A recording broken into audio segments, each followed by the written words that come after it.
Hey guys, it's Bumper. Hope you're having a great day today, and if not, hopefully I can make things a little bit brighter. And welcome to my Genshin Impact live stream. And sorry that I'm a little late for anybody who was planning on coming to the stream, you know, my planned stream.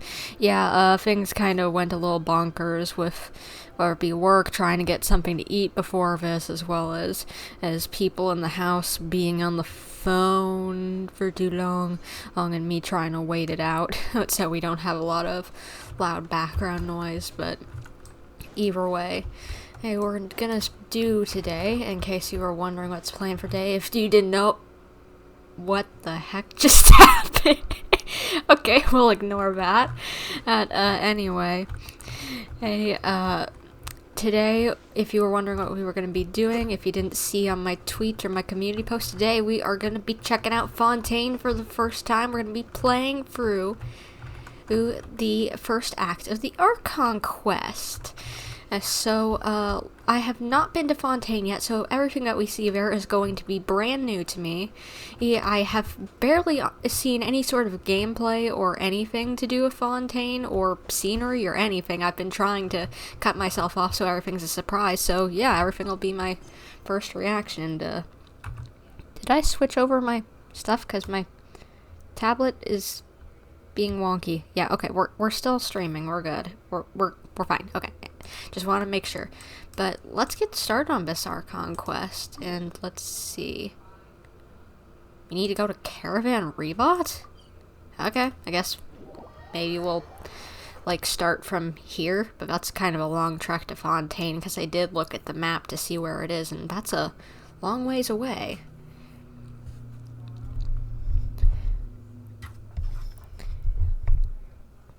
But just so you know, today's stream will be a little slower than some of the other story quests due to the fact that, as I said, I haven't been to Fontaine yet, so none of the teleport waypoints are going to have been unlocked yet. So yeah, today's live stream will be a little slower than usual. Well, but that's okay.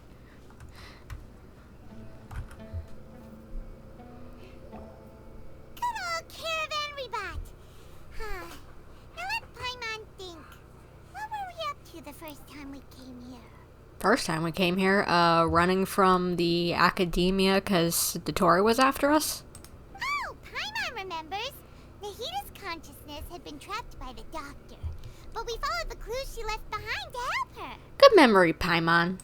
So much time has already passed since then, and it seems Sumeru's changing for the better now that Nahita's in charge, right?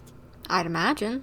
Paimon just hopes this peace will last a long time, and then Nahita won't have any more new problems to deal with.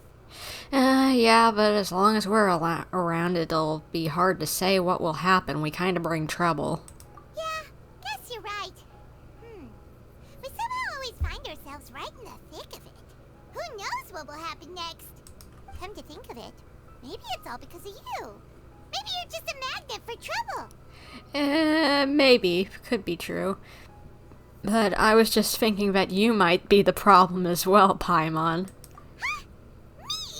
Before Paimon ran into you, Paimon never ran into any trouble. At most, when she was super tired, Paimon got caught in some strange whirlpool and sucked out into sea. And even then, you fished Paimon out.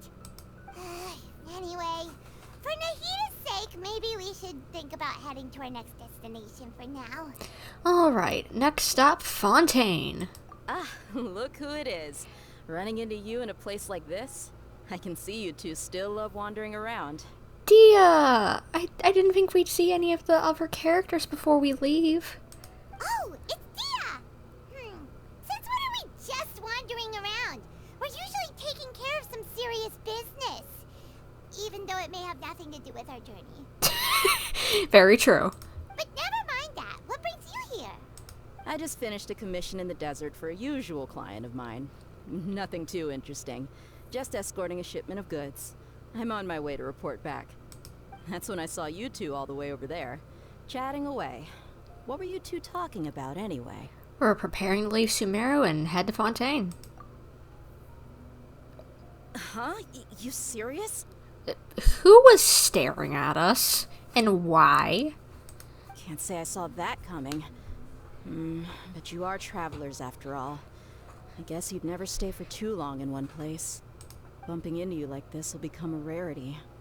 I'm starting to feel sad just thinking about it. Me too. Well, we're gonna see him in the Sumeru cast in events still, like every now and again.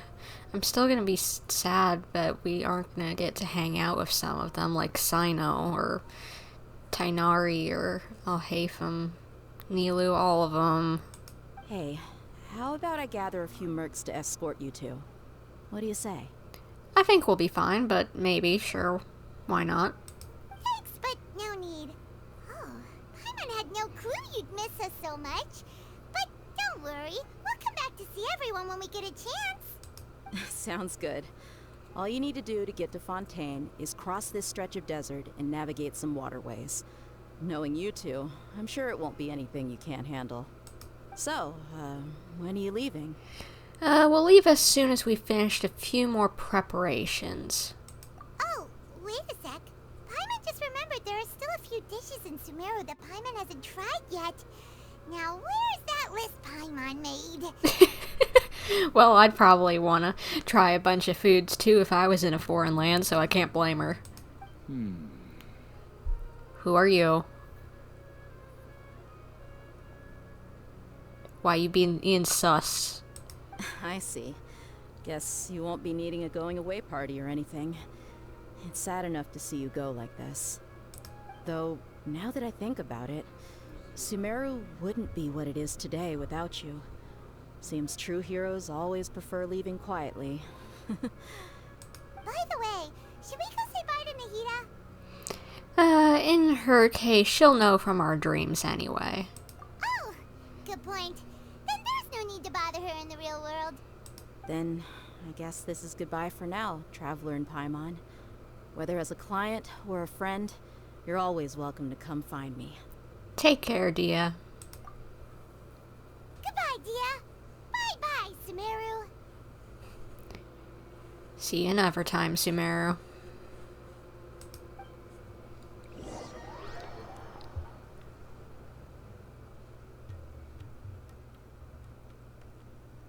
Is it gonna teleport sphere? Game.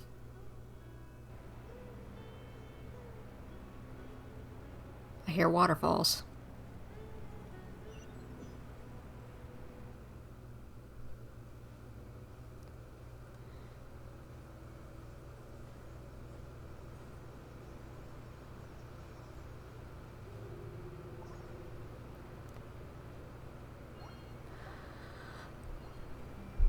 Oh my gosh, it looks so pretty.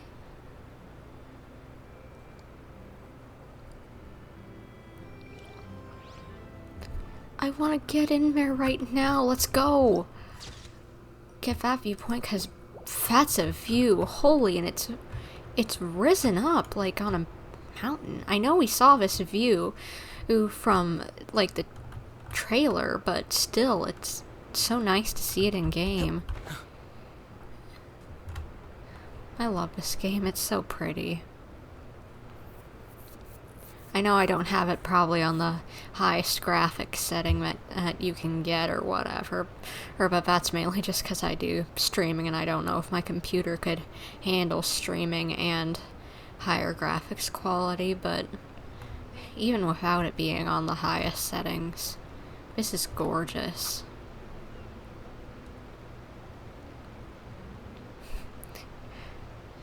Oh gosh, am I gonna run out of stamina?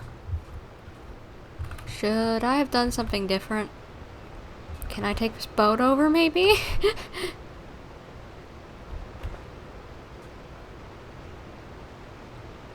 Oh no, I cannot go over on this boat. How exactly am I supposed to get over there without running out of stamina? Well, let's hope we don't drown. Maybe just do it slowly so we don't run out of stamina. But hey, at least we can get a nice long view of this place.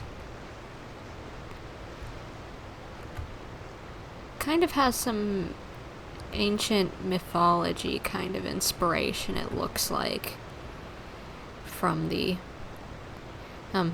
architecture over there, like the trees. It kind of makes me think of like Hercules or whatever. Oh, there's one of those things. Please, please, please let me get pulled out of the water by that thing. Please. I can't. Oh, dang it. Okay, good thing I have some of those dishes that increase your stamina. And where is the... Is there one for swimming? Climbing. Sprinting.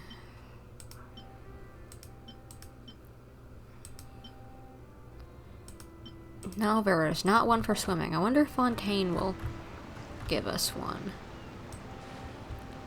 Just go over here and please don't run out of stamina.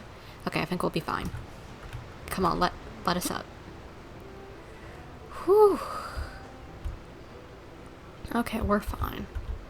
I don't know why it wouldn't let us up from the water. Maybe we were supposed to glide over. That would have been better, probably. And I'll take this one. Let me up, for the love of... Right. Oh, whatever, just do it from here. First, Hydro-Oculus. Yeah, baby, we're starting the new adventure all over again in Fontaine. Looks even better up close. Probably because of render distance or something like that.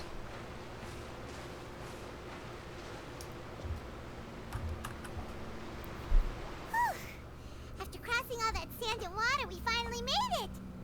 Oh, this must be Fontaine's port! I'd imagine. Wow! Everything looks so advanced in Fontaine! Paimon's heard that the industry here is extremely developed, and there are all kinds of unusual machines! So I heard, and it's about what I imagined. Or, you know, honestly even more impressive than I expected.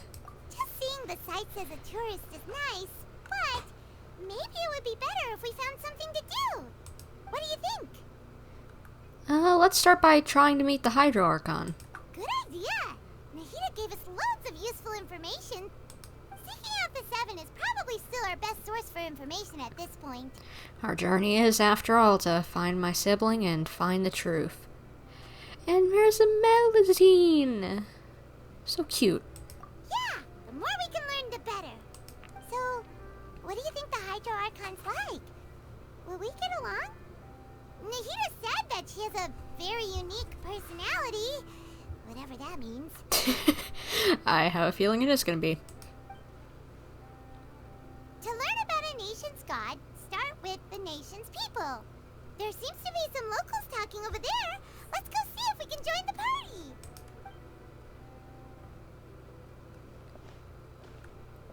party. If you ask me, it's a tragedy how things ended for him. Clearly, he was a pretty decent person.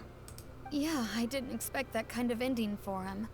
I thought he would at least fight on a little longer for his family. I was expecting a sudden plot twist, but it's a pity that it never happened. Still, his story is quite the tearjerker.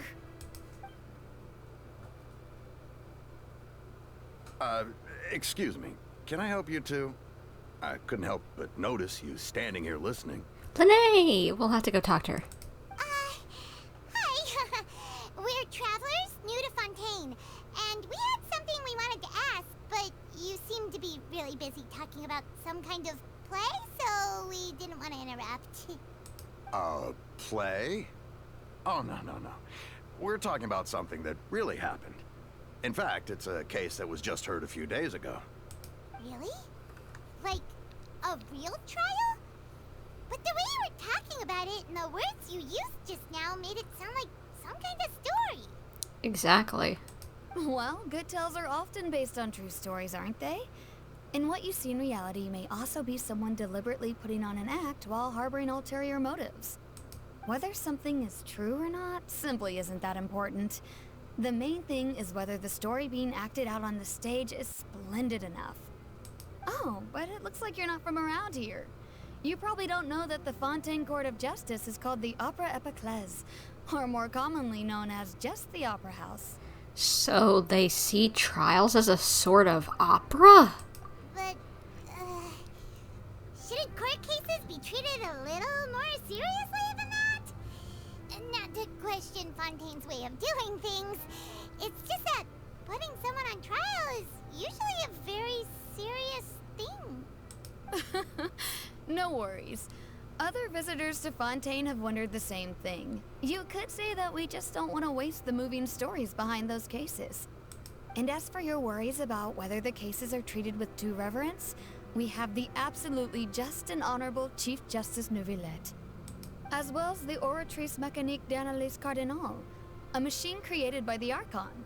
Between the machine and the Chief Justice, false charges and injustice are a thing of the past now.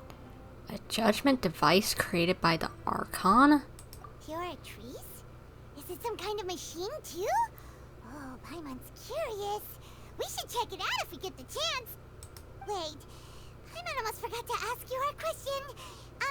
Do you know what we should do if we want to meet the Hydro Archon? Oh, that's easy. Just go to the Opera House. Lady Furina practically lives there. You could definitely say it's her biggest passion. I think what they mean is that they wish to speak with the Archon personally. Bingo. In that case, I'm afraid it's going to be a tad more difficult. You'll have to make an appointment well in advance, and it'll depend on whether or not she has any time slots available. Make an appointment? Huh. Is the Hydro Archon super busy taking care of official stuff? Wait, didn't you say that she's always at the Opera House? No. Lady Furina seldom takes an interest with the nation's affairs. The reason it's difficult to make an appointment is simply because she's incredibly popular. That's right. After all, she is the Archon. Though she may tend to get a little dramatic from time to time, people can't get enough of her. Huh. First time Paimon's ever heard of an Archon being described that way before. Wait! Paimon gets now! The Hydro Archon is kinda like a big celebrity here, right? I think this is the first time we've actually had an Archon so presently forefront in a nation. Yeah, I suppose you could say that. Perhaps you could even say our mascot. Hang on. This is still Fontaine's Archon you're talking about. You should show some more respect. Yes, you're right. I guess I should at least try to be a little more respectful in front of visitors. Otherwise, I might get arrested and find myself face to face with Monsieur Neuvillette. Come on. Sure, there's a lot of laws here, but nobody's going to be arrested for saying something disrespectful about the Hydro Archon.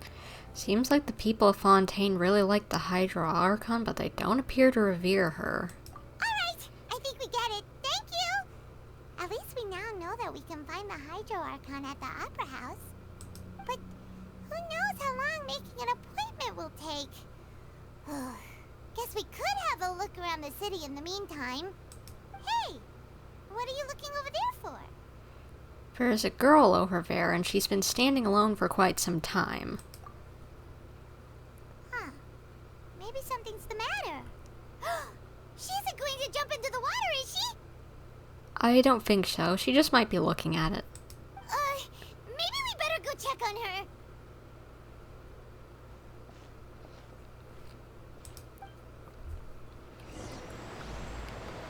I can't believe we're finally here. Probably the nation I've most been looking forward to out of all of them. Hello, Lyney. Or Lynette. I get their names mixed up. Hello there. Excuse me. Are you alright? Huh? I'm fine. Thanks. Oh, okay then. We just noticed that you seem to be worried about something. About many things, actually. But there's nothing I can do but just keep my troubles to myself. I was just reminiscing about a place my brother and I would play when we were kids. It was just atop that hill over there.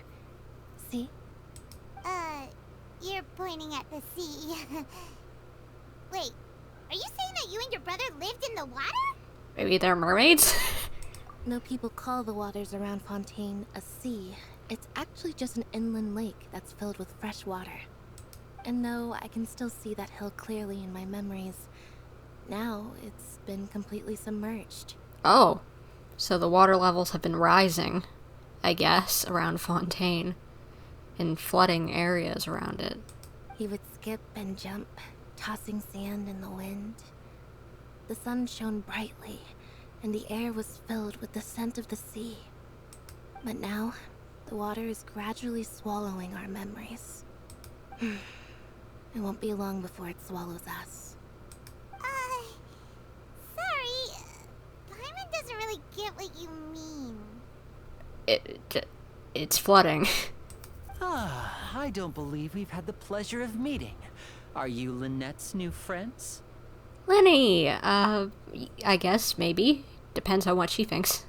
Oh, and you are? Thanks for looking after my sister. She often comes here to reminisce about our childhood, that's all.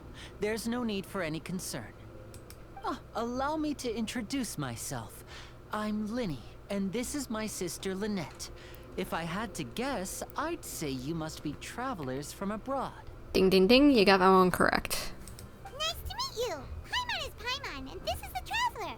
We just arrived in Fontaine. We were just talking with your sister. Even though we didn't really get what she was saying. I see. It's unusual for Lynette to be so willing to talk with anyone. In fact, she seldom speaks at all. I'm usually the only one she ever talks to. How interesting. I guess maybe she trusts us somehow? Oh, really? Then you two are just like us. Paimon's always the one talking for some reason. It's funny how they called it out.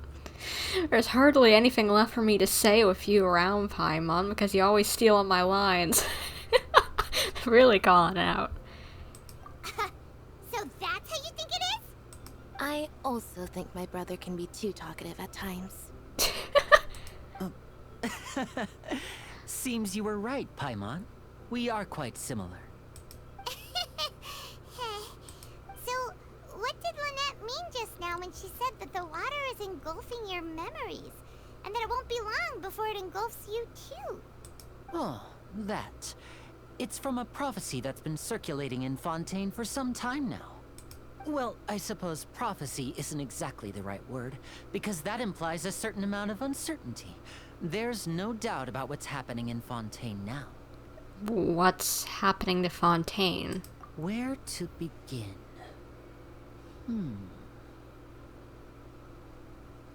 Let's put that question on hold for a moment.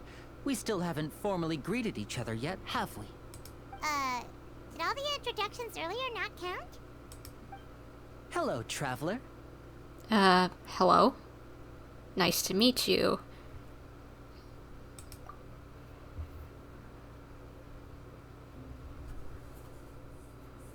And hello, Paimon.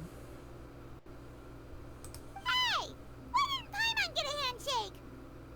You're not poking fun at Paimon, are you? Please, don't take offense. Just consider it a sort of etiquette we have here in Fontaine when making new friends. You should remember it. It might prove useful. Okay. Oh, alright then. Well, Paimon's just happy to have a local friend now. By the way, we were just getting ready to go to the Opera House to meet the Hydro Archon. Would you be able to show us the way? So you're going to see Lady Furina? No problem at all. In fact, I was planning to go to the Opera House later myself. I'll gladly take you once I finish things here. Thank you. Please, follow me. Alrighty, off with adventure.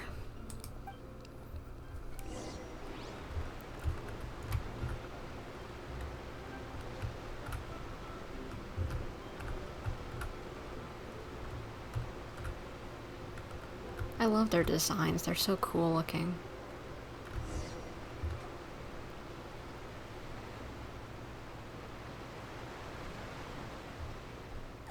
You said you were going to see Lady Furina? Well, it seems Lady Furina has come to see you. What?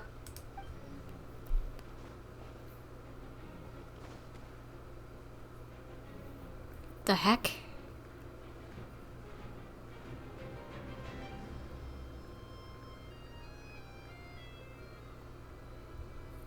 Is she actually welcoming us to her nation?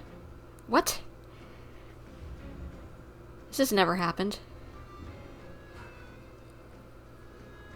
Huh. So, she's the Hydro Archon? But how did she know we were looking for her? I'm wondering that as well. What? My dear people, rich and poor, those with cup in hand and those with nothing at all, raise your glasses in celebration. If you don't have one, then just raise your hand in lieu. I feel like her and Fischl would get along well together.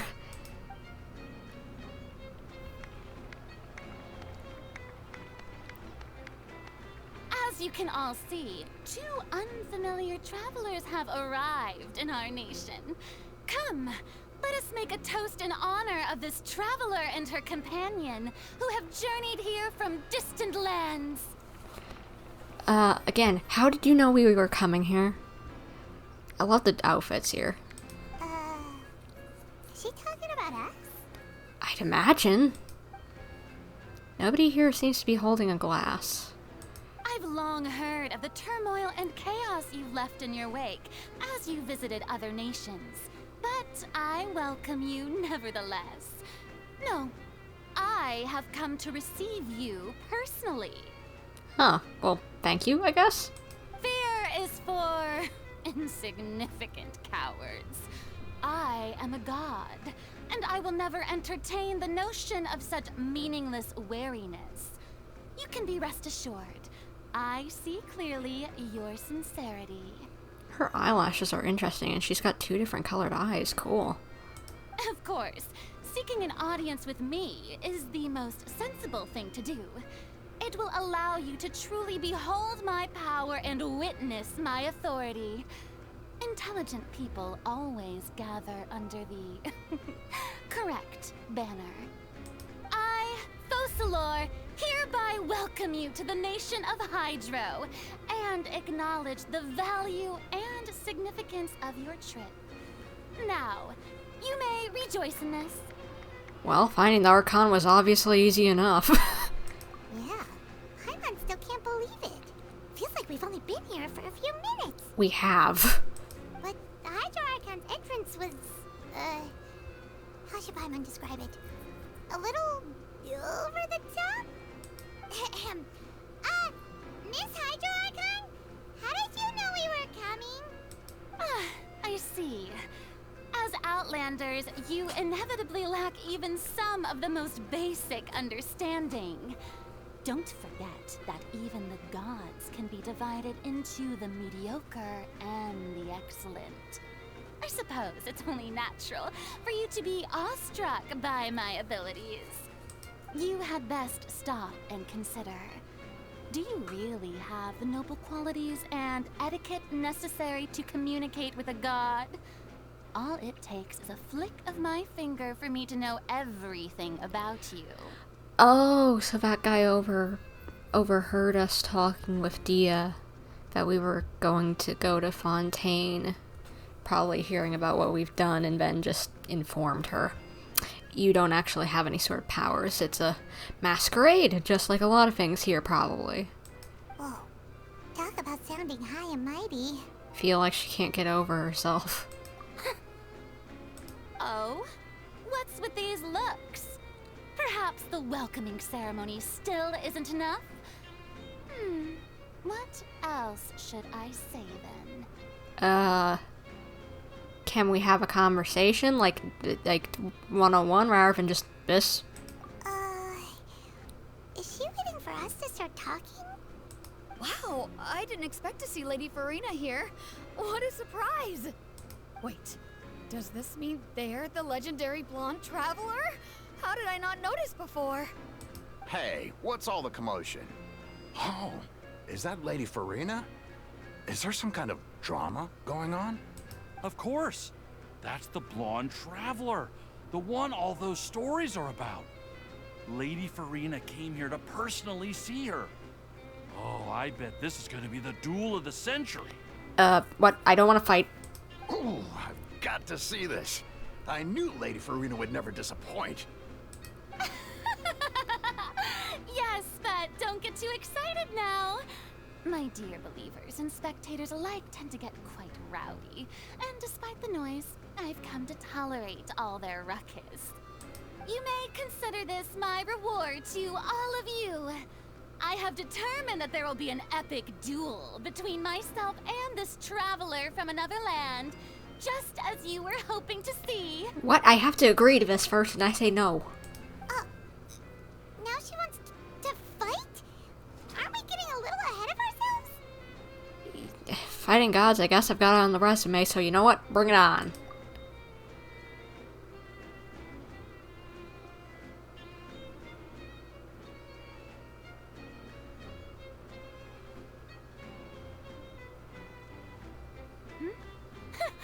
Are you not afraid?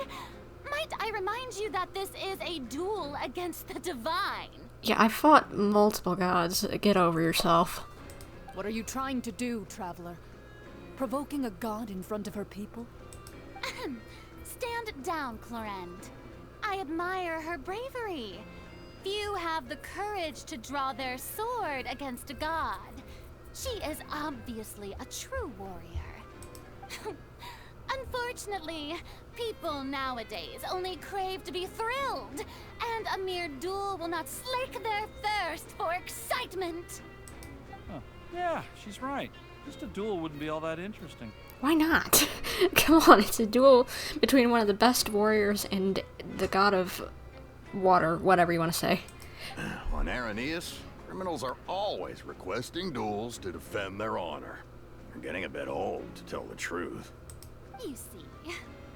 Then, as the god of justice, I shall face this traveler in another kind of duel. A duel in court! What? Is turning into Ace Attorney or what? All right! Now that'll be worth seeing!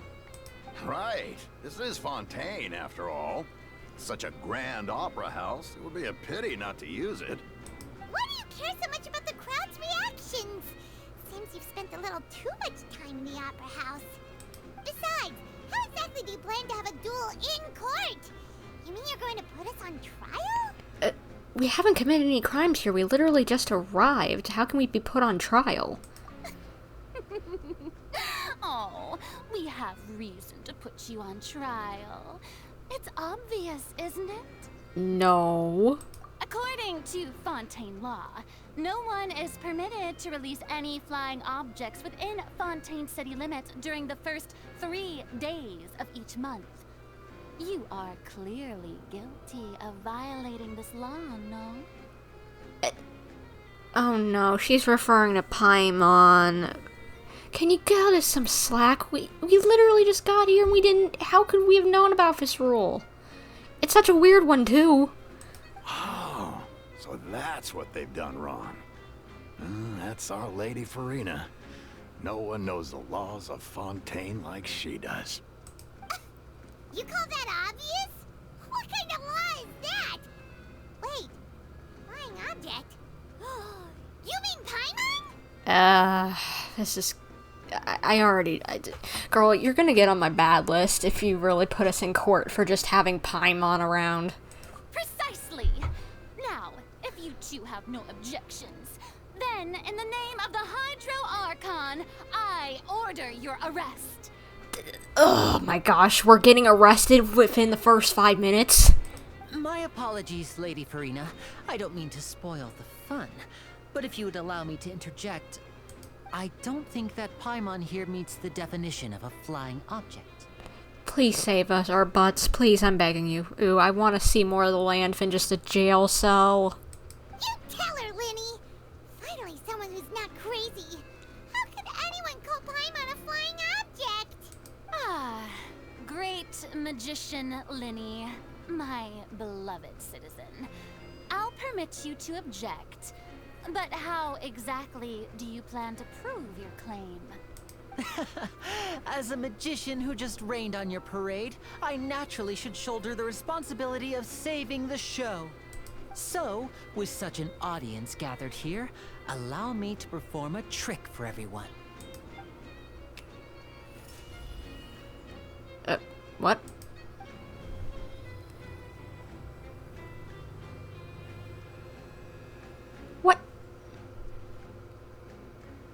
Ta-da! What's going on? Wait, he shook my hand and touched Paimon's back. Is he trying to make it look like she's a prop? Are we gonna have to fake that she's a prop the whole time? What's that on Paimon's back? Hey, when did you do that? Ah, when Lyney patted you on the back.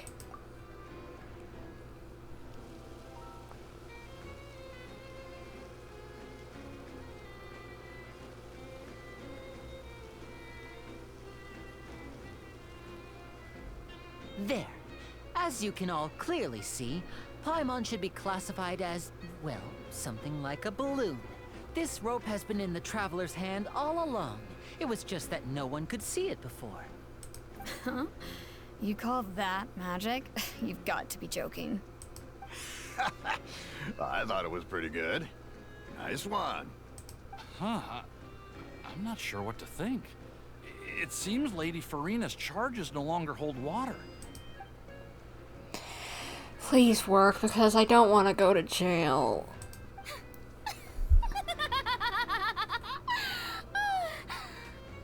Amusing. Very amusing, Lyney. Just the sort of unexpected twist that I enjoy. With you here, today's performance can finally be called complete.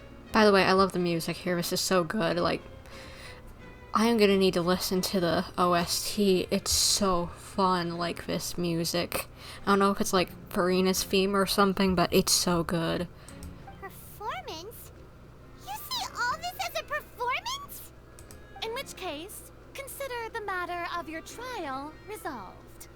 The god of justice will not bring charges against an innocent person.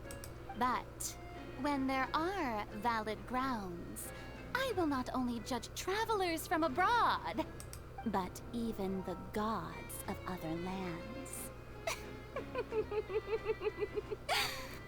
Okay, good to note. Warn all our other Archon friends not to come here.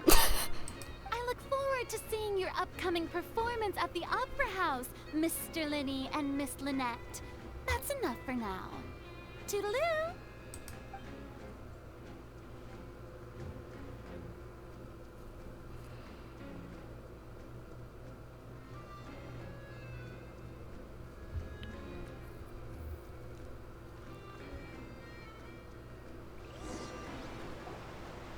Just like that, she's gone. Well, that's the most unpredictable Archon Paimon's ever seen. He never even had a chance to ask her anything. But that's a problem for future Paimon. That whole scene just now was really Crazy. Yeah, exactly. Thanks for bailing us out, Lyney. Did you know that was gonna happen? Don't mention it. I just happened to remember that there was such a law, so I did a little preparation, just in case. I didn't think it would actually come in handy. So, now do you see what kind of god Lady Furina is? Dramatic. She can be a bit confusing at times, but she is still amenable to reason. Yeah, confusing is definitely a good way to put it. Is she really as reasonable as you say? Anyway, Paimon had no idea you were a magician, Lyney. It sounded like you'll be performing at the Opera House, right? I just know a few simple tricks I use to make a living. Lynette is my assistant. It will actually be my first time performing on the most prestigious stage in Fontaine, the Opera House. Oh, you've never performed there before? Cool, first show. But isn't the Opera House where criminal trials are held in Fontaine? When there are no public trials being held, the Opera House hosts a variety of other performances. To the people of Fontaine, the line between a trial and a performance can be a little blurred. Sounds interesting. And speaking of performances, I would be remiss to forego this opportunity gifted by fate. Might I invite the two of you to see my performance? I'd love to see a magic show, so why not? Sure, let's go. My brother's always excited to make new friends. Hey, and maybe if we go, we might actually get to talk to Furina and not be in not a stance where we're getting arrested. Oh, sure. We don't really have anything to do now, and we wanted to go to the Opera House anyway. I'd be delighted. Splendid. In that case, why don't we go together? I'll show you the way. I just have something to take care of first. Is for any way we can help? You really mean it? Then I'll take you up on your offer. Of course we mean it. You already saved our butts. Why don't we help you out? This is a magical item known as a magic pocket. Perhaps you can help me distribute them to the people here. Okay. Just looks like a bag, but whatever. Huh? What are they going to use it for? Exactly what I was thinking. About that... You asked me before about the prophecy, right? Let me start by telling you a little more about what it entails. I'm not sure exactly when it began, but a prophecy has been circulating around Fontaine. It says that every person in Fontaine is born with sin. No matter how the nation of justice holds trial after trial, this sin cannot be absolved. Until one day, the water levels in Fontaine will rise, and the sinful people will slowly be drowned. What is this, Noah's Ark? In the end, the people will all be dissolved into the waters, and only the Hydro Archon will remain, weeping on her throne. Only then will the sins of the people of Fontaine be washed away. That sounds pretty gloomy. Why are people in Fontaine born with sin? What is that supposed to mean? There are lots of guesses. Some say that the ancestors of Fontaine stole the power of the seas and stirred its wrath. Others say that the people of Fontaine never heeded the first Hydro Archon's warnings and offended Celestia. But here in Fontaine, evidence is what matters. There hasn't been concrete evidence for any of these claims, so they can only be regarded as conjecture. If even the people in Fontaine don't know what sin they committed, wouldn't it be better just to ignore the prophecy completely? Why bother feeling guilty all the time? I don't know. I honestly don't know where to put my thought in this, actually. That's exactly what the people did at first. But in the last few years, the water levels in Fontaine have actually started rising. But now the water is engulfing our memories, and it won't be long before it engulfs us. Many places have already been completely submerged, and now lie beneath the sea. Many people carry on with their lives as before and shrug it off as a natural phenomenon. But my family and I think that the people of Fontaine shouldn't ignore the possibility, which would end up sentencing them to death. We hope that at least the people who reside near the waterfront can move away before it's too late. So, we've started distributing magic pockets to them. Huh. So what does that do? As a magical item, these magic pockets have astonishing capacity. I'm sure they will come in handy when people are moving their belongings. Oh, Paimon gets it! It's like preparing for a rainy day! But this is more than a bit of rain. Yeah. So it's just a bag to help them move their stuff, but if the prophecy is true, then there's no way to prevent the disaster?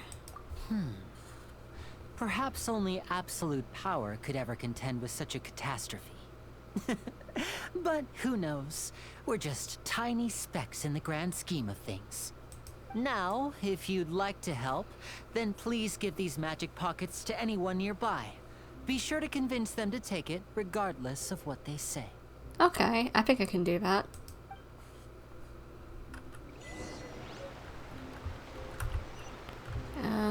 Someone over here. And these robots are cool. I noticed one of them on the way in, and I had to take a up close look at them, and I like them. They're cool. Did they actually look at you? Kinda do. What's this? So you also believe in the prophecy. Keep it. I won't have any use for it. What? You mean you don't believe in the prophecy? No, I believe in the prophecy. But I also believe in another story. The story says that people once lived in the ocean. They were one with the ocean and couldn't live apart from it. But as time wore on, people desired to live on land, and developed blood vessels, encapsulating the sea within their bodies. Thus could people set foot on land.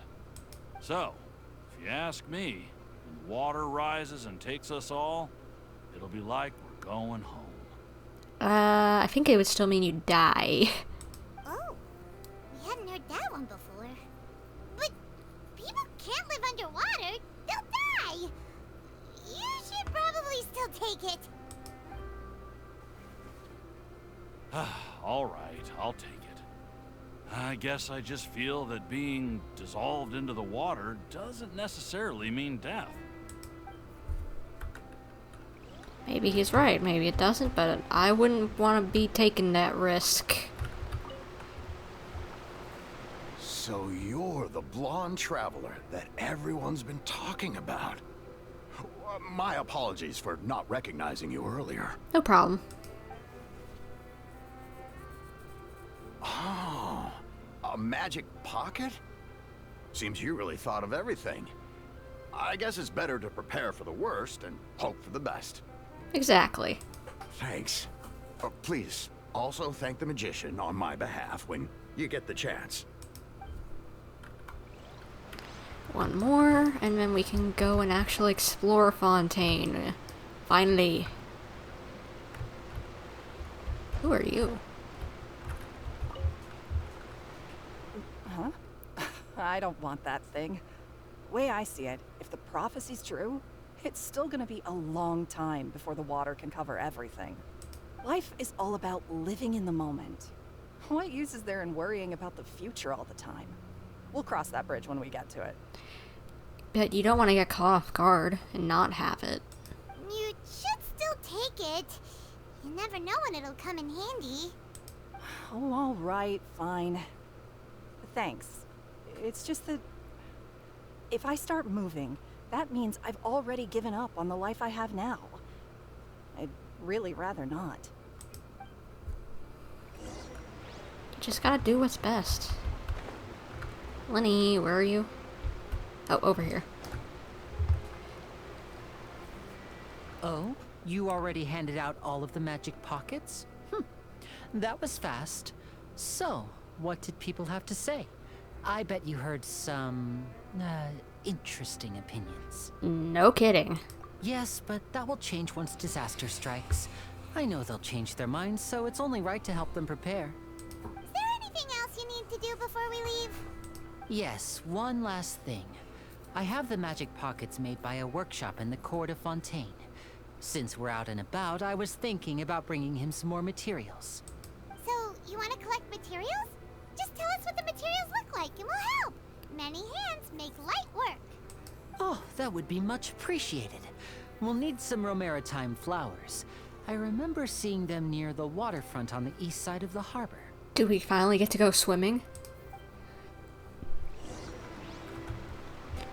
I've been wanting to do this for so long. Please tell me that we get to go swimming.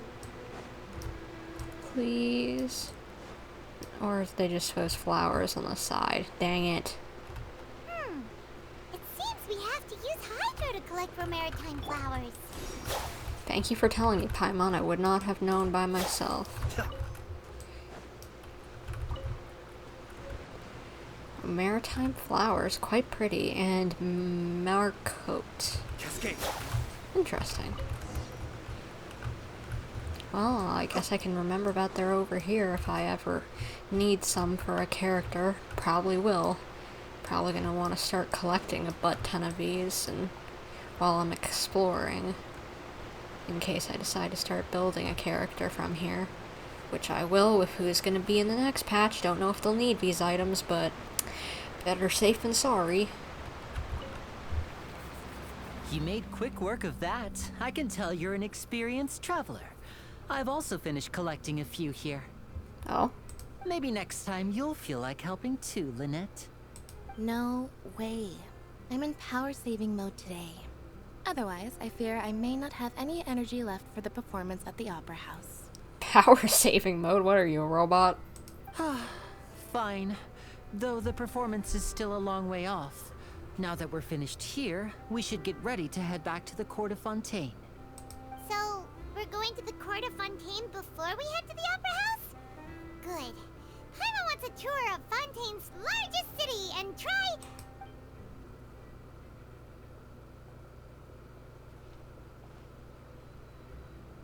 Wait, shh. Have you noticed that person over there? The young girl. No. Haven't seen her yet. Huh? What's wrong with her? Paimon didn't notice anything. She's obviously a thief. What? Magicians and thieves practice similar methods. We divert attention, and a distracted audience is one that won't discover what you're really doing. Watch her movements carefully.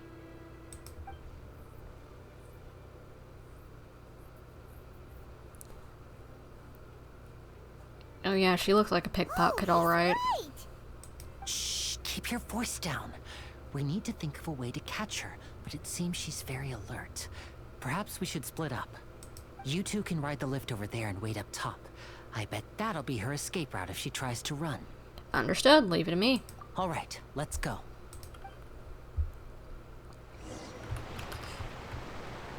And I can finally get the map, the first map of Fontaine, by going up this lift.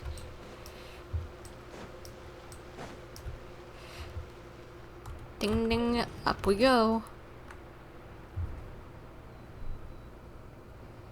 Now we get to actually see more Fontaine. Please be pretty. Oh, of course it'll be pretty. What am I saying? Wow, this is a long way up.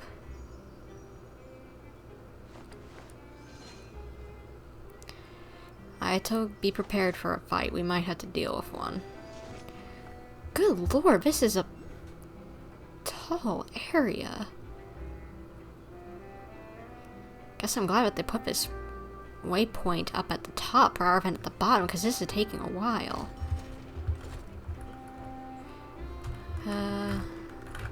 Let's grab this first. I want to have the map.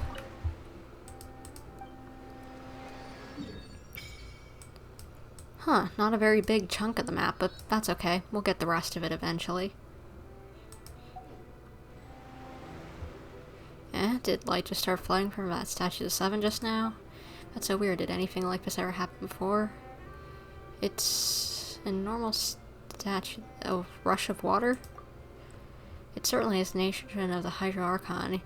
Even the statue of the 7 are water fountains. Yeah, right. That light wasn't normal at all. You didn't feel uncomfortable at all? Huh? The water is speaking to me. Like, Paimon's gonna believe you. If you can crack jokes like that, you must be fine. Though after all it lit up like that, the air does feel a lot more humid. Maybe it's because of all that hydro energy that was released. Paimon heard that in Fontaine, if you can use elemental energy properly, you can swim underwater. Maybe you can even find sunken treasure. Paimon will leave diving for treasure for you. Paimon will stand on the shore and wait for you. It'll be lonely going underwater. But being in the water's scary. What if Paimon accidentally gets swept up in the current, gets turned around all dizzy, and then she won't be able to fly no matter what? Just like before Paimon met you back in Mondstadt. Well, then I'll fish you out again. Really? Then maybe Paimon can try going underwater with you. You better not go back on your word. So I guess that gave us the power to swim. A mysterious power that flows out from the statue to imbue you with the blessing of the transoceanic source water. Your progress will remain unhindered so long as you're moving through the lakes of Fontaine. Under the protection of the transoceanic source water, or what you expend while moving underwater, is not stamina but aquatic stamina. As such, when your aquatic stamina is expended, you will not drown. Oh. Well, that's good. I wouldn't want to have to deal with a breath meter. This isn't a survival game, after all. This is the spot where Lyney wanted us to wait. Oh, there she is. Oh, look! Isn't that her? Don't point her out. But you know what? Get ready to stop her. Oh no! Did she notice us? She started running the other direction! What should we do? Should we chase her? I guess. Our job is to block the path. The rest is up to Lyney. You're right. She might also be trying to lure us away.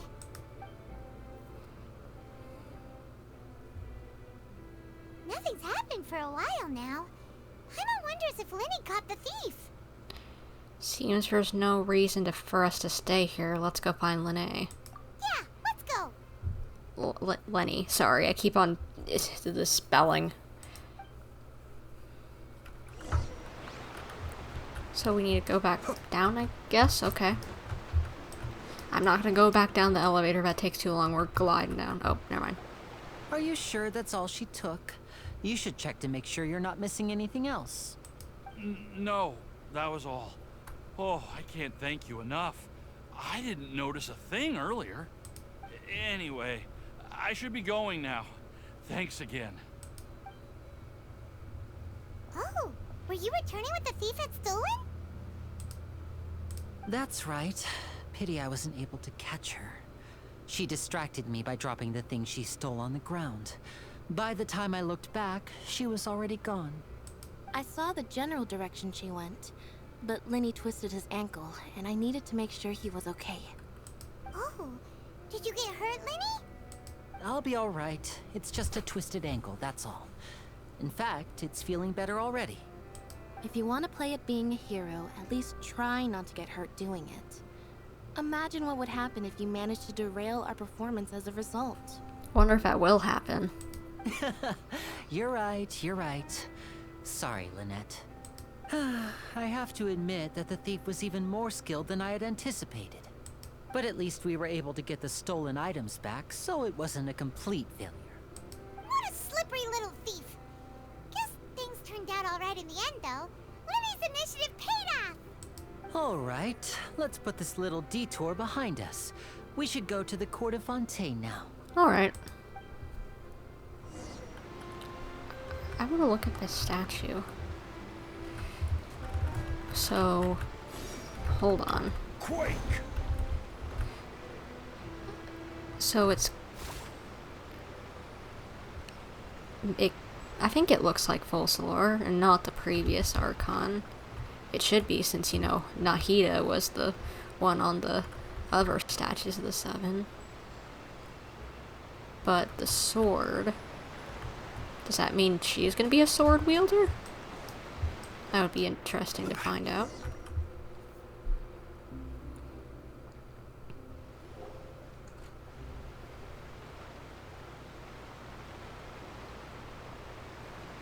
What you looking at, Paimon?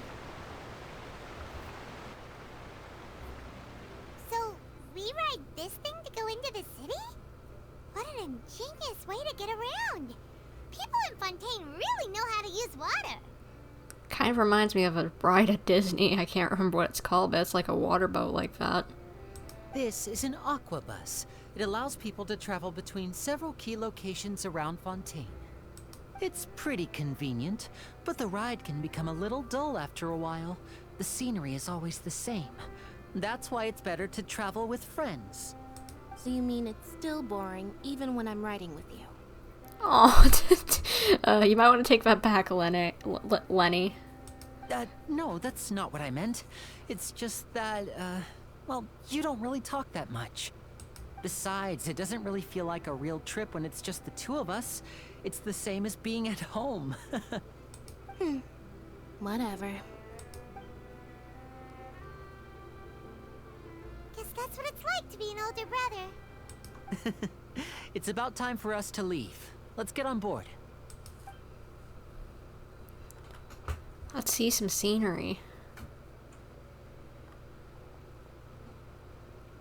Charlotte?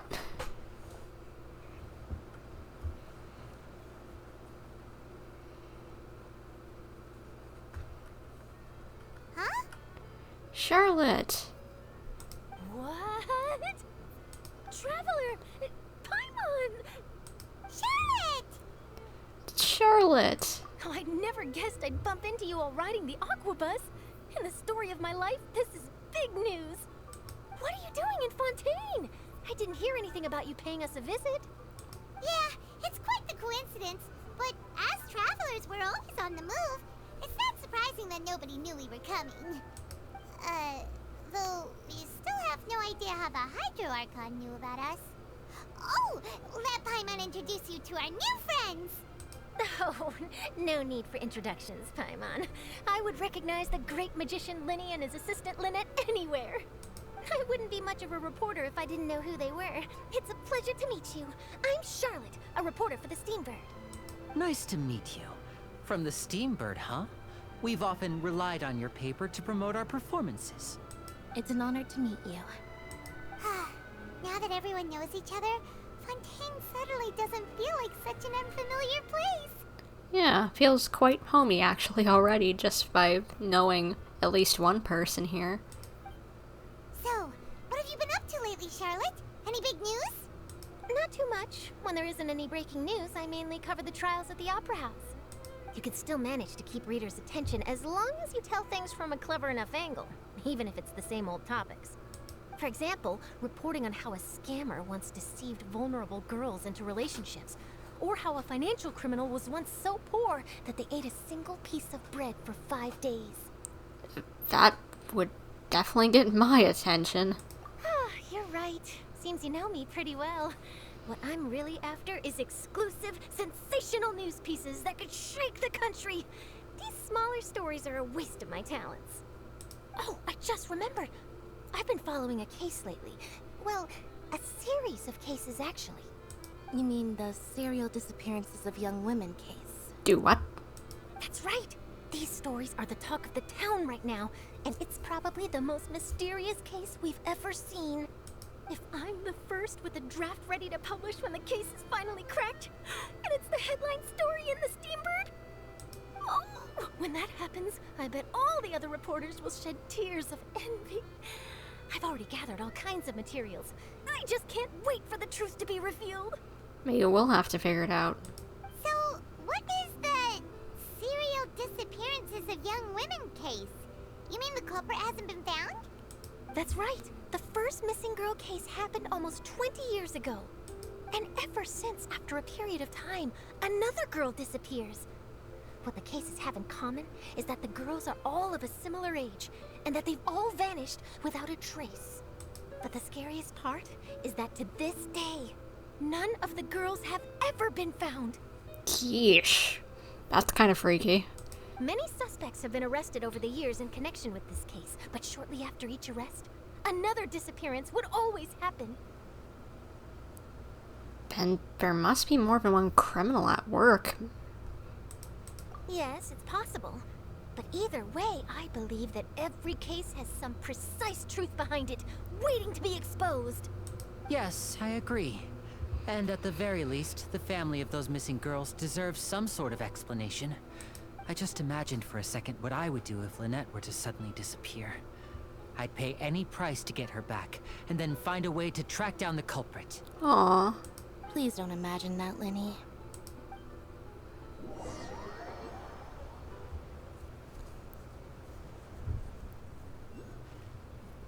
Can't wait to see the city of Fontaine.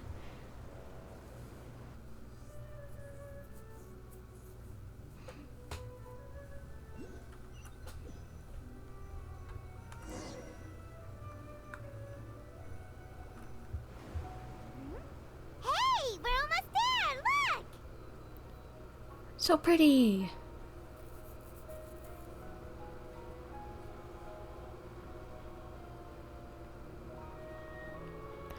Look at all the fish. I love the ocean. It's so pretty.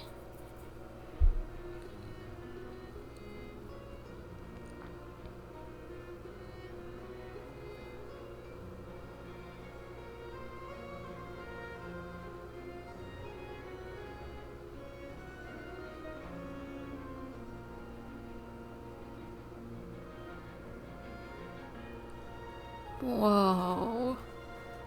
This is so cool.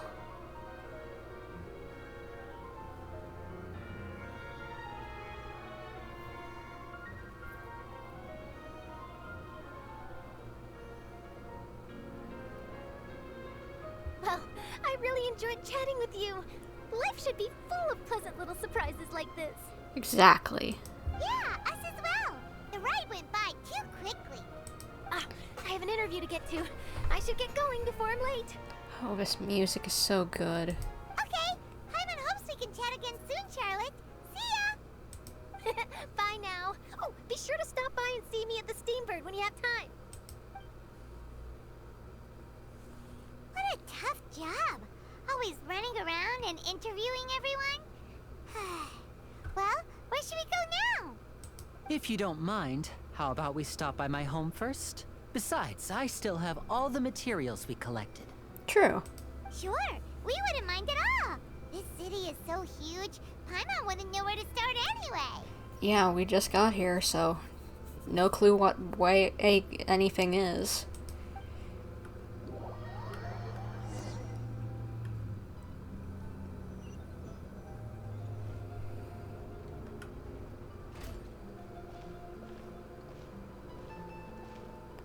That's pretty. Oh, I love this place.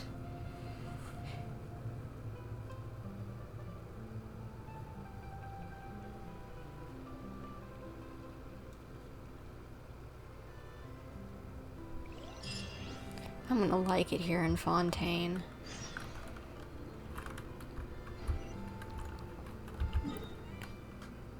Should I maybe grab that first? Yeah, let's go that way. Because I want the map so that I can see where I'm going a little better, maybe. Maybe go back. Whoa! Okay. There's that, apparently. I have no clue where I'm going, but let's just hope we can find our way.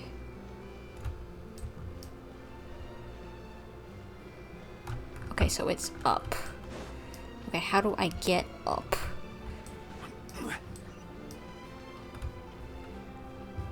I guess we can grab this real quick. Oh gosh, I'm gonna get lost so easily around here.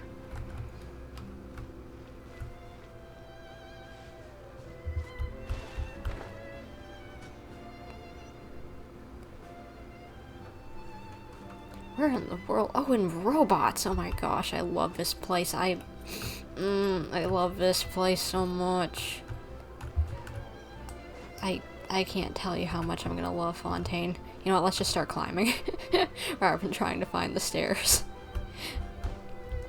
Do what we did back in Mondstadt. Climb everything. Back like the old days. Can't find your way around? Just climb. Can't find the stairs? Just climb. Well, I guess we found the Steambird, because that obviously looks like a steampunk bird. Come on, Jean. Oh, come on. That way.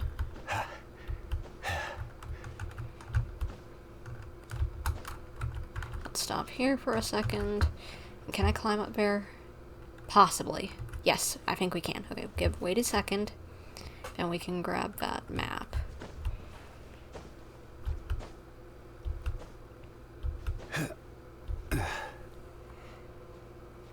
Oh, hello, Xiao. I didn't see you in the chat. Good to see you here. It's been a while since you've joined a stream, I think. Nice to see you. We're trying to get a map at the moment because I want to know where I'm going in this gigantic city. It's so big, I can't figure out where I'm going. But I couldn't find a set of stairs, so we're just climbing at the moment. Okay. It should be that way. Okay, good. I don't know which way that way is, but I'll figure it out. I'll start from up here on top of the building if I can get up here. Okay, no. Oy vey. Okay, let's just start gliding. Oh, there it is. Okay, easy. Easy, easy, easy. I don't know how we were supposed to actually get up there legitimately, but we made it one way or another.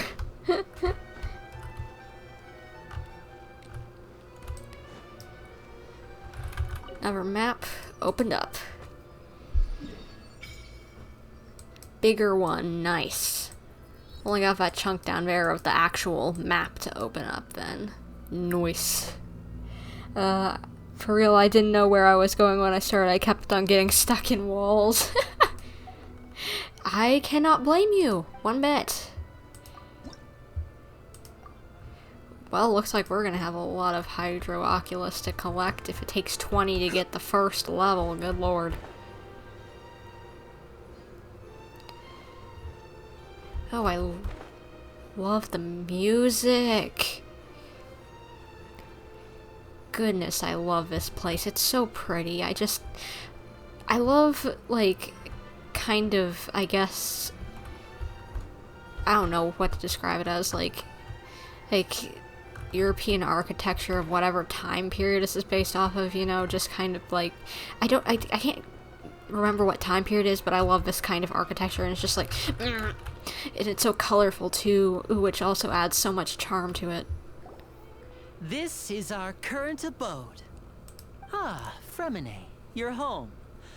Where did everyone else go? I have some new friends that I would like to introduce. Fremine, he's so adorable. His design has grown on me. I still wish we could have just gotten like more of a diver suit rather than the sailor costume, but it's still cute. Oh, they all just went out a moment ago. I see. Everyone is getting busier now that Father will be returning soon. I suppose that can't be helped. Why in the heck is Father in quotations? Allow me to introduce you to my little brother, Fremine. He is a phenomenal diver. Hello. Hi! Nice to meet you! Paimon is Paimon, and this is the Traveler! Oh, you sound very proud to have a diver as a brother, Lyney. Yeah, Lyney sure seems to have a big family. Lyney, could you come here for a moment? What is it, Fremine? Do you have something to tell me? It's alright, you can go ahead without me.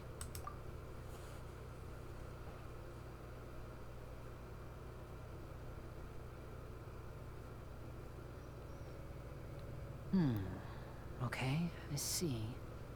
Is everything alright? You don't have to tell us if you don't want to, but we just want to make sure we can't help out, you know, if something's wrong. Oh, it's nothing.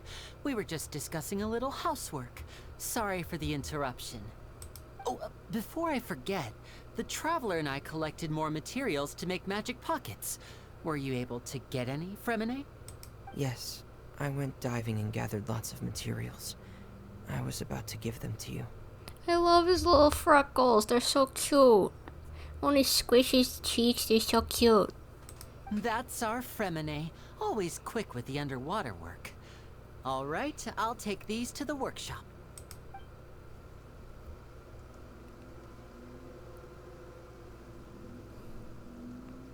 It's raining. One guy. Run, I feel that. That's a mood. Looks like rain. Oh, you're right. But wasn't it clear and sunny just a moment ago? Fontaine's weather sure is weird. Especially since it's never rained in any of the other main cities in Genshin Impact, so that, like, you could always have a sunny, nice, clear sky for these beautiful locations. I'm afraid that's just how it is here. It often rains on days where there are trials being held in the Opera House, but don't worry, it'll clear up soon enough. Okay, buddy? What's wrong, Fremine? There's a legend about the rain that I tend to believe. It's said that a dragon of water once resided in Fontaine. Though we don't know where the dragon went, every time it weeps, the skies will cloud up and pour out rain. Huh. When I was a child, my mother told me that if I wanted to go outside and play, I should yell toward the sky at the top of my lungs. Hydro Dragon! Hydro Dragon! Don't cry! Could that Hydro Dragon be the elemental dragon of Fontaine? If it's an elemental dragon, then having the power to make it rain wouldn't be very unusual. True. Let Paimon try something. Hydro Dragon, don't cry!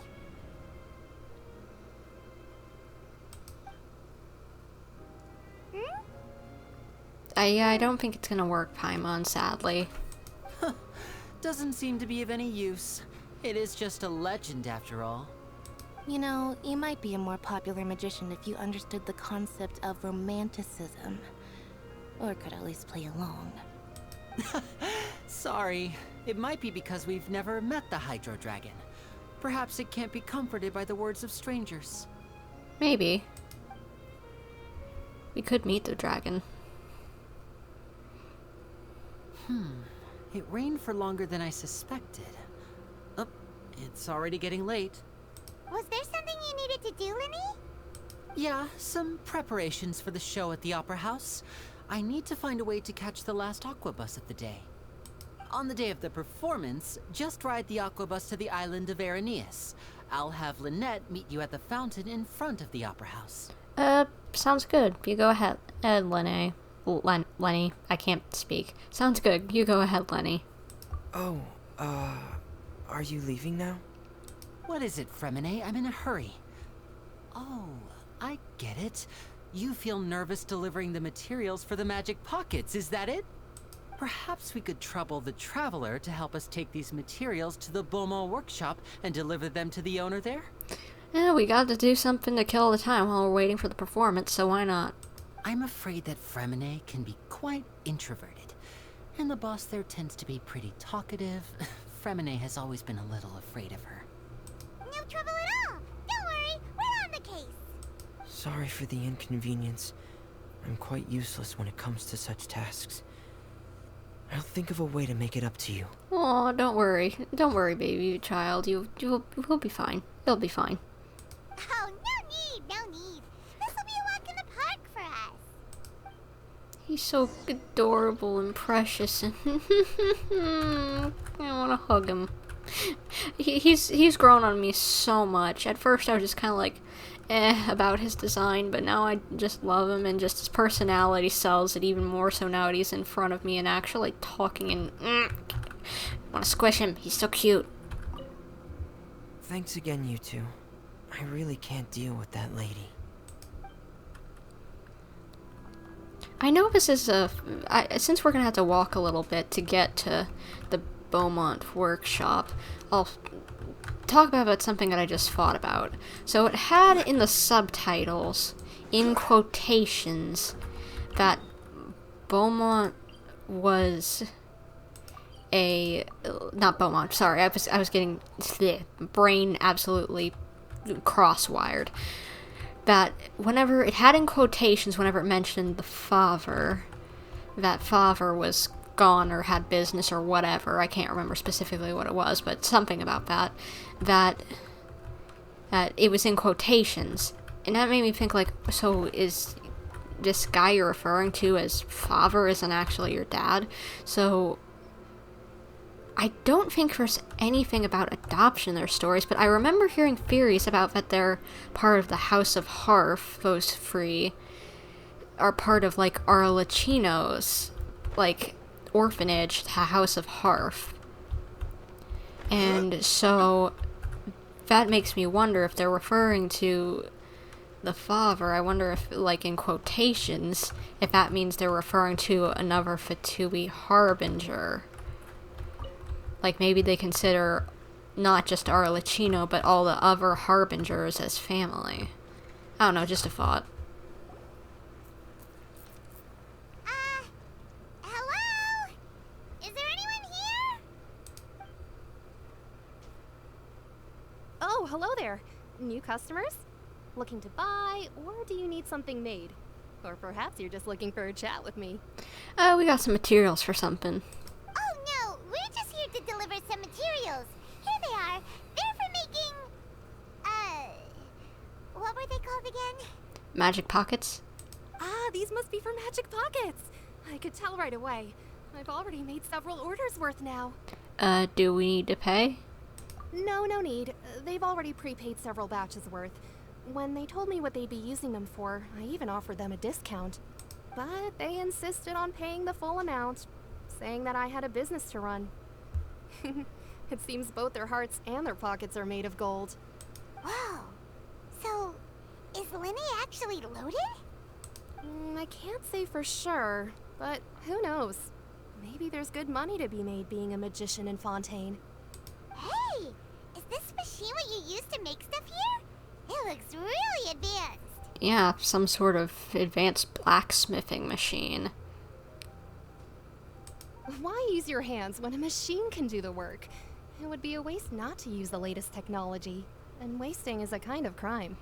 There are actually tools like that people use in like modern blacksmithing, because I watched Forge and Fire and there actually is something like that that just works a bit faster, so that's actually kind of interesting.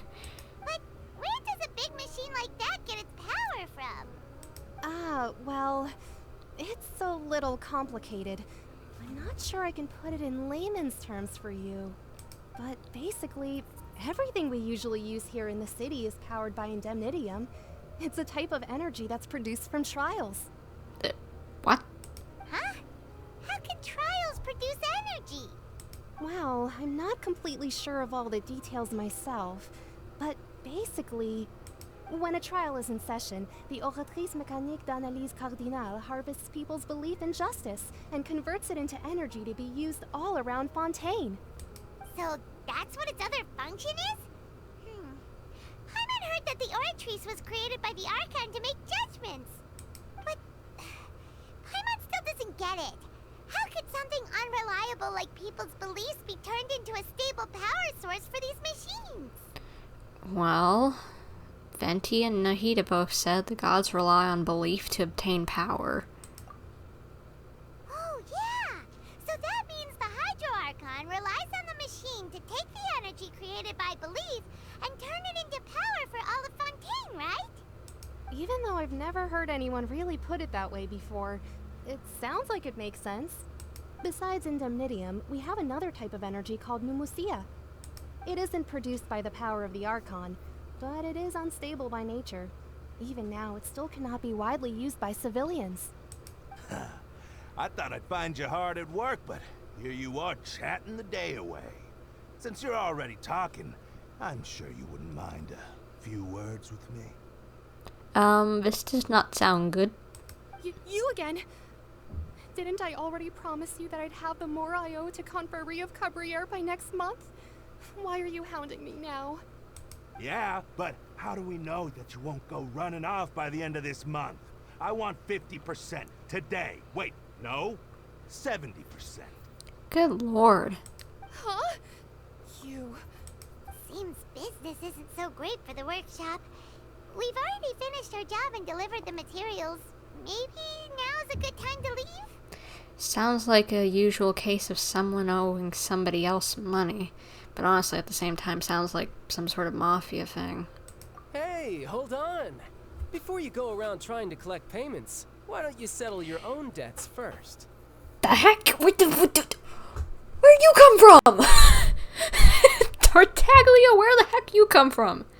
If Confrérie of Cabriere wants to poach clients from Northland Bank, that's fine. But I'm afraid you still owe the bank a hefty sum of mora. So why don't we work things out between us first, before you get back to your little conversation here? You're from Northland Bank. But we said we'll pay everything we owe next month.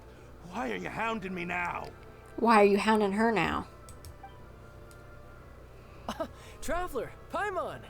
I didn't think I'd run into you here in Fontaine. What are the chances? One guy just like, him walking straight through him and he's just like, hey, get away from me. We're surprised to see you too. What are you doing here in Fontaine? You didn't want to stay in Snezhnaya? We sure seem to have run into a lot of friends today.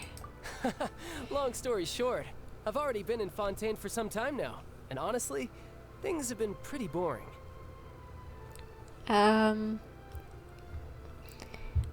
I feel like it'd be ironic with the fact that one of his nicknames, you know, with the Fatui's child, but maybe he's who they were referring to as quote-unquote father, maybe? I don't know.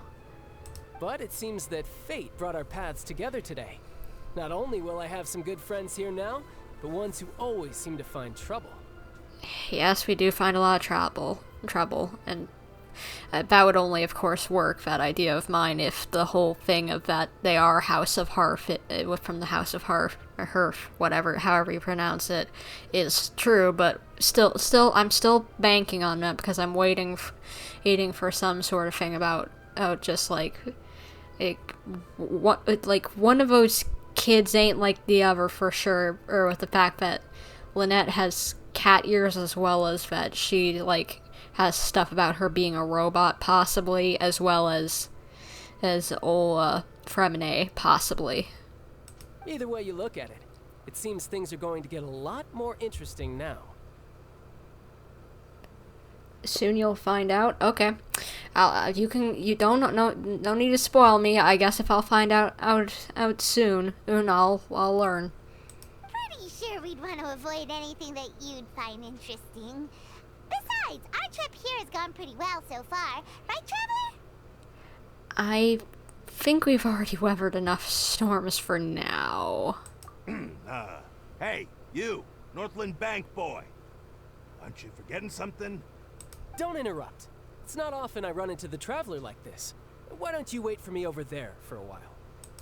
You kidding? Aren't you the one looking for us? You really expect us to sit and twiddle our thumbs while you catch up with your friends? I wouldn't mess with a harbinger, good sir. Listen to me, boy. If you want your Mora, fine. Why don't you come and take it? Paimon like coming out, popping her head out from behind Child, shaking her head and then giving the smug look. Hey, I just said not to interrupt. Oh, by the way, Traveler, the last time I took Tonya and Tusser ice fishing, Tusser said... Hey! That's way over the line! Alright, boys! Let's see who has to pay up now! Can you at least let me finish one sentence? Fine. Though the bank told me not to get rough with our clients, you're the ones who started it. This is an act of self-defense. You two will have to be my witnesses, okay? Sure. Go ahead. All yours. I'm sure this won't take long.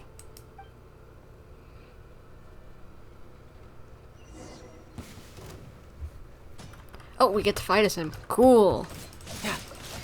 I think they're trying to work in, like, character trials into the main missions. Brace yourself. This is gonna hurt. I think it's smart. What's your deal, Brad? How are you so strong if you're just a staffer from Snezhnaya's Northland Bank? Wait, don't tell me you're... Oh, he didn't know he's a harbinger. Oh, now you notice. It's a little late, don't you think? Just make sure you understand that you don't mess with Northland Bank. Got it?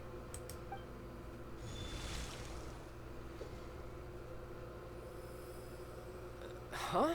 What? Now's my chance!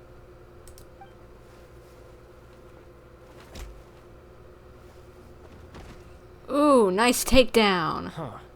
That was weird. So, what just happened there? It seemed like your vision stopped working. I'm not sure. It's as if I suddenly lost control of my hydro powers when I needed them. Maybe there's something wrong with my vision? Some of those guys running away with their hands over their head like that is so funny. I love that new like animation that they've added in. It's perfect. Strange. How could that happen? First time Paimon's ever heard of someone losing control of their vision. Never mind. It doesn't matter. If I want to stay sharp, I shouldn't be relying too much on my vision anyway. Besides, I always have my delusion in case I need it. Better not use your delusion too often. So what are you doing in Fontaine, Child? I don't see its work for Northland Bank. Well, I guess it's because I've been in a bad mood lately. Huh? What kind of reason is that? Wait, since when do you feel down about anything? Exactly. I don't know. Maybe I still have a lot to learn about myself. But recently, there seems to be some sort of restless power stirring inside of me. And I don't know why, but every now and then I feel like I'm in a terrible mood. Maybe some of that, like, abyssal power, the delusion is catching up with you. Maybe you losing control of your vision just now is connected with that power you're feeling inside. That is a possibility. Yeah, they look so stupid running away. Exactly, and that's what makes it so funny. But so about his power, do you have any idea where it came from? I can't remember if I ever mentioned it before, but when I was 14, I fell into some unknown abyss. You haven't mentioned it, but I'm aware of it. It was during that time I learned nearly all of my abilities. The one who took me under her wing and taught me was named Skirk. She was always quiet and very mysterious. Nobody knew where she came from or what she had been through, and she was always very strict when teaching me combat techniques. One time, I asked her why she was willing to take me on as an apprentice. From what I could make of her answer, it was because I had awakened it, and traces of it remained on me. She said that all my combat training would be useful in the future. Do what? Is Child having some sort of actual gonna have some sort of really big plot relevance? Like, really big? I mean really big? Because something being referred to just as it being harbored in, like, traces of it remaining inside whatever him, just like, that sounds suspicious. But what is it? What did you awaken? She never explained that, but my guess is that it's related to a dream I saw when I had just fallen into that abyss. In my dream, I was in the deepest depths of the sea, and the boundless seabed was all around me. But in front of me appeared a whale that was so massive, I felt like I couldn't breathe. Huh. Hydro dragon, maybe? I know it's a whale, but maybe dragon related? A whale? Oh, that sounds familiar! When we fought against you before, you summoned a huge whale that seemed to leap at us. Is that the one? Speaking of which, why aren't we even remotely just like, suspicious of this man? I know we've talked to him in events and whatever, and kind of put this somewhat besides us, since it was just kind of a business thing, but at the same time, he tried to kill us last time that we saw him, like, in the main story, at least. He just had to blow us, like massive amounts. That's just an abstract form of a whale that I create using my elemental powers. It takes that shape because the scene I dreamt of the whale has always been stuck in my mind. I'll never forget it. So you used the whale as inspiration for one of your moves? Huh. Seems a little twisted to Paimon. Well, honestly, no. There's plenty of I don't think it seems like one of the weirdest things we've heard that people use their visions for. But it's honestly very possible that the power inside of you is connected to your incident in the abyss. So why don't you just go ask your master? Maybe she knows the answer. Let me guess, she disappeared? You make it sound so easy. Ever since the incident I experienced there, I've never stopped searching for Master Skirk and that unknown abyss. But it's been years now, and I've still found nothing. There isn't even a trace of the place where I remember falling into the abyss. Oh, it sounds like some kind of ghost story. Yeah, I'm out of leads at this point, but there's nothing more I can do. It seems that strange encounters in this world tend to be elusive like that. Oh, seems the time really flies when I'm talking with you. I just remembered I have somewhere else I need to be, so I should get going. Okay, he just shows up and drops some lore bomb on us. Some lore mystery, more like, actually. And he's gonna dip. Okay. What? More work for the Northland Bank? No, it's more of a personal appointment. Lately, I've been sparring with some of Fontaine's official champion duelists whenever I'm feeling bored. Would that include that, Chlorine? Yeah, that girl. Official champion duelists? You mean it's their job to duel? Yep. In Fontaine, before a criminal goes to court, they're given one chance to defend their honor by requesting a duel with an official champion duelist. The champion duelists are all powerful fighters selected from among the nation's best. And the duel itself is a no-holds-barred fight with no specified stopping point. So engaging in such a duel is regarded as a symbol of defending your honor. If a criminal manages to win the duel, they'll be acquitted.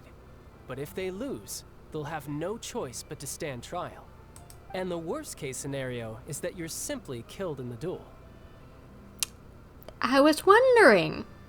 Though it's rumored that Fontaine has a death penalty, from what I can tell, no one has ever been officially sentenced to death. I have a feeling we're gonna see that while we're here. So really, the only people who opt to duel are those who have suffered a grave injustice in being accused, or those who greatly value their honor. Otherwise, why gamble with your life? So, do many people actually get out of their trials by winning the duel? Apparently, it's exceedingly rare for anyone to actually win. Fontaine probably enacted this system as a way to show that the nation respects the honor of its citizens. Besides, none of the champion duelists are to be trifled with, which is exactly why I was itching to face them as soon as I got to Fontaine. Apparently, the one I'm meeting today, Clorinde, is the strongest of the champion duelists. I had been asking her for some time before she finally agreed to face me today. I want to see this. Well, that's child for ya. Paimon feels like we heard that name somewhere before. When we were meeting the Hydro Archon Paimon, remember? She was the one who was like, you dare say such disrespectful things, nah, nah, nah. Oh, before I forget, I want you to have this. What? Huh? Your vision? You're seriously just giving it away? The heck? I'm just worried that it could become uncontrollable again. I'd be pretty upset if it got in the way of my duel, so I think I'll be better off without it for now. What? What? What?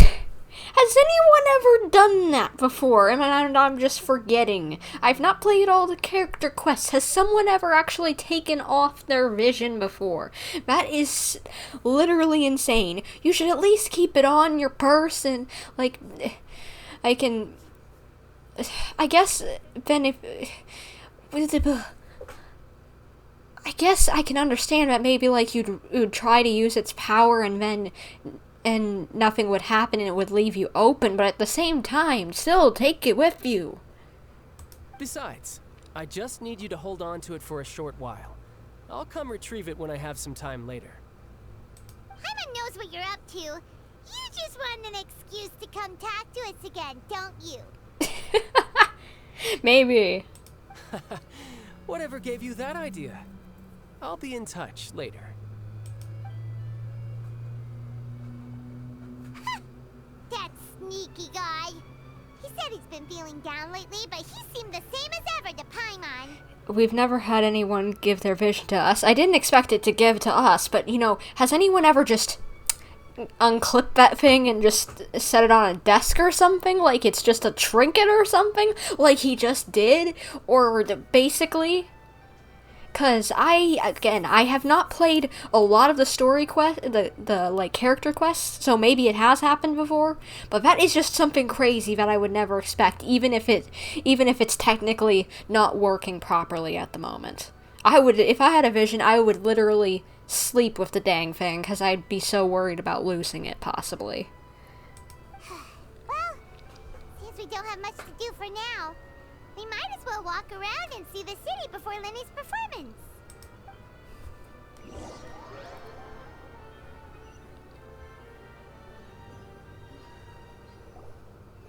Wow! Who could have seen that coming? The reporter who was barely around for most of the story was the murderer all along! Hey, Paimon, don't blurt it out. Oh, don't spoil the mystery for everyone else. Sorry. Paimon was just surprised, that's all. Paimon never saw that twist coming. The murder mystery novels here are amazing.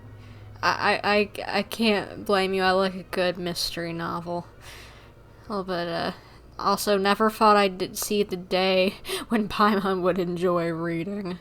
The whodunits here in Fontaine are a lot different than the light novels you see from Yai Publishing House.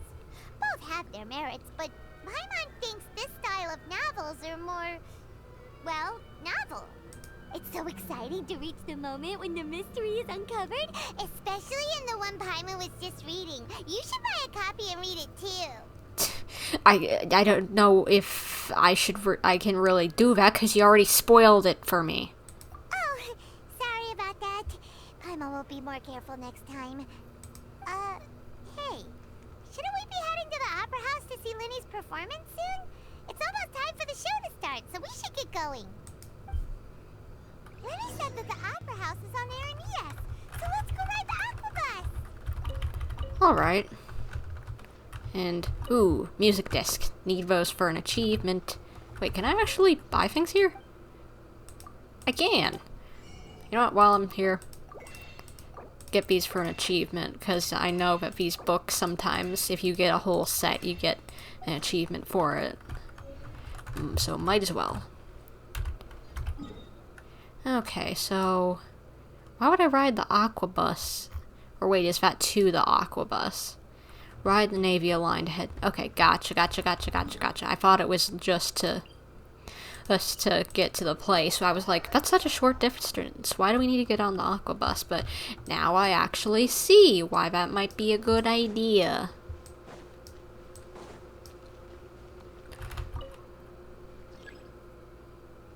You actually have to call an elevator around here because of how big it is. Good lord. You know, I think it would be smart if, like, you're calling a lift just to teleport it so that it takes less time. Navia line. Not Navia, Navia, whatever. So, well, let's just wait for the aquabus.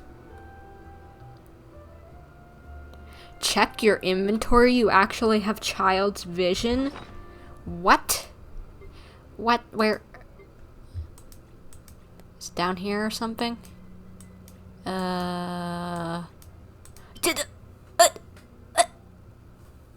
Wait, are we gonna actually keep this thing? Because gold quest items, I don't think ever leave your inventory. I could be wrong about that, but gold quest items I don't think ever leave your inventory. So are we not gonna give this back to him?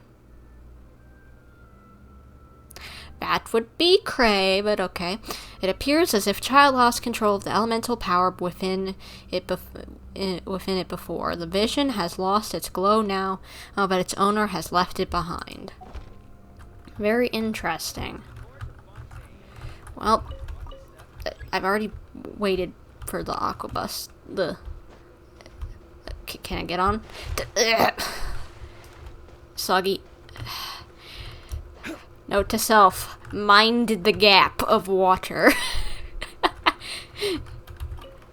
Haha, joke. Okay. How do you do? When does the... Immediately? Okay. Well, at least we're heading in the right direction. Let's sit down and have a look around this place. Welcome to the Navia line. I am Elfan. Hello. Hello, The Elfan. boat will be departing imminently. Please do not stick your head, hands, or other body parts outside the boat. The aquabus operator is not responsible for any accidents or injuries resulting from doing so. They're so cute. Also, I love these little Please guys remember to or buy gals. the Steambird, though I don't read it myself. I love the destination of the current tours are in melazines. ES. Points of interest worth visiting include the Fountain of Lucine and the Opera Epiclese. Okay. If you look to the left in the direction we are currently traveling, you will see the famous Fontaine Research Institute up in the sky. Oh, is that what that is? Experiment gone wrong turned new sightseeing opportunity. Ingenuity truly is a wondrous thing. I thought it looked like something went wrong. Yeesh. Because that looks like an abyss thing. Like it's glitching in the Matrix. But I still can't believe Child actually gave his vision to us and that we have it in our inventory. Our final destination.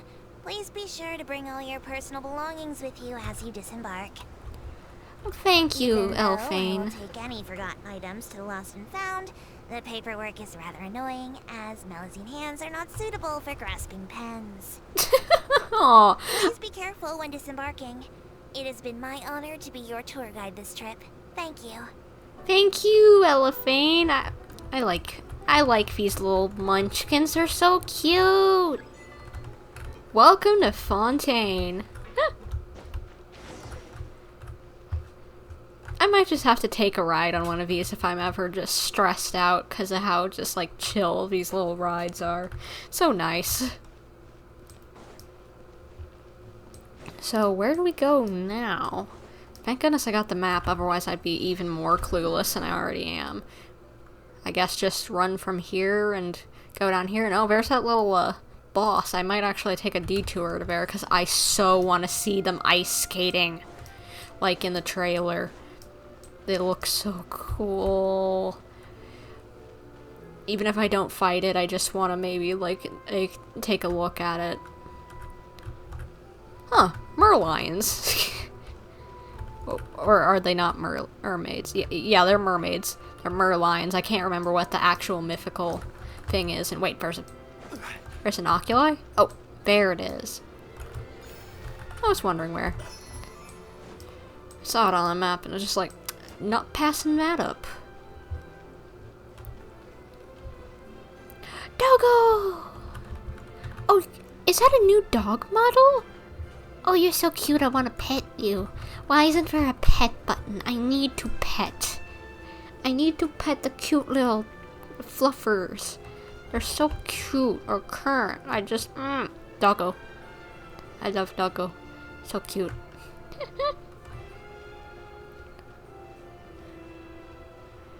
Man, I can't wait to explore this whole place just to get, you know, just to look around this place more. It's so wonderful. And you are a very dapper doggo. Very dapper indeed. Cute.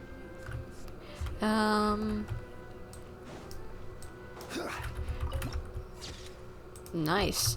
I am gonna go around that thing so that I can actually maybe see this boss, because I don't want to wait any longer to see it. This is one of the things that were in the trailer that I really want to see.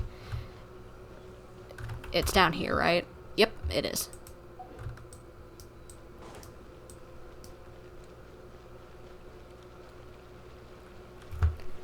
Let's see. This is extremely... Oh my gosh. That is so cool. I wonder who came up with that concept. It's incredible, like seriously. Yeah, I agree. Need to add a pet button for the doggos, but who came up with this idea? Did you?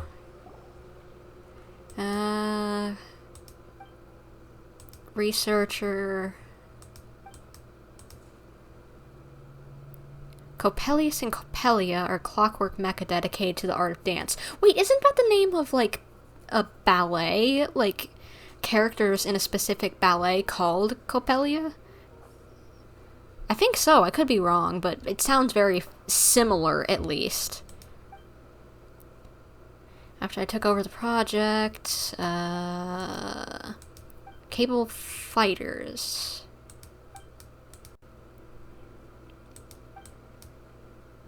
Dirge of Coppelia, Nemesis of Coppelius. Next up are fantastical performances that are to be delivered by Clockwork Mecha, Coppelia and Coppelius. Before you begin the challenge, you must speak with Maillard, how you pronounce it.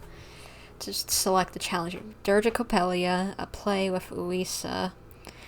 And, okay, so the rewards change depending on if you talk to him.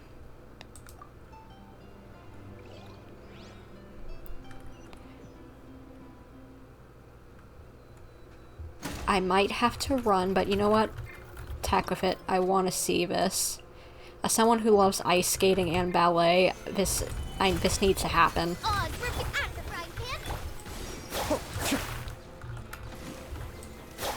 Oh my gosh, it's so pretty.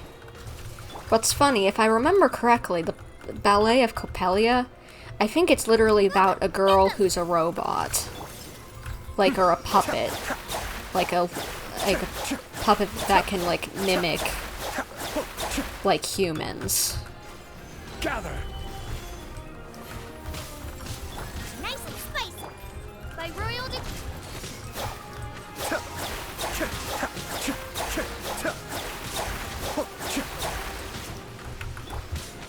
Solidify! You're toast! Kamisato Art. Suiyu!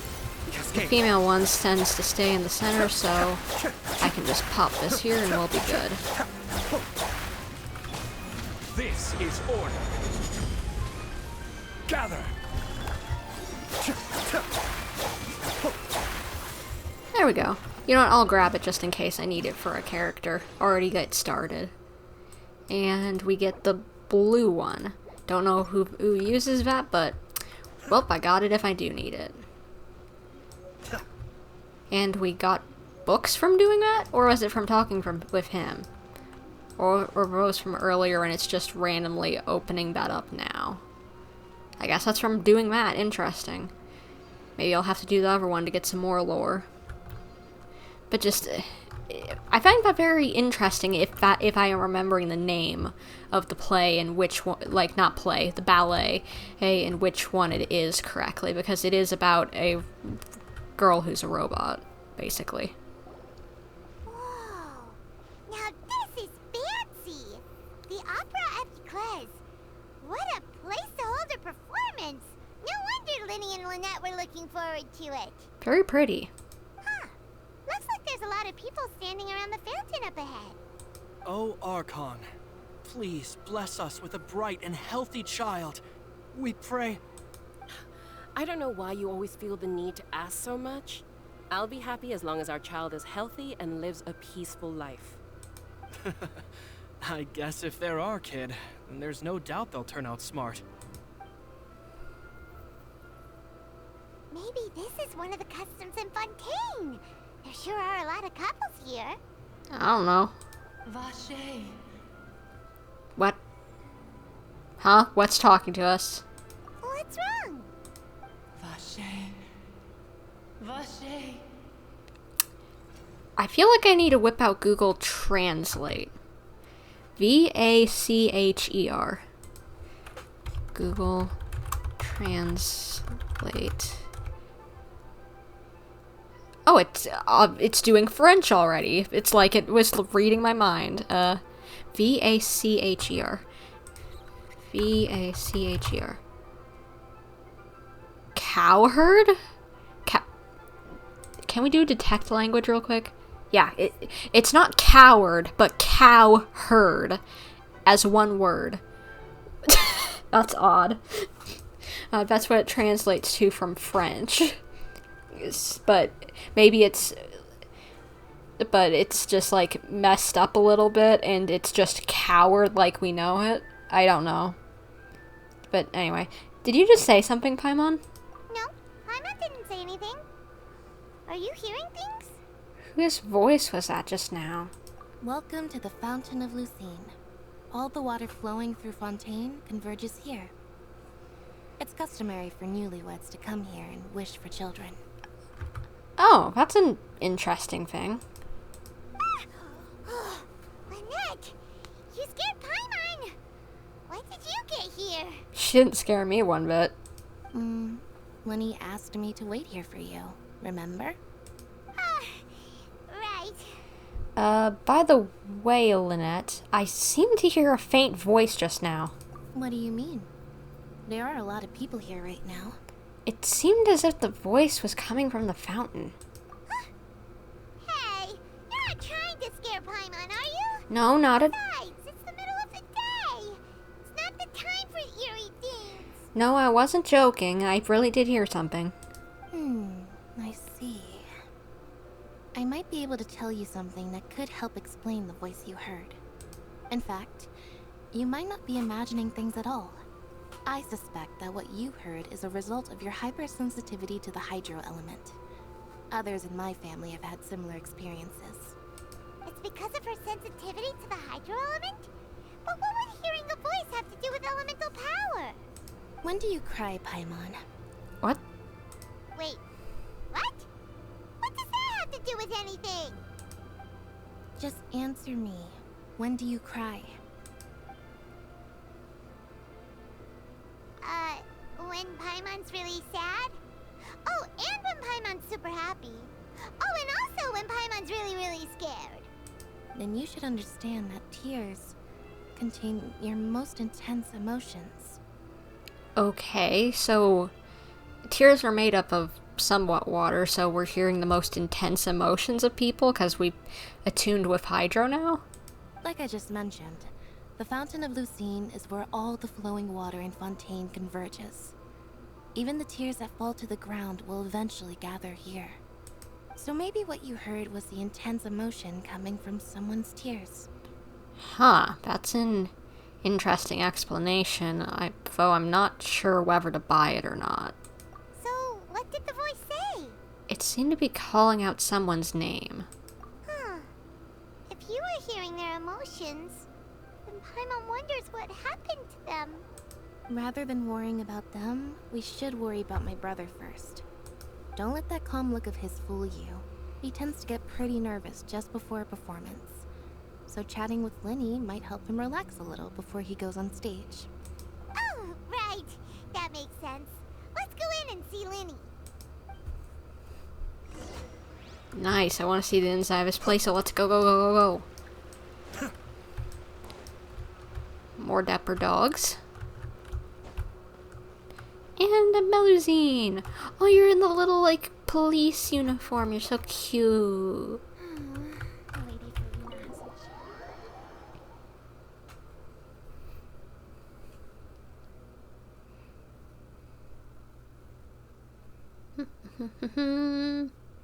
Let's go.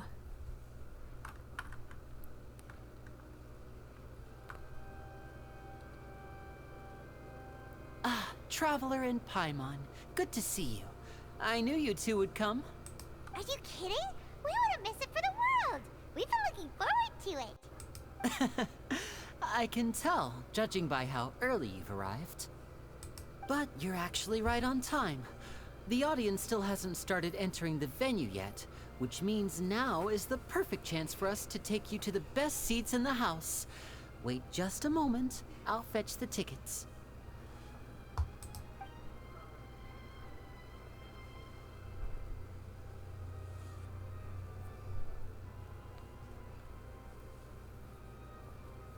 The Opera House has assigned seating, so you always have to make reservations. I've already reserved your seats, and here are your tickets. Oh, thank you, Lyney. Ooh, front row seats. Thanks, Lyney. I've always heard you don't actually always want front row seats, you want, like, second row seats, because, like, being front row is too close to the stage and you can't see it properly. Like, second or third row is where you actually is the best seats in the house. Don't mention it. There's no need to keep thanking me. Hey, Lyney! Could you come over here and take a look at this? Oh, I'll be right there. Seems there's an issue with the stage props over there. That's Cal, my assistant, calling me. I'll go lend him a hand. Go for it, or you got a show to put on. Yeah, we'll just go to our seats. You go ahead, Lyney. So, where do we go? Up or down? I'm betting down, but I'll try going up real quick. Oh, so cool. But no one's here yet. Maybe in the cutscene it'll fill out. In a cutscene it'll fill out. We got prime seats next to Mr. Handsome. Hello.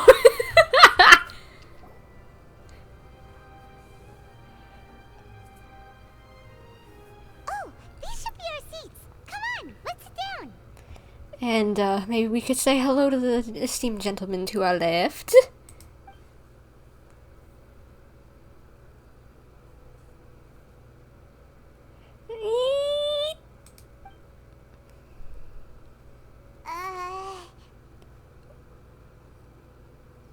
Should we say hi, maybe?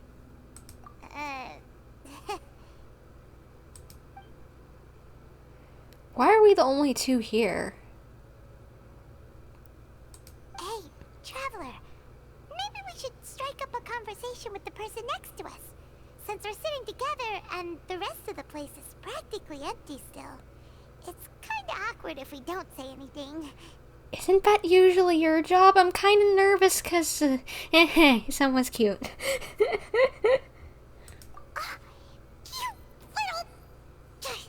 Of course you put this on Paimon. Excuse me, I did not realize you felt awkward. I am terribly sorry. Is it just me, or is his face even better looking than most of the other character models? Hello. Did they do something new with the character face model? Cause, I know he got different eyes, but, something's striking over here. Excuse me. I'm getting hot over here. You're gonna make me blush. I would be perfectly happy to chat with you if that is what you would like.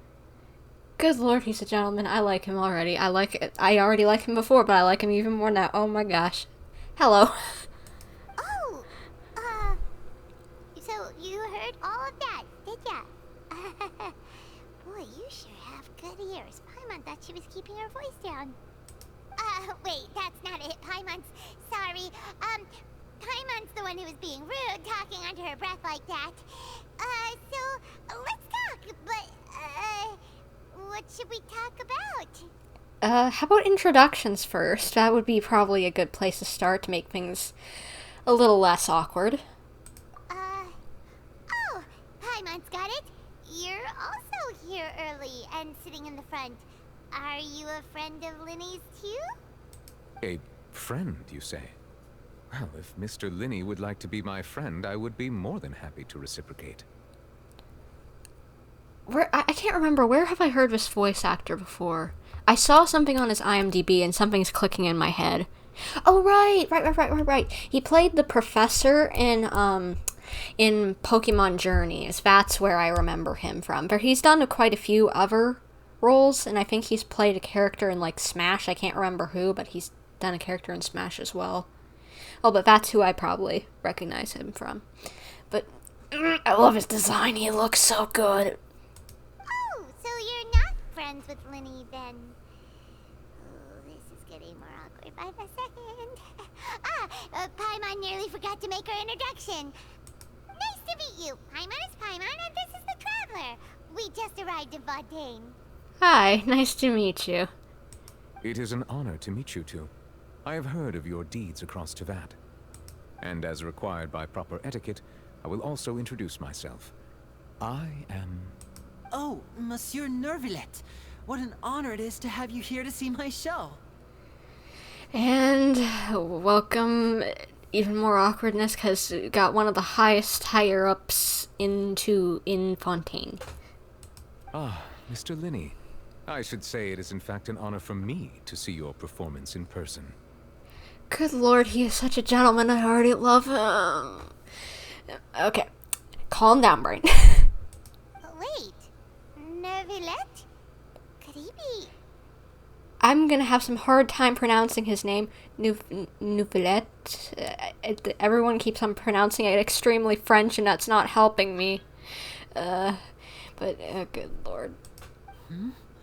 I saw you all chatting just now, but it seems you still don't know who Monsieur Neuvillette is. Allow me to introduce you to Fontaine's Chief Justice. That seat is always reserved for him. It wouldn't be too much to say that he's the symbol of justice and honesty here in Fontaine. Ooh, sorry for being so rude just now. Paimon had no idea you were such an important person. Just the drip, man. I agree, he's so handsome. I agree, Zhao. No offense taken. Being Chief Justice is merely what I do for work. Nearly every person has their usual reserved seat, so I'm not so special, really. And by the way, I should probably let you know, even though I would prefer not to, there's someone sitting up there in the VIP seats that has been striking a pose for quite a while now. She's been watching us this whole time. I believe she is trying to give you a most elegant and impressive first impression. He's ratting her out. Oh my gosh, this is gonna be an interesting dynamic between these two, and I already love it. So I think you should take notice of her sooner rather than later. Otherwise, she may become flustered. I don't think she's gonna be the one flustered over here, because that's a me over here with you. Hi. My fictional character has never made me visit. Oh my gosh.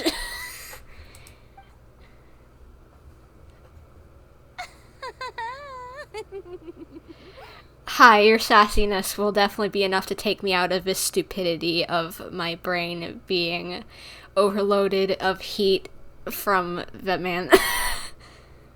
Huh? Oh, it's Furina, the Hydro Archon. Huh. She sure has a smug and satisfied look on her face. Guess she has no idea that you saw right through her act. Very good. That is for the best. No need to pay her any more attention. We may now enjoy the show. I like him. I like him. He's not stuck up, but he's still a gentleman. He's kind of like Zhongli.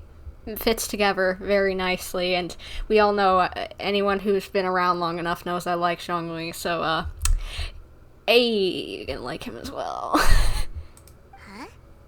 So is this what things are like between the Chief Justice and the Hydro Archon? Yeah, he doesn't take her wackiness. Furina is so sassy and silly. Exactly. We've only known her for, what, half an hour, and she's already this way? Yeah, she's gonna be fun. Alright, please wait just a moment longer. I've pretty much finished my preparations, and the performance will start as soon as the audience has made their way to their seats. Yay! The show's finally about to start! Paimon can hardly wait! Paimon's never seen a real live magic show before!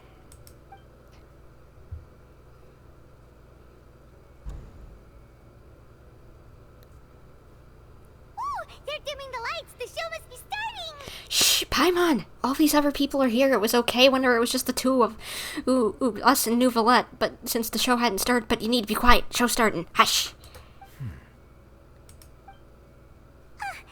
Sorry. Paimon will try to stay quiet. It's okay. We all have our first time in a place like where we need to be quiet. Welcome, one and all, to the Opera Epiclese. I am the star of today's show, Lyney. And over here is my sister, Lynette, who will be working as my wonderful assistant. Please, let's give her a warm welcome. Hello, everyone. I know she may seem to be a little sleepy right now, but that's just a sign that she's nervous. Whatever. Now, some of you may be thinking, two vision holders who can freely manipulate elemental powers performing magic is not true magic at all. So, I would like to take a moment to assure you that elemental powers will have nothing to do with what you will witness on the stage today.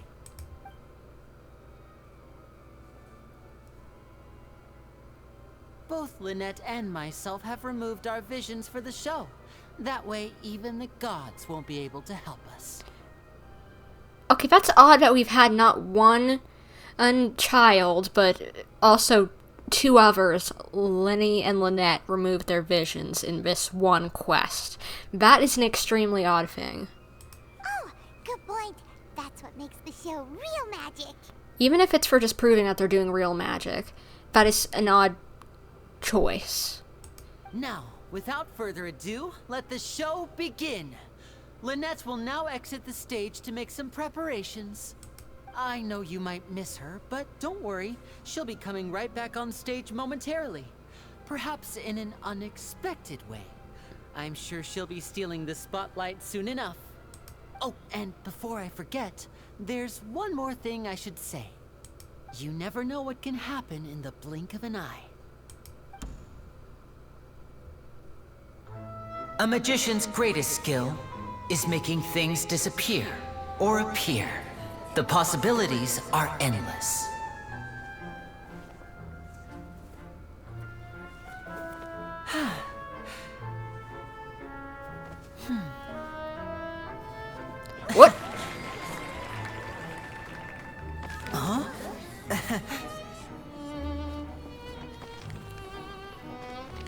Oh, he's good.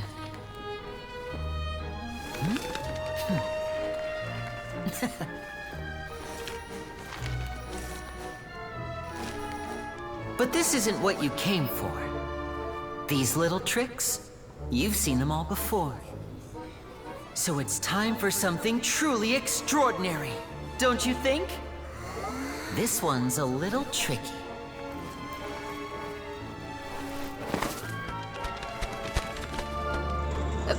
What? Oh gosh. Using this water tank, I shall make my sister vanish completely, right before your very eyes. This feels very Harry Houdini, escape artist. And I don't like it.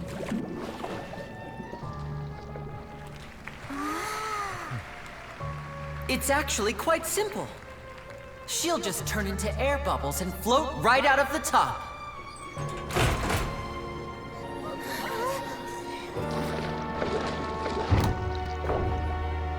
Oh no! I told them to check all the props carefully. With the lid on, even air can't escape. An amateur magician would be getting very nervous right around now. Luckily, it's me on stage, so let me show you what a true virtuoso can do. She's been holding her breath for way too long.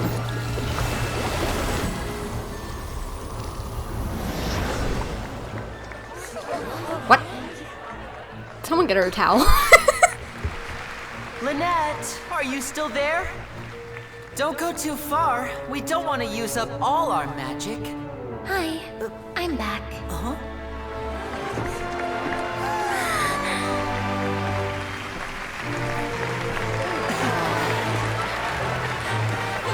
How?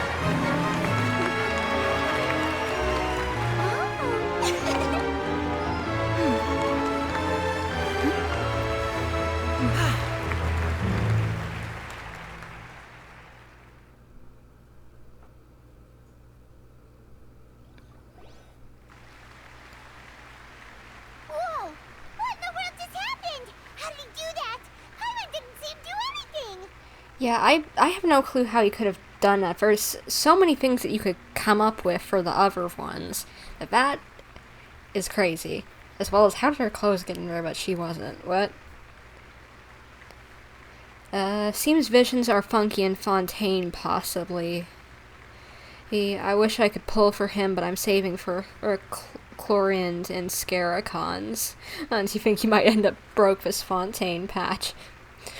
Well, Scaricons are technically over since Scar's patch is gone, so it'll probably at least be like half a year until he comes back around. So you got a while for the Scara patches or whatever. But Chlorinde, I have no clue when she'd be coming in. Wasn't Lynette inside the water tank? How did she disappear and then reappear out of nowhere? Pretty good show. No wonder he's a famous magician. If we could see easily through his tricks, then that would mean that his skills are still lacking. Good point. Very good point indeed.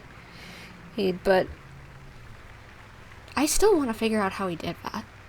To appreciate magic, you should focus on the show happening on stage, rather than getting caught up in trying to see that which has been intentionally hidden.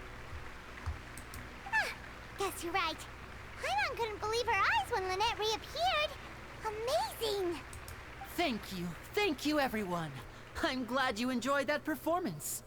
But our magical journey has only just begun. I've prepared even more astonishing surprises for everyone here. What? The magic of transformation and disappearance can go far beyond what you've just seen. Okay, so there's more? I'm sure many of you are thinking that escaping the water tank was impressive enough. But Lynette is still my assistant after all. Are you gonna try and do it? In which case, I have ample time to make all necessary preparations. So, for my next trick, I will require the participation of one lucky audience member. Please, if my assistants could bring out the magical boxes now. There are 2 boxes and only 2 boxes. One is here, and one is there in the aisle among the audience. I'm sure many of our clever audience members have already guessed our next magic trick. A swap! Our lucky audience member and I will each enter a magic box. After 1 minute, we will each emerge from the opposite box. Well, I can already tell you how that goes. Trapdoor underneath each of them that you can't see, and then once there's a tunnel underneath, it's probably something that's already there. Now please, everyone pay very close attention to the box you see here. Don't give me any chance to make a move. Wow, how's he gonna do this? Hey, do you think this is all magic tricks, or does Lyney have actual superpowers? First of all, calm down, Paimon. We still need to be quiet. And second of all, let's just watch and see. The lucky audience member will be generated by this random number selector. It selects numbers entirely at random. Even I don't know who will be chosen to participate. Now then, let's begin.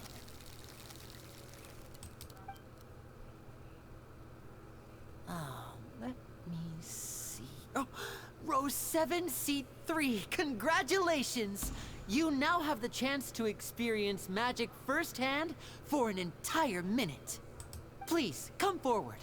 My assistant will take you beside the magic box. I'm sorry, it might be a little cramped inside, but no need to feel nervous. We've carefully arranged everything for you to be as comfortable as possible. Look at the balloons and stars inside. I don't think that would make anyone less uncomfortable inside there. You don't need to do anything, but no matter what strange things may happen, don't come out of the box. If the magic is interrupted, who knows where you might end up? You might even find yourself in the Fortress of Meropide. Oh, okay. All right. Before I enter the magic box, there is one more thing I need to ask the audience to do. Could you all give me a countdown? Like this. 60, 59, 58. Just keep counting down. You can go a little faster or slower if you like. I won't be able to see anything in the pitch black box, so I'll be relying on your voices to know when time is up. Oh, and no tricks now. If you quickly count from 60 in just 30 seconds, then I'll be in a tough spot. Yeah, it's because they're switching from, like, some sort of trapdoors and whatever. Ooh, Paimon kinda wants to count faster after hearing him say that. I'm sure Lyney is more prepared than he actually, you know. My brain. I'm sure Lyney's already prepared for such a possibility, as well as that I don't think you can do it if you want to, because the crowd's all doing it together.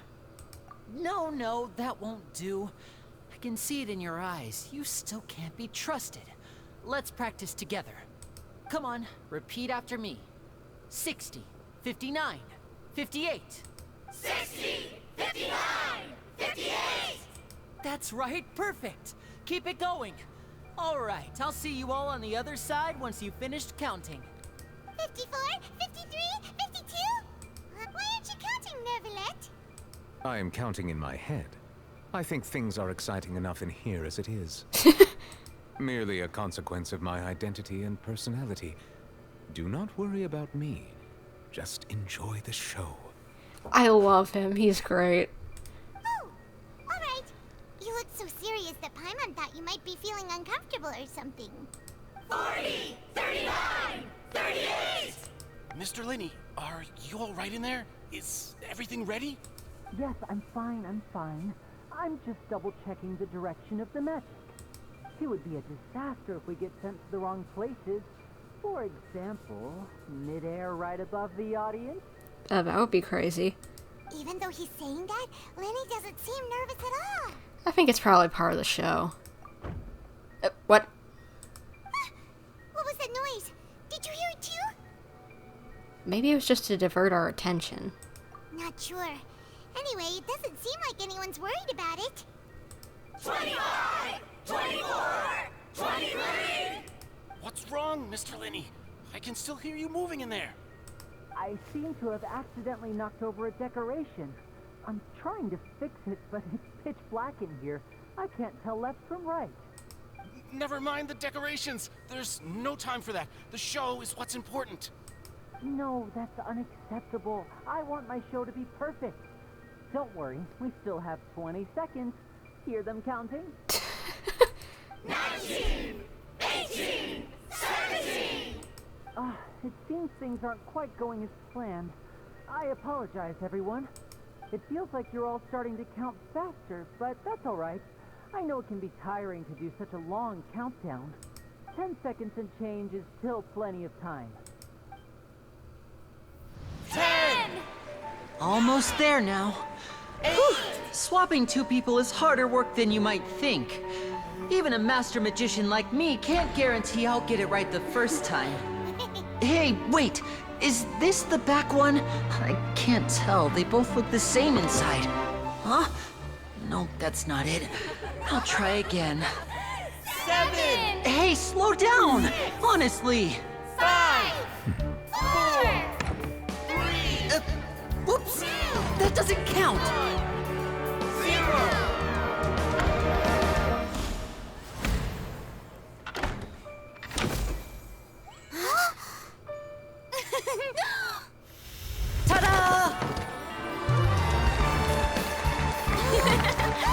How in the world did he get there that fast?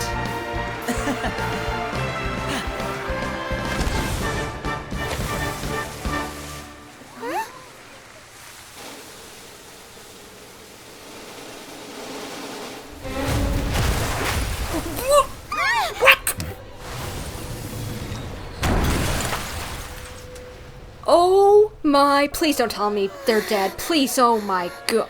Oh, ho. The assistant died, oh my gosh. What happened? Did the assistant just die? Did the girl just die too? Oh my gosh. Huh? Is this part of the show? Mr. Lyney, you're going to use magic to fix the stage now, right? Oh, I don't think that's part of the show. What happened? Oh no. Maybe this isn't part of the show. The girl was still in that box, right? And the guy's mask floated off, so it's two people may have just died getting crushed. This performance is over. Medical staff with me. Guards secure the scene and detain all the performers. Seal the exits. No one is allowed in or out at this time. Yes, that's right. If this was just an accident, then we must investigate the cause. But if this was all part of some scheme, then those accountable will not escape the judgment of the God of Justice. No need to be alarmed, you two. We'll get to the bottom of this soon enough. Well, thanks for the reassurance, but I'm a little nervous still. 'Cause two people just died! Getting squished! Of all things. Unfortunately, the person who is in the magic box has been pronounced dead. His name was Cowell, one of the assistants in Lyney's magic troupe. That guy from the beginning who was... Oh my gosh, he died. Apparently, the fireworks on stage ignited the ropes that were suspending the water tank, which then caused the tank to fall onto the stage. As of now, we are still not sure why we found Cowell in the box, rather than the guest from the audience. And after an initial search of the area, the guards have confirmed that the girl is nowhere to be found. And another missing girl on top. So the girl's missing and the guy's dead. Oh, he got squished. That is probably one of the most brutal deaths we've had in Genshin Impact. Ow. Oh gosh. Wouldn't want to go up that way. It appears that this incident was not merely some mishap with the performance. And there are many indications that it is connected with the case of the serial disappearances of young women. The serial disappearances case? That's the case that Charlotte mentioned before. And to pull it off like this in front of an audience, including the Archon-in-Chief of Justice? Good lord. I know the truth. I can see through the whole thing. Really, using such a shallow and obvious mystery as his finale. Did he really underestimate us that badly? Are you saying Lyney is the culprit? I say that our powerful magician, Mr. Lyney, is now the prime suspect for the serial disappearances case. He wasn't even born whenever it started. 20 years ago. He was like, even if he was probably only like 1 year old. Huh? Why me? This whole thing was an accident. No, this all occurred during your magic show, did it not? The missing girl disappeared after being chosen, did she not? The deceased is one of your assistants, is he not? Good lord, can I slap her? Because you're gonna get on my nerves. I love your design, and I like your sass, but you're gonna get on my nerves, woman. Now that I think about it, that whole speech about magicians making things disappear was nothing more than a provocation, a bald-faced challenge. That can't be right. How can Lyney do this? He was in the box on the stage the entire time. We can even hear his voice. Besides, before the show, he told us that he would like to catch the criminal behind the disappearances. He couldn't possibly mean catching himself. It's hard to believe all this happened during the show. Save discussion for a later time, please. Lady Furina, may I assume that your comments just now constitute an accusation against Mr. Lyney and his associates, and that you are pressing charges? Huh? I just think that I think it might be a little early to talk about formally pressing charges. Were you just saying that all just to be dramatic, woman? You weren't actually pressing charges against him? Are you kidding me? You just went from I really like you to I want to slap you. Good lord, treat your justice system like it's supposed to be seriously, rather than just as a spectacle. But what Lady Furina said just now makes perfect sense. Looks like she's gonna personally deliver justice. And she's gonna fall whims to the crowd's demands. I already don't like her. A kidnapping and murder carried out under the cover of a magic show. Lady Furina said it all. And she's influencing them. Stop blindly trusting people. Use your own brain cells. I mean, of course, my dear people. But what excites me even more than the obvious truth before our eyes is the opponent I'll be facing. That's right. I mean you, Traveler.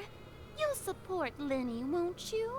After all, he was the one who helped you the first time we met. I trust Lyney, so are you putting forfeit charges towards him just so that you can have a duel with me? You could have asked. Then there's no problem at all. You know, the Traveler and I already had a duel the first time we met. No, we didn't. But with Lyney's help, our little duel ended in a draw. But draws really are the most boring possible outcome. Woman, you're rigging your own court. Shut up. So, no more draws. Between the two of us, there must be a clear winner and loser. And what better place to hold such a riveting showdown and decide the true victor than here, on the grandest of stages, the Opera Epiclese. Huh. It wasn't a draw. She obviously lost last time. Yeah. I understand. Charges have now been pressed, and as such, a trial is in order. Well, Traveler, seems Lady Furina has set you in her sights. But putting her dramatic rhetoric aside for a moment, I would like to ask you, are you willing to act as Mr. Lyney's attorney and defend him in this case? We playing Ace Attorney, boy! I'm up for this! Yes, I am! Very well. The trial will be held a day from now in the Opera House. Both sides may investigate the scene to build their cases and search for the truth. We're playing Ace Attorney here! Let's go! I love Ace Attorney! Lyney and his troop are all potential suspects. and shall remain within the Opera House. The audience may begin to leave in an orderly fashion once they have been cleared by the guards. A day isn't that long. Let's see what kind of case this big shot outlander can build in such a short amount of time.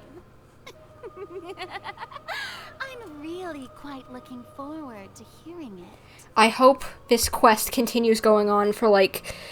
I hope this isn't, like, close to the end and then we'll have to get cut off, because I don't know if I can do another quest today. But if it's all in one same quest, I am powering through all of it, because, oh my gosh, I just really hope we don't get, like, a to be continued. Please don't.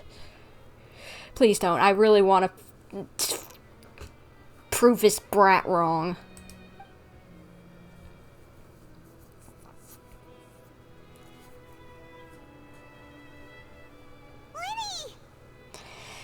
Looks like we're your attorney. Sorry about everything that happened just now. Were you frightened? A little bit, I'll be honest. Of course! Who wouldn't be scared after witnessing an accident like that? Totally. And yeah, I love investigation game things too. Just like, give me that mystery juiciness and me actually having to put my brain to the test. And they don't come up with stupid stupid things that you would never come up with. Like, I like that they actually, like, don't just put in some sort of twist that you never would have guessed most of the time. You know, like, they lead up to it, you know, with just even little hints sprinkled in so that you can actually figure it out. Yeah, I'm a little shaken up myself. How could this happen? And poor Cal. I know you already claimed that you would defend me, but now it's just us talking. Tell me, do you think I could possibly be the murderer? No, and by the way, I don't know if you were paying attention earlier, but just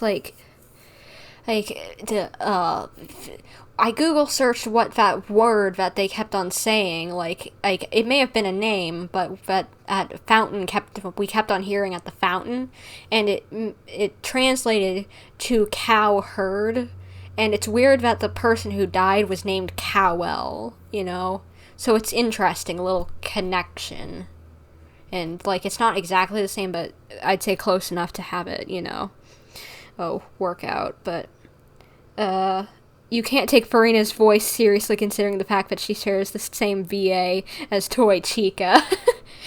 I don't think it has, like, I personally can see apart different roles. As long as you fit the role that you are in, which she isn't meant to be taken seriously, I don't think. While she's in a position of power, she isn't doing the right thing, so she isn't meant to be taken seriously. So I think it fits. But, no, I do not think you are the murderer, Lyney. Good to hear. Thank you so much for trusting me. I'm sure everyone sees me as the biggest suspect at this point. But, if you ask me, the whole thing is mysteries layered upon mysteries, such that all that's left is confusion. I don't know whether what happened there on the stage was purely an accident or not, and I don't know why poor Cal was in the box. As for how that girl chosen from the audience could suddenly disappear, I'm afraid I don't have any answers either. If someone tampered with my performance, then we need to figure out what they did. Even a skilled and knowledgeable magician like myself couldn't pull all that off in just 1 minute. Yeah, it's very strange. Which is precisely why we need to investigate. As this book says, the impossible could not have happened. Whatever happened must have been that which is possible. Isn't that a Sherlock Holmes quote? And Amber said that once. In her story quest. But also, where did you get those glasses? Paimon bought them when we were reading at the bookshop in the city earlier. Pretty cool, huh? When did I give you money? Don't worry. Paimon used her own savings to buy them. It wasn't from our travel funds. When did you have savings? I think they look cute on you, Paimon. I would agree, but still, it's... when did I give you money to save up? You have good taste, Lynette. Or when did she get her own money? That's the right attitude. Feeling depressed isn't going to help me now. I need to get back to my normal self. But with the guards watching our every move, it's going to be especially difficult for Lynette and I to prove our own innocence. Good thing you agreed to be our attorneys. Thanks for that. We'll be counting on you. Are there not, like, real attorneys around here? Because I don't know if I'm really qualified for it. I'll still do it, but isn't there an actual attorney around here? Yes, thank you so much. I won't let you down. I'm honestly kind of used to being thrown into the thick of it like this. Yeah, just leave it to us. Oh, since we're going to start investigating, Paimon has a question first. Where did Lynette go during the performance? Oh, well, I'm afraid that would involve some of our essential trade secrets as magicians. Dude, you could be put on death row or something. Just tell us. The secrets behind our magic are past saving, Lyney. I suppose you're right. The truth behind our tricks is going to be important evidence that will be weighted during the trial. 'Tis truly a pity. As a magician, our magic show is a work of art. We've poured countless hours and spared no effort in perfecting it. But if revealing our secrets will help you uncover the truth behind what happened, then it will be well worth it. Okay, now spill. We should go somewhere else if we're going to discuss our magic tricks. We'll go speak with the guards, and in the meantime, you can go investigate the stage and the seating areas. Alright, let's go have a look while the investigation teams are still here. Detective Paimon is on the case!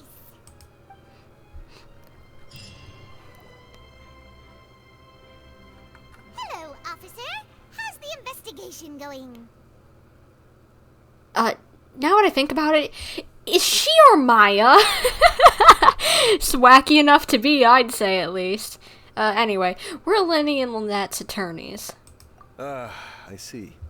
You must be the traveler that Lady Furina mentioned. Listen, I'll be perfectly honest with you. I'd avoid getting mixed up in this whirlpool of a mess if I were you. Huh? What do you mean? Come with me and you'll see. Okay. Is it that you think we don't want to see bodies? Because I don't want to, really, but whatever to save the boy and the girl. The deceased is one of Lyney's assistants, named Cal. Even though he hadn't joined the troupe long, he was hardworking and everyone generally liked him. The assistants are usually in charge of setting up and inspecting the props, as well as assisting with the show and keeping the crowd engaged. Huh, chalkline. As you probably saw when you were in the audience, the water tank suddenly fell and smashed the box with Cowl inside it. But why was Cowl inside? This is the real mystery. We've already searched the scene and were unable to find any traces of the girl. However, if you look carefully, the box was positioned directly under the water tank. The ropes holding the tank were then burned by the pyrotechnics on stage, causing them to snap. All these factors lining up so perfectly makes it hard to see this as a mere accident. I don't know, maybe... I feel like it could still be an accident pretty easily. Or who knows, maybe Lyney and Lynette are putting on a show, because after all, our Licino called them actors, and we're trusting them when we shouldn't be. If anything, the more logical explanation is that the whole incident was intentionally planned, and Lyney is the most likely person to have access to all these areas. But he doesn't have a motive. Are you both good friends of his? We've met him recently, but I wouldn't say super good, but I'd say we're friendly at least. Well, you can't say we're good friends, but we've known each other for a little while. So in just a short time, he was not only able to win your trust, but even convince you to act as his attorneys. I know there's no such thing as magic. The real trick of a magician is holding the audience in the palm of their hand. I've seen a lot of cases, and I can tell you that people are the least reliable kind of evidence. Excuse me, but people can also be the most reliable evidence. Sorry, I tend to be pretty straightforward. Just know that I'm warning you for your own good. You're not gonna sway me out of taking care of this. Anyway, you may investigate the scene of the crime yourselves if you're curious. Who knows, maybe you'll be able to come up with some new evidence. You can use the case record to confirm your current evidence and clue collection situation and or case-related information. This is Ace Attorney. You can check as yet undiscovered evidence and clues in the case record, then investigate the corresponding area to locate them. Use the perception skill to find evidence and clues, but it can be investigated within a certain radius around yourself. This will advance your overall progress. Guards investigation report. The investigation from the guards indicates that the fireworks launched at the tail end of the magic performance set the rope dangling the water tank alight, causing the tank to fall and kill Cowl, who was within it. It seems evident that Lyney is the likeliest user of the prop to commit a crime. However, the reason for the victim being Cowl and the reason for the lady's disappearance remains mysteries. The deceased's identity. The deceased is one of Lyney's assistants named Cowl. He was well trusted by all his colleagues. His job was setting up and inspecting props, as well as assisting with the show and keeping the crowd engaged. I guess we will get to investigate through it. Nice. Now, crossing fingers that Trial is also in this Archon quest because I don't want to get put on a cliffhanger. Okay. Examine white line.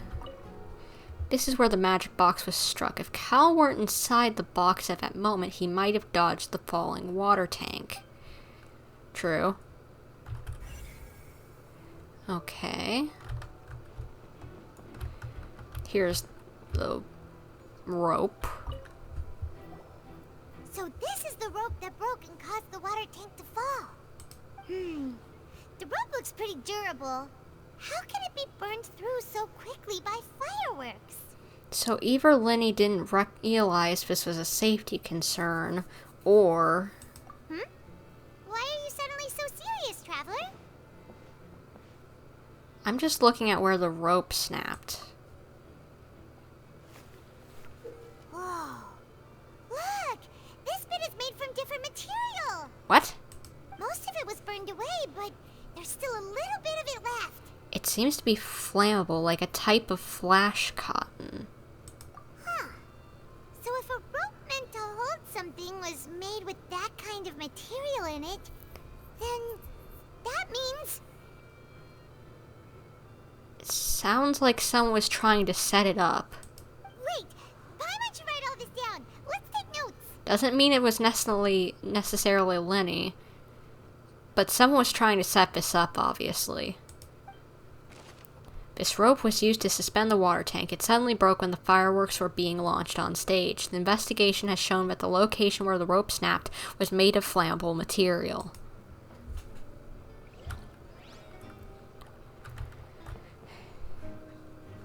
I'd imagine it'd be one of the stagehands. Now that that's the case. Hello? Hello there. What are you investigating? Oh, this location has also been cordoned off because the magic troupe members are currently considered prime suspects. The investigation team is still collecting evidence. The seats were all booked in advance, so we were able to deduce the missing woman's identity by checking the guest list. Could you tell us who she is? Sure. It's not like this is confidential information. We will publish it later anyway when we petition the public to help us find the missing person. Her name is Halsey. She's a painter from Fontaine who's made a bit of a name for herself. Apparently, she wasn't a regular at the Opera House, but she'd been feeling some pressure with her work lately, which made her decide to come see the magic show. The magic troupe members all claim not to know her. We have looked into her social connections. It seems that she has no personal grievances or conflicts of interest with the suspects. Simply put, she wasn't related to the magic troupe at all, which matches the features of the previous serial disappearances. All right. Were the victims of previous cases also chosen at random? That's how it seems to us, in any case. Apart from the fact that they were all young women of around the same age range, there really weren't any other connections between them. Okay then. Thanks for letting us know all this. No need to be so formal. If you do happen to see the missing girl, please be sure to contact us. Of course. It is of utmost importance that we get to the bottom of these disappearances. Information about the missing lady's identity. Halsey is the missing person. She's a famous painter and came to watch the magic show in order to take a break from her own creative work. She isn't known to have been entangled in quarrels with any of the members of Lyney's magic troupe. I would think they would put the trial also in the same quest because this would be too much information to remember. to split them into 2 different quests.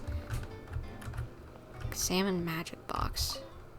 The broken magic box was left on the scene after the guards completed their investigation. Looking at it now, the water tank must have struck it really hard. Of course it struck it really hard. It fell down from the ceiling. Girl, use your brain. Okay, I've already talked to Esmond. Who are you? Quentin. The investigation team has some new findings. Turns out there's an issue with the random number selector after all. See, I told you. What if the machine picked some big guy's seat? You think the murderer would have still made his move then? Sorry to interrupt, but we're helping Lyney and Lynette with their side of the investigation.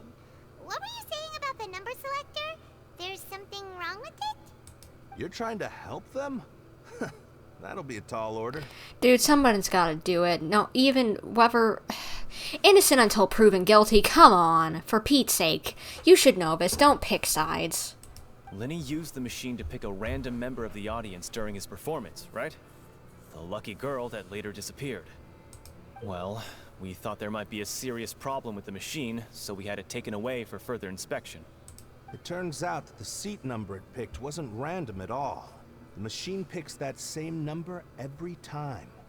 I'm sure you already know that you have to make a reservation in advance to get a seat, regardless of whether it's a trial or some performance. So whoever it was knew, had access to the tickets and to the props. Access to the ticket records and the props. Or setting up props, at least. So, stagehand... Oh, gosh. But they wouldn't have access to the tickets, which would put Lyney as an easily prime suspect because he has access to both, or Lynette. Oh, gosh. Oh, gosh. Please just let a Fatui member be behind, because I don't want Lyney to be a criminal. In other words, Lyney knew who would be sitting where from the very beginning. Maybe it was just a coincidence, because random number generator, making just a paper random number generator would be really hard. So just make it look like it's going to be random and always have it stop on the same one. And but you still picked out a random number in advance. That much checks out. Lyney reserved our seats for us too. Bet you see why I was saying it'd be tough to make a case for Lyney. Thanks. Sorry to bother you. Even though it's bad for Lyney's case, Paimon had better write it down. This device was used during Lyney's magic performance to choose a lucky member of the audience. However, the guards have found that it will generate the exact same number no matter what. Clearly someone has tampered with it. What do we do now?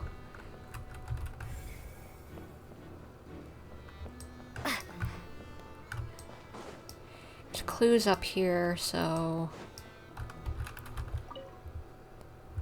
Looks like an ordinary box, but Lyney somehow moved instantly from the stage to being inside it. How did he do it? Yeah, we need to know the trick so that we can actually defend you, bub.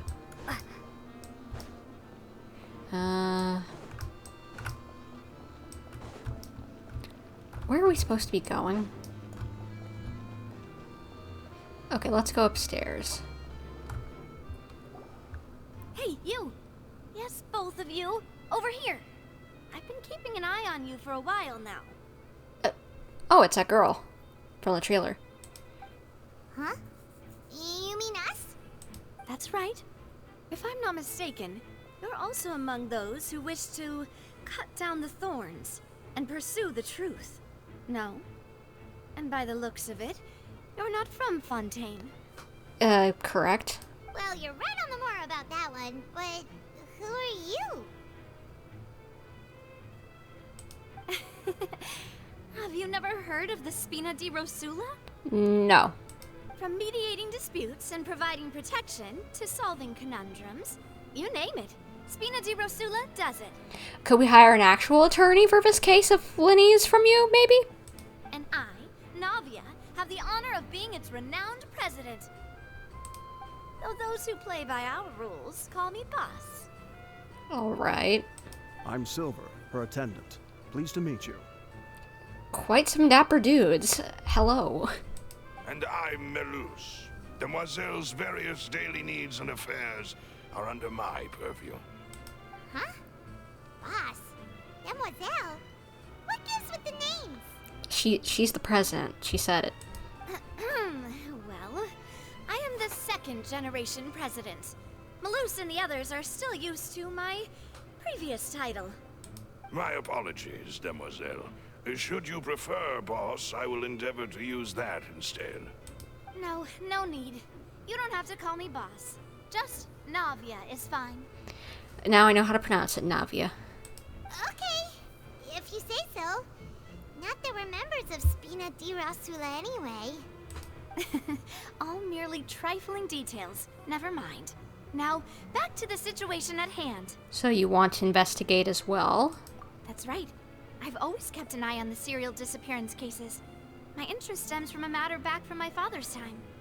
Judging from the look of things, I find Lyney an unlikely mastermind. I would agree. I feel like he's getting set up.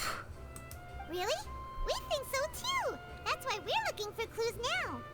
But how did you come to that conclusion? Intuition, naturally. My unparalleled intuition. Okay. Furina sure was quick to point the finger at Lyney without any decisive evidence whatsoever, wasn't she? Exactly. By the way, does anyone get extreme mafia vibes from these three? It's probably what they're going for, but just like, it feels like at least a good mafia kind of thing. But that's not uncommon for her. If you remember, the justice had to interrupt her and ask if she was pressing charges just to keep her from getting carried away. Anyway, a trial begins the moment someone levels charges. And, of course, there was no way Furina was going to back down in that situation. Sounds more like you just don't trust the Hydro Archon. I don't really trust her either at this point. She needs to butt whooping that brat. Well, what's your opinion? I must admit that she can be interesting at times, but liking her doesn't mean that I'll blindly agree with her. Yeah, I can extremely agree with that statement. All right, I've answered your question. Now, it's time you answer mine. Wait a minute, did that answer count? Well, I say it does. But don't worry, you won't hear any pointless questions from me. In your opinion, do you think it's right to treat a trial like it's an opera? Not at all. Well? Not always. And why would that be? Doing so makes it easy for the truth to fall by the wayside. Something serious like a trial shouldn't be treated like entertainment. See, Silver and Melus?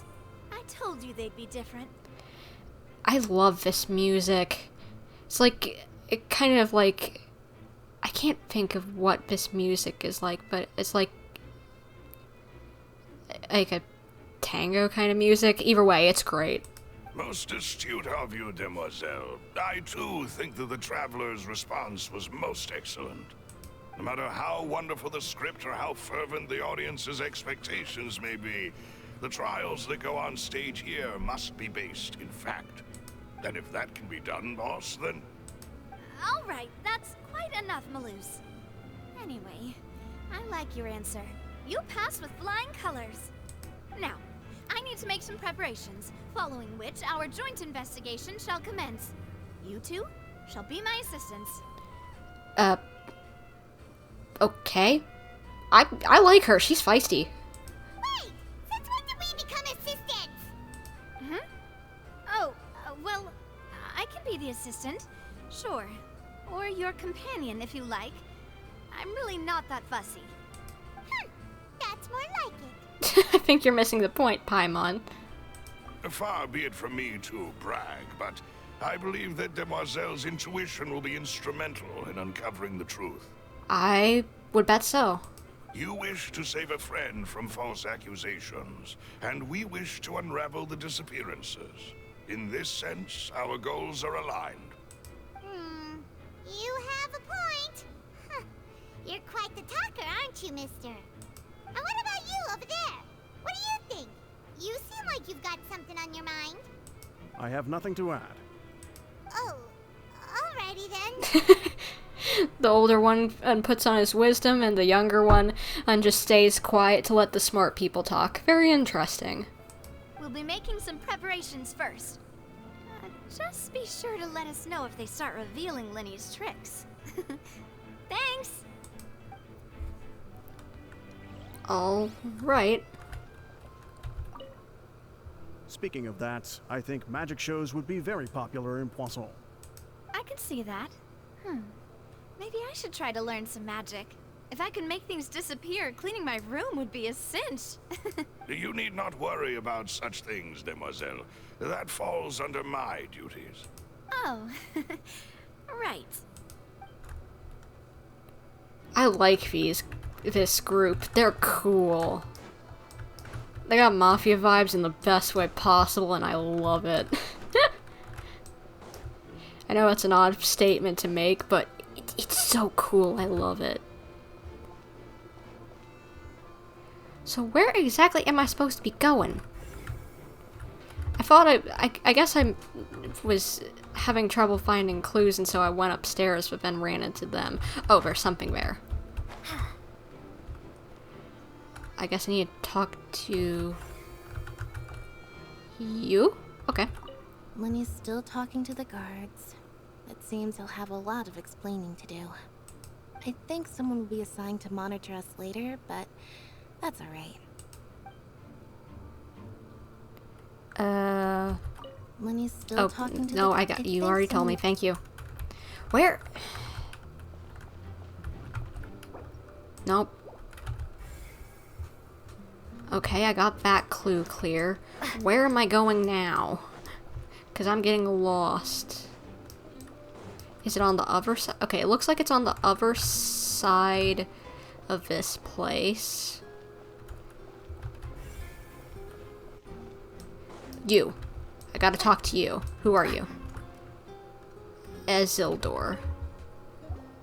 I see that you're investigating the area. Well, it just so happens that I'm interested too. If you find any new and interesting leads, be sure to share them with me, alright? Why would I do that? We don't have too many thoughts yet. Then why don't I tell you my hypothesis first? The way I see it. And I'll start it with that loud thud. The thud? Oh, you mean the sound that happened during the countdown? Yeah, I was wondering if that would have anything to play into what happened. I can't figure out what it was yet, but it has to be related in some way. Yes, exactly. It wasn't terribly loud, but I suspect that most people heard it. It's just that everyone was awaiting the results of Lyney's trick with bated breath, so no one paid it much mind. But now that the incident has happened, the thud has become an important clue.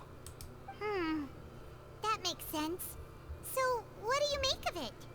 I'm of the opinion that it may have been the sound of Lyney's accomplice. Lynette, perhaps. Jumping atop the water tank, or something like that. I don't think so. Why would it be that? And when the pyrotechnics went off, she cut the rope, sending the water tank crashing down. It obviously was burned through and not cut. Wait, wasn't the noise we heard too loud for that? Perhaps the balance wasn't right, leading to a particularly rough landing. Then wouldn't the water tank have started to swing a bit in that case? Oh, that's true.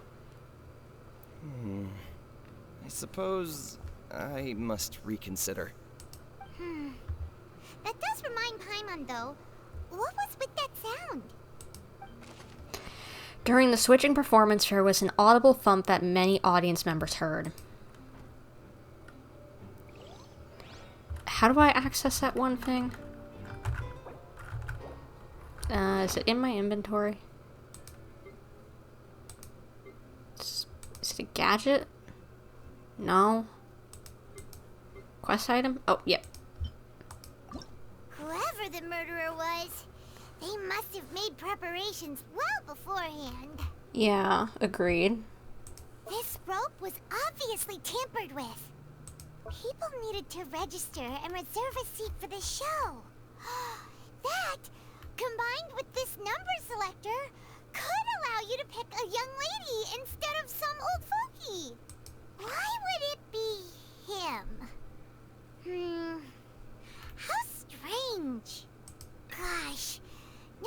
wonder the serial disappearances never got solved. We all heard that noise, didn't we? Yeah, we've got 6 more things to find.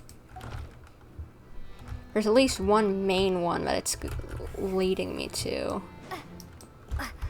I don't know where I'm supposed to be going for that. But somewhere, obviously. Maybe it's out here in the lobby and I just missed it.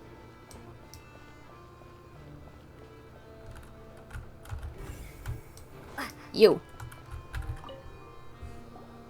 Sorry, but no one can freely enter or exit the Opera House at the moment. If you wish to leave, you must register your identity with us first. Oh, we weren't looking to leave. We just want some clues. No, we're not leaving. We're representing Lyney and Lynette as attorneys, so we're investigating the case. Were you always guarding this entrance? Yes. After the Chief Justice gave the order, everyone coming in or out must undergo a strict inspection. So, the missing girl couldn't have left from here. At least, not from that point on. What about during the show? I doubt there was much opportunity then, either. You can't rule it out. How can you be so sure, Well, because I was in charge of security near the entrance at that time. I couldn't see Lyney's performance from here, which was quite a shame. Just my luck. You know, now that we've slowed down a little bit at the moment on seriousness and wanting to explore everything, I just realized they talk. these little melazines. I didn't expect them to talk. But still, I did not abandon my post, and I stayed put no matter how loud the applause was. If someone had so much as even approached the door, I would have noticed it, let alone if they had tried to leave. Couldn't there be a back door? We melazines are good at that sort of thing, you know. So, it's safe to say the girl couldn't have left through here. Alright, thank you for your help. This'll be useful info. Entrances and exits to the Opera House. No one left the Opera House during the magic show, and after the incident happened, only those who had their identities cleared by the guards could leave. We've checked everything of note here at the performance venue. Paimon wonders how Lyney's discussion with the guards is going. I'll check that out in a second, but I want to see the clue for that last thing. Why would it be? The performance would not have been visible from where the doors were guarded. If Paimon were on duty, she would have snuck back into the audience seating. Maybe the melazine did. Maybe that's a hint at it. She really wanted to see a show. Maybe she's just lying. Let's go see, shall Understood. Then I will be going with you. Just so you're aware, I will be monitoring your actions and making notes as necessary. Very good. Thanks for being so agreeable. I'd pull a rose out of my hat as a gift for you if I could. You may spare the pleasantries. I'm just doing my job. You've arrived. Who's this? Me? I'm Spina di Rosula's guardian angel. If you've got a problem, I've got the firepower. Sorry, I got a little carried away there. Call me Navia. I'm a partner of theirs, and will be helping investigate this whole situation. And these are my companions. Would you mind if they join as well? Fine by me. More the merrier. Oh, new helpers? I would be most grateful. Well, let's just say we're tagging along. It's not every day you get to see the secrets behind magic performed on such a large scale. I appreciate your kind interest. Come with me. We'll be heading below stage. Let's go. Huh? Below stage? Yes, a world of secrets is hidden beneath this magic box, prepared specifically for this switcheroo trick. But before I reveal everything, you should have a look first. Notice anything strange here?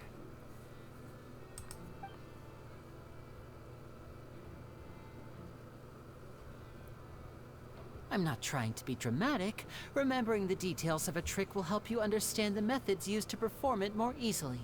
There's a fake back. Huh. Weren't there balloons and other decorations here? Where did all that go? True, but I thought it looked like there was a fake back. Never mind. It's just the detailing. Ah, good eye. That said, you're still far from discovering the answer. The back of the door isn't the same. The back? You mean the inside of the door? What's different about it? Paimon didn't notice anything. I didn't either, but thank you, Lumine, because I wouldn't have noticed. Very good indeed. I thought you might not be able to catch that, given that you were sitting in the first row. The back of this door was patterned. Those patterns are now gone, replaced by a smooth wooden board.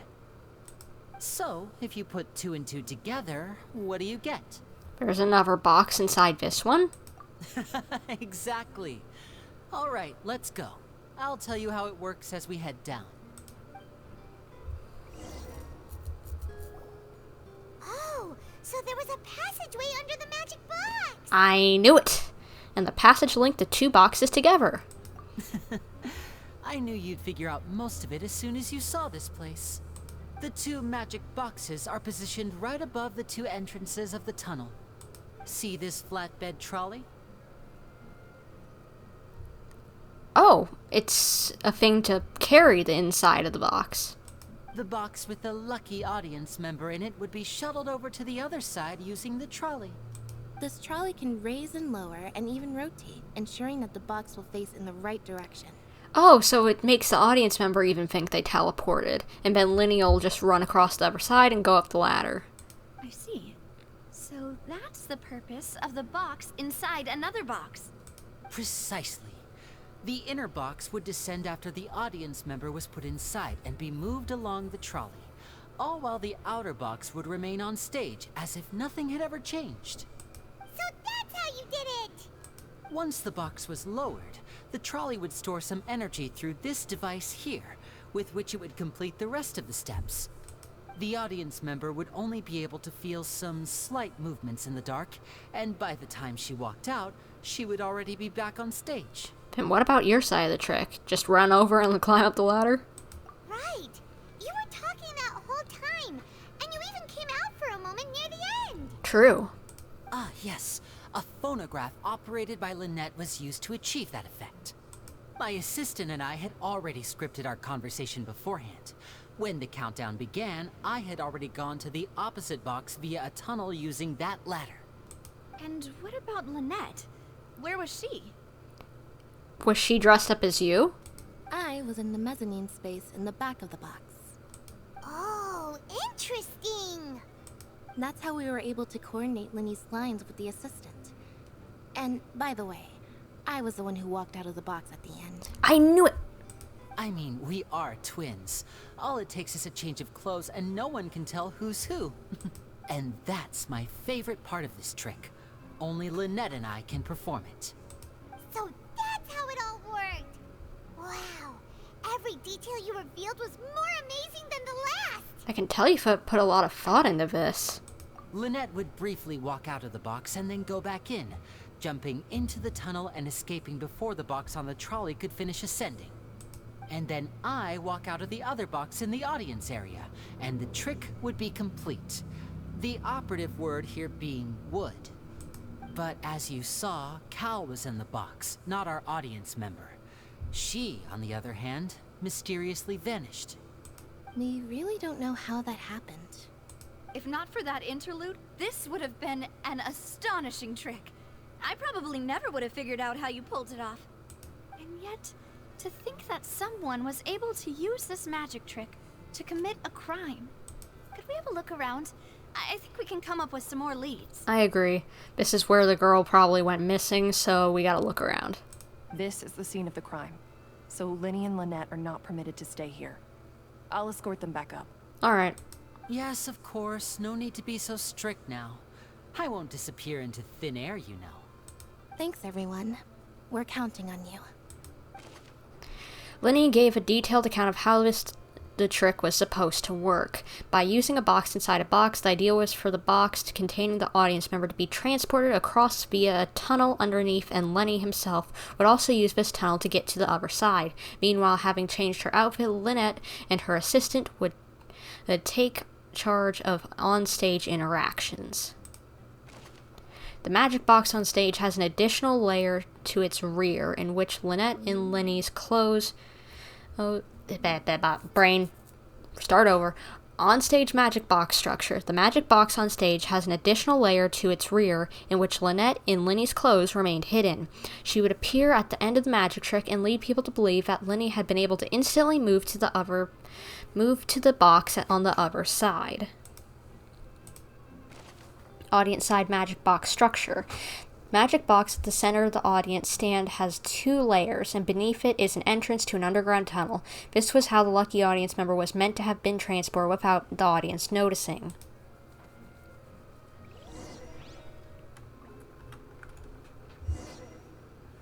Examine control board. It should be the control device for the trolley. It seems to be able to operate automatically.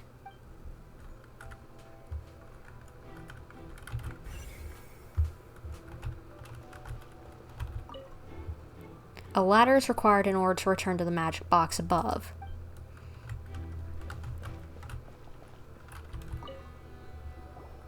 Huh. What's this? Something obviously broke. Looks like a hook tied to the end of a rope. Huh? There's all kinds of odds and ends here. Lyney didn't mention this earlier. Perhaps it was a prop for a different trick. But why would it have been left here? Whatever it is, let's make a note of it first. A rope that has fallen to the ground. A metal hook has been tied to one end of the rope. Its use is unclear. Grappling hook? I don't know. Maybe?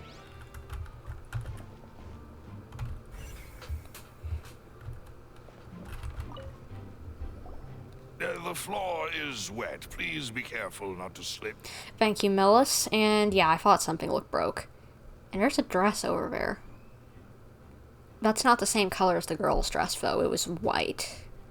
Speaking of which, why would there be water here? Maybe it was for a trick, like the water box?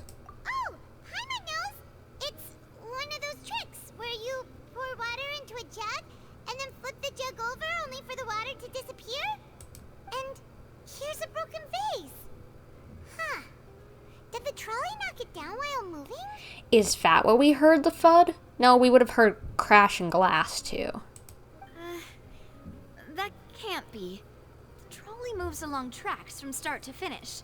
It couldn't have hit the vase at this distance. Let's note this down too and think about it later. There are many pieces of a broken flower vase on one side of the tunnel. All the water within has been spilled. Judging from the distance, it seems unlikely that it was knocked over by the trolley meant to transport the magic box. Okay.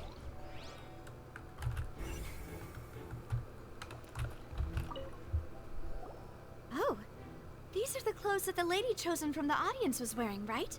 I thought it looked different. Huh.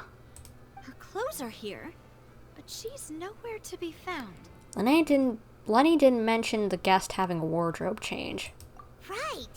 And do you really need to do that if you're kidnapping them? Maybe they swapped clothes with someone? Ugh, this is so confusing. Paimon doesn't want to be a detective anymore. I feel you. The young lady's clothes. The clothes belonging to Halsey, the lady who went missing, were found in the tunnel. The reason for this remains unknown. Besos. Anything else? One more thing. High precision is required to complete this magic show. The tracks are perfect for making the trolley stay on its destined course. Any more? Oh, there is. Yeah, definitely. All kinds of props and costumes are haphazardly stuffed inside. Cute dresses. Take a little sit. Too long of a sit. Let's keep moving. Trolley. The trolley is crucial for transporting the magic box to the other side.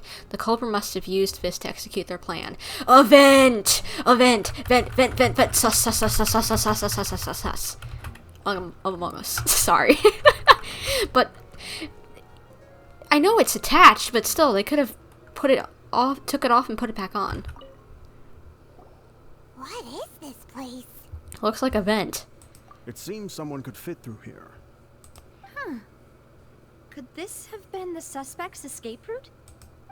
Alone, perhaps.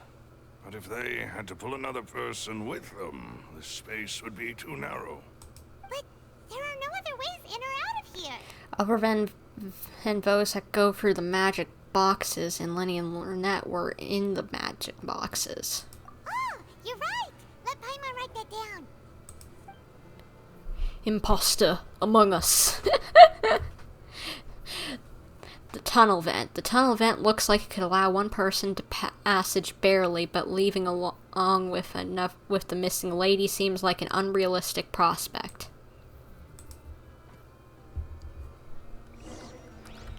Anything else? Seems we're just about done investigating down here. Yes. Let's head back up. I want to see what Paimon has to say about the last clues that we grabbed.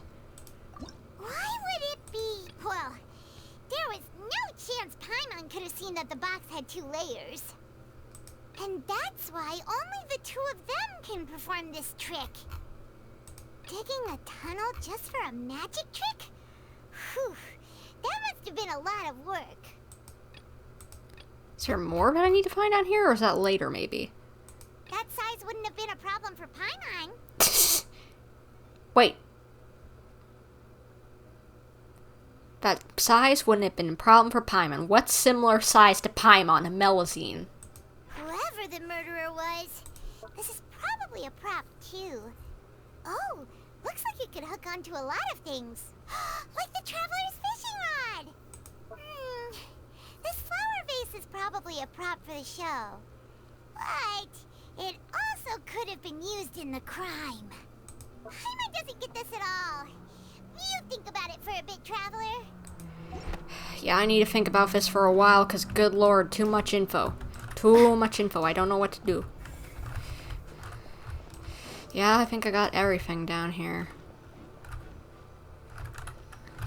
Come on. Return to the surface.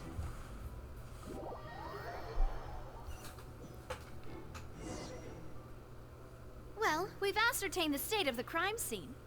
Let's find a place to sort out our findings once Malus returns. Seems to me that there are several things that don't add up here. Exactly. Apologies for the wait, demoiselle. So, what did the guards say? Did the criminal escape through the vent? They believe the odds of that are very low, since the vent leads to the Opera House's basement. The guards have checked the area carefully. No one left through the basement during the performance or after the incident, and no one was found hiding there. Shoot. That's one lead down the drain. So the tunnels become like a secret chamber then. You know, like the kind you usually see in novels. It would seem so. The plot thickens. Halsey's disappearance and Cowell's death are both quite inexplicable. No wonder Furina was so confident in her accusation. All the current evidence points toward Lyney and Lynette. In other words, the charges are very likely to be upheld unless we make some considerable progress. Exactly. We gotta get moving. Charges and then trial. So if the charges are upheld, they'll announce a sentence? That's right. This is how a trial goes in the Opera House. During the proceedings, the Chief Justice and the Oratrice will hear statements from both sides. The Oratrice will too? That's right. This is how indemnitium is produced. The statements from both sides, the defenses from attorneys, witness testimonies, and even the audience's emotions will all be projected on the Oratrice. To put it simply, it's as if the Oratrice has its own will, and is a judge in its own right. This also precludes any kind of favoritism on the part of the Chief Justice. Not that this has ever happened anyway. Fascinating. Once both sides have finished speaking, the Chief Justice will make his final decision. This, too, will be used by the Oratrice as a reference. Then, finally, the Oratrice will be consulted by officials. The result it returns is the will of justice itself. So we're letting a AI, robot, whatever, ordain people's fate. Yeah, I don't like that. Huh? So that machine is the one that actually decides? I thought Neuvillette called the shots. Yeah, exactly. In practice, there is very little difference. Both have always come to the same judgment, which is why people have great faith in the Chief Justice. Ah, yes, the guards also asked me to convey that none of us will be allowed to leave this place before the trial. Huh? Why? Because we've chosen to act as the twins' proxies. That makes us persons related to the case. Gotcha. They're concerned that we might be colluding with outside parties, or that we might find outside help to disrupt the case. And even if that were not so, it could prove problematic if we happen to spread key information about the case ahead of time. I'm ready to break out at any time. Okay, we got the chaotic one here. Whoa, whoa! There's no need for that! Paimon thinks they have a point. That said, are they providing food?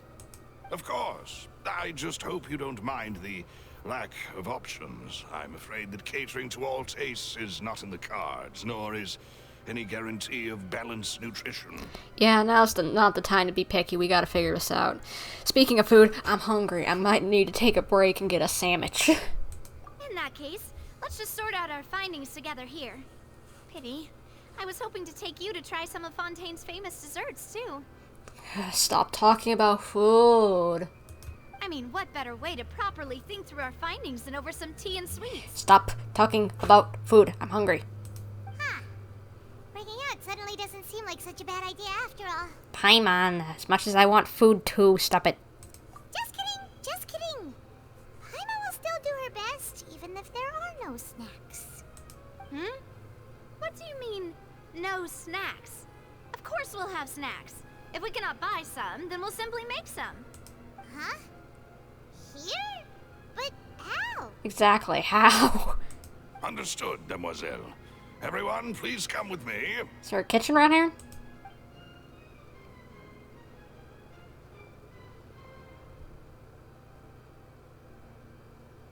Wait, you're carrying a portable stove with you? How is one of you carrying this? Yes, I must be prepared to meet the Demoiselle's baking needs whenever the fancy strikes her. I have eggs, sugar, and almonds at the ready. Good work, you two. Then I'll get to it. Please sit tight for a moment. You'll get to taste my awesome snacks soon enough. These three are quite the interesting group. Must be a Spina di Rosula thing.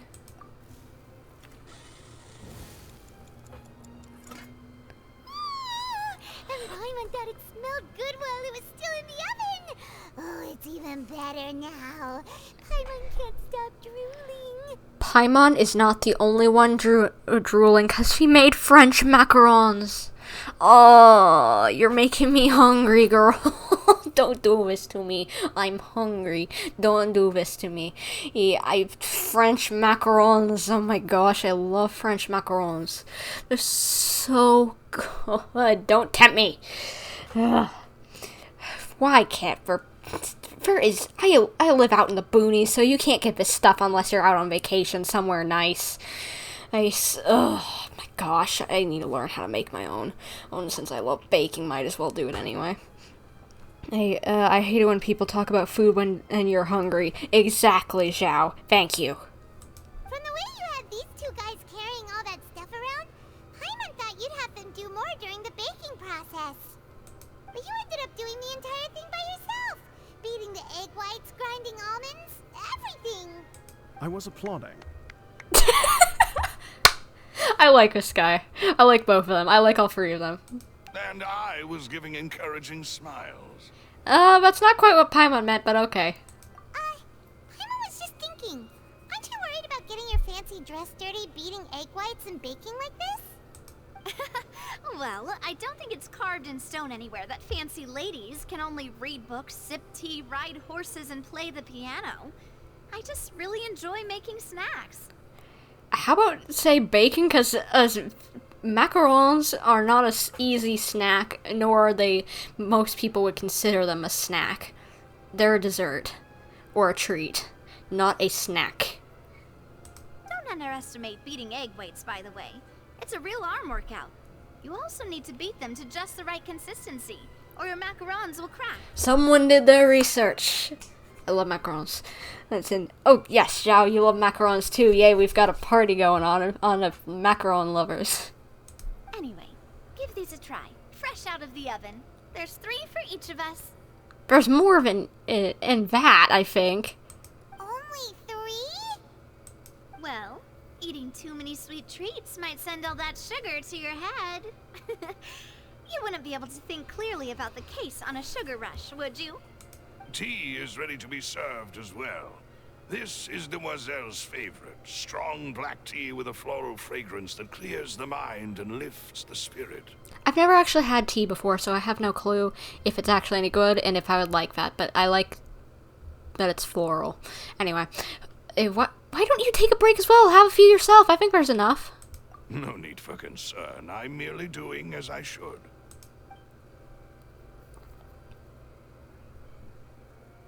All right then. Down to business. As Paimon mentioned previously, the tunnel seems to be something of a secret chamber. However, we can assume that Lyney and Lynette were not alone within it. Some criminal also occupied its sealed confines. The magician twins could have committed the crimes, of course, but they lack any logical motive. Exactly! Why would they do such a thing right when everyone was watching? So apart from the twins, we're left with 2 other people, the missing girl and the deceased. The flower vase and the thud we heard during the performance could indicate some altercation between Halsey and the criminal in the tunnel, resulting in the shattering of the vase, the discarding of her clothes, and her abduction. Perhaps the criminal thought that since she was chosen from the crowd, she would be too easy to identify if she was still wearing the same clothes. Paimon thinks that makes sense, but the real trouble is... There's no evidence that this third person even exists. Besides, how can you get someone how can you change someone's clothes within 60 seconds? True. None of the clues we found thus far support the existence of this third person. But the only people left to consider are both technically victims, whether it's the missing girl, Halsey, or poor Cowl. Wait, what do you... Oh, same brain. Never mind, I was gonna say something stupid. Huh. Could Halsey have secretly made modifications to the magic props in order to murder Cowl before making her escape? But she had no way of knowing how the magic trick worked. That's right. And even if she had tampered with the setup, she would need to understand the entire trick to pull it off. Nor does she have any motive. The guards said that she has never had any dealings with the magic troop's members. Were we not thorough enough in our search? From the sound of things, this is turning into an impossible case. Your macarons are amazing though, Navia. They smell great! They're nice and crisp and super sweet! They are my specialty after all. And I see you've already had 5 of them. That was free for each. What? 5? Oh, that can't be right. Paimon only counted 3, honest! Please don't worry about it. At my age, a few less sweets might actually be a good thing. I know that feeling. I may not be very old, well, but still, at all. But still, it's just like, maybe I shouldn't have that sugar. No. Being greedy is one thing, but Paimon knows how to count. Besides, Paimon knows that if she ate too many, then others wouldn't have enough. It's fine. If you ate them, you ate them. Wait, even you don't believe Paimon? How could you? Paimon, it's fine. You already ate them. You can't do anything about it. If Paimon ate those 2 extra macarons, then may they turn into stone in her stomach. Paimon, you obviously did eat it. All right, we get it. Well, I suppose one of us might have gotten too engrossed in our chat and eaten them by mistake. No big deal. Malus, set up the stove again if you would. Huh? What are you doing? Making sure everyone gets 3 macarons, of course. Oh, there's really no need to do that. Exactly. We don't want to trouble you. As you wish, demoiselle. And I have the egg, sugar, and almonds. Well, this really is your hobby, huh?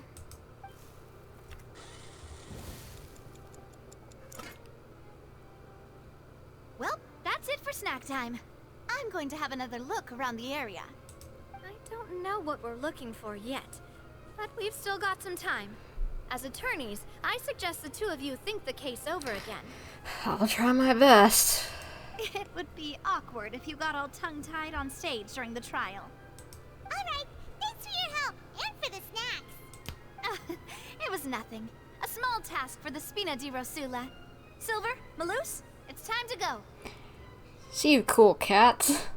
I'll be back if I find anything new. Probability of third person being involved. Neither Cal nor Halsey had a motive, but after having talked to Navia, the likelihood of a third person being involved seems very low too.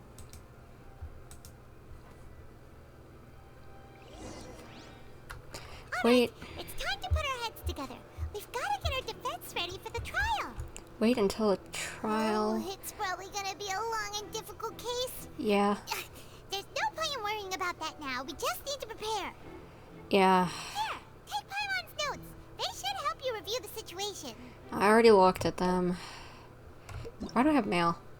Oh, right. Wait, I got recipes? What? Fruity Duet and... I don't know why I decided to look at my mail, but just... That's interesting. Didn't realize I got something... Some recipes. Yeah, Osmanthus wine, whatever. Thank you, Zhongli. I love you. I love you, Keith. I love you, Zhongli. I love you, but please, I need to think about this case. Okay. I'm still doing the same quest, right? Yes, Act 1. Is there any new hints, maybe? Because I could use them. Whoever the why would it be? There was no third person. And Paimon didn't eat more than 3 macarons either. I don't know what we're gonna do. Boats are made for transferring commodities back and forth. 8 to 10 next day. I got it. Chat, what are we gonna do? We do not have enough clues. And those that come across Leo. How are we gonna defend Lyney? Osmanthus wine tastes the same. We have little no chance. What do we do? The whole situation is so confusing. I do have some thoughts, but let's take things step by step. Good plan. Impossible things don't just happen. We'll get to the truth one way or another. Who ate Paimon's macarons? I think she ate the macarons. Like, I love Paimon, but she obviously ate too many. Anyway, we need to save Lyney from Furina. Exactly. Just relax. Even if everyone else suspects Lyney and Lynette, at least we will be supporting them from the stands. Besides, I doubt Furina understands any more about what happened than we do. Thanks, Navia. Well, we'll be going then. Best of luck to you. Thank you, we'll need it.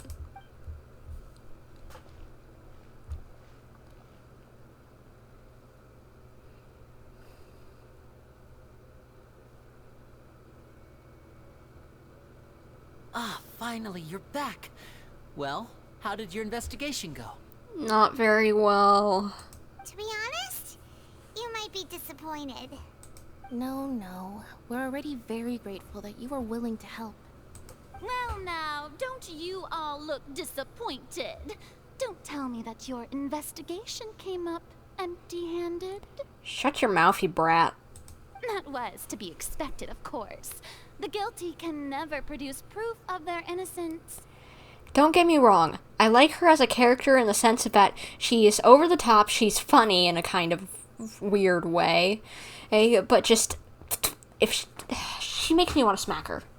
But don't let that stop you. I shall be terribly disappointed should you, my most anticipated foe, concede so easily. Just you wait. Since both parties are present, I declare that the trial regarding the magic show incident is now in session. Firstly, in order for the audience to understand the causes and results of the incident, could we please have Mr. Lyney explain the trick? Yes, of course. I will explain while Lynette demonstrates on stage. All the necessary items have been prepared.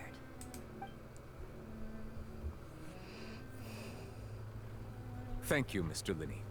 In that case, I take your statement to be that you ran to and remained hidden within the magic box in the audience stands once the trick began, and thus could not have committed the crime. Is this correct? Correct. I'm guessing. Yes, that's correct, Your Honor. In that case, I call upon the prosecution. Lady Furina, do you wish to refute his statement in any way? Why, of course I do. Allow me to take the first shot and break this case wide open. Mr. Lyney is clearly lying. She is going up against us? She's the prosecutor? You're kidding me. Whatever. She's like our Franziska von Karma, kind of. She's giving me those vibes easily. There is no way you could have been in the box the whole time if you were to abduct Halsey and murder Cowell. In fact, I'd say you were hardly in that tunnel at all. That is simply your hypothesis based on the presumption that I'm guilty. Oh, is that so? And if I may ask, what did you hear while you were inside your box? What was that Photoshop transition? Or not Photoshop, the PowerPoint transition. Kinda cool, actually. The roaring countdown of the crowd, of course. That's how I kept track of the time and built anticipation for the finale. And you didn't hear anything else at all? Nothing that might leave an impression of any kind? Maybe the thump, but I want to know if he heard it or not. No, nothing. I see. But when the count reached 30 seconds or so, there was a thud. One so loud that I believe practically everyone heard it. Huh? How did he not hear it? Hey, hang on. Something's not right here. How could Lyney not know about that sound? Almost everyone in the entire place noticed it, so he should have heard it if he was either running through the tunnel or in the box at the other end. Yeah, I'm sure he could have heard a noise that loud from inside the box. I was right by the box and I definitely heard the thud. Look at those scales. Could those mean... They probably represent the Oratrice's stand on the trial. Well then, ladies and gentlemen, allow me to use the words of the magician himself. You never know what can happen in the blink of an eye. Indeed, it seems his alibi can also collapse in the blink of an eye. Woman, shut up. And how does that make his alibi collapse? I don't get it. Of course, I have armed myself to do far more than smash your alibi. Confidence cannot go unfounded, and my foundations are rock solid. Tell me, aren't you and Lynette actually from the House of the Hearth? I knew it! They had to be. The House of the Hearth? They're Fatui? No wonder they did something like this. Look, not everyone can be bad. But I knew it! So the serial disappearances were the Fatui's doing. Now it all makes sense. I've got a feeling that what happened on stage probably wasn't just an accident. Okay, even if they were House of Hearth, what would be the motive behind just a few random females' disappearances? Or whatever, or just like one random murder? We'd actually need to know a reason why. That's irrelevant. Our identities have nothing to do with what happened. Indeed. Then then perhaps you could tell us everything that happened during that 1 minute. Your first priority is to prove yourself innocent after all. I'm sure there is little that needs to be kept secret now. Unless your script already has holes in it. The Outlander is speechless. My, oh my, don't they look flabbergasted? Now comes the infighting and discord, I suppose. This was almost too easy. Was that one of those, like, you're partying inside, but you're keeping a cool face on the outside? Was that their way of showing it? They're just orphans? Yeah, like, they could be working for the Fatui, but at the same time, you need to actually have a reason for why they did it. Just because they're working with the Fatui doesn't mean that everything they've done is bad. You actually, even if they're part of a known criminal organization, you actually have to judge on if they've actually committed a crime basis. Because if they haven't actually committed a crime within that organization, you can't just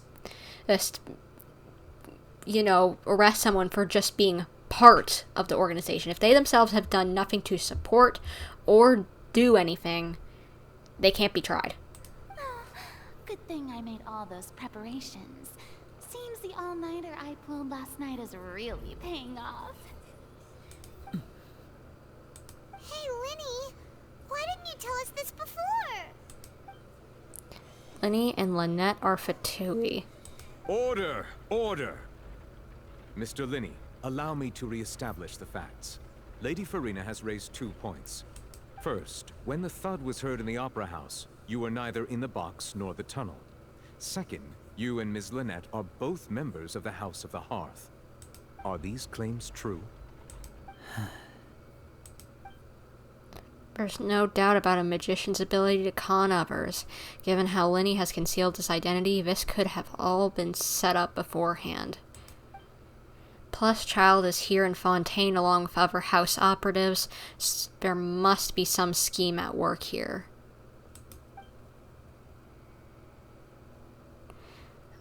I don't even know what to think. Even Child is okay right now.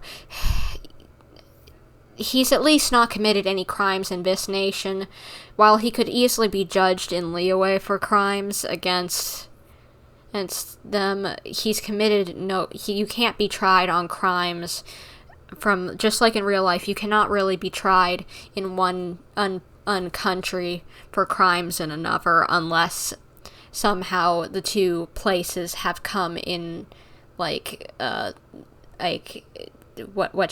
collaboration, I guess you could say, or one has, come over to take someone and they're trying them there for convenience.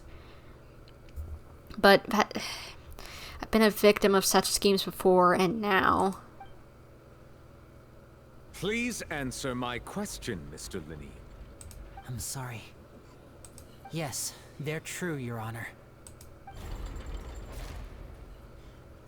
I knew it! Well, that's it. We might as well move on to the sentencing already. Hold on. Good lord. What should we do now? Permission to speak, Your Honor. Granted. My client has withheld some key information. My defense cannot proceed.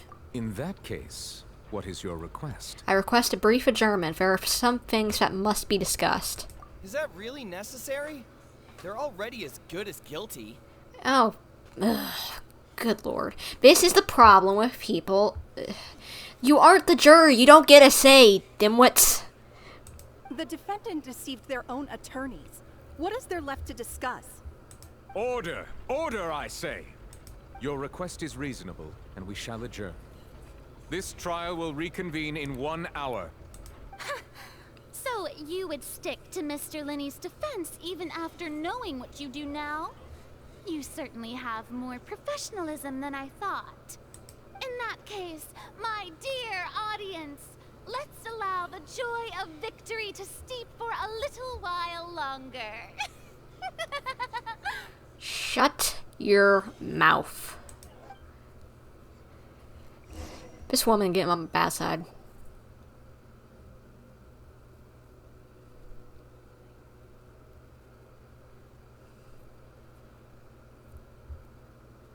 Well, this is awkward. I didn't think the Hydro Archon would dig all that up.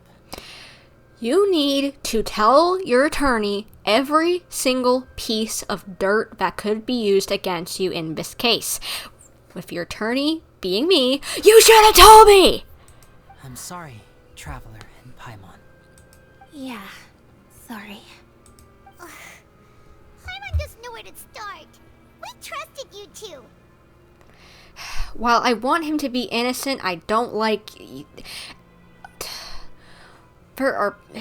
two are on my bad side, as well as Furina now. Until you prove your innocence, as well as realize that you could royally mess yourselves up with this stupid blunder of yours, you're all on my bad side. Anyway. We based our entire reasoning on the assumption that you weren't bad guys. The trial ain't even done yet, lady. How'd Furina even know anyway? Well, she does have plenty of informants, obviously, proved by whenever we came to Fontaine. So she possibly could have overheard something, or maybe, I don't know.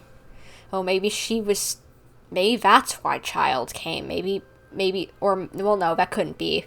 That would mean this would have been planned way in advance. Hold up. Furina, did you orchestrate this whole crud? This whole thing maybe is an act that has been put on to give energy to this stupid place, maybe? I don't know. Maybe that's far-fetched, but maybe, just maybe, this whole thing could be orchestrated. Not just by a criminal, but by Furina herself. Not to set the wrong tone or anything, but Paimon's really mad! I'm very sorry.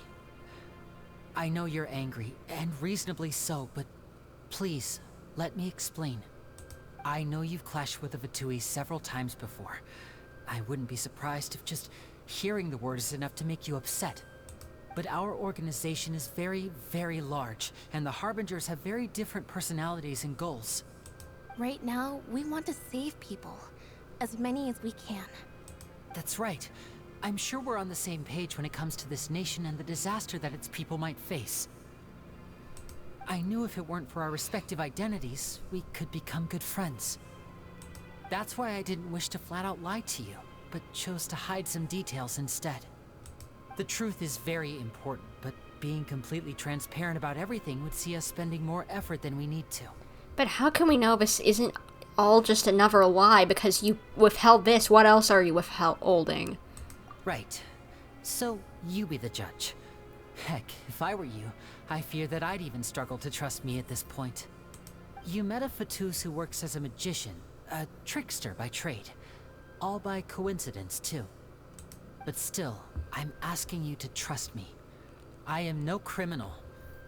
At least, not in this case. Sorry. Please forgive us. Well, you both say that, but... Explain the other issue first. Where did you actually go while the trick was being performed? Right. Let's hear your answer first, and no lies now! Of course.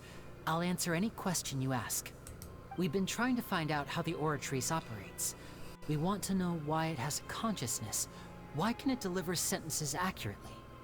During our investigations, we learned that the machine's core is beneath it. From that moment on, Lynette and I have been designing this box swap trick, with the objective of getting close to the core. Is that why you needed a whole minute? That's right. In truth, the audience would take about 75 seconds to count down from 60, while I would only need 15 to get to the opposite box.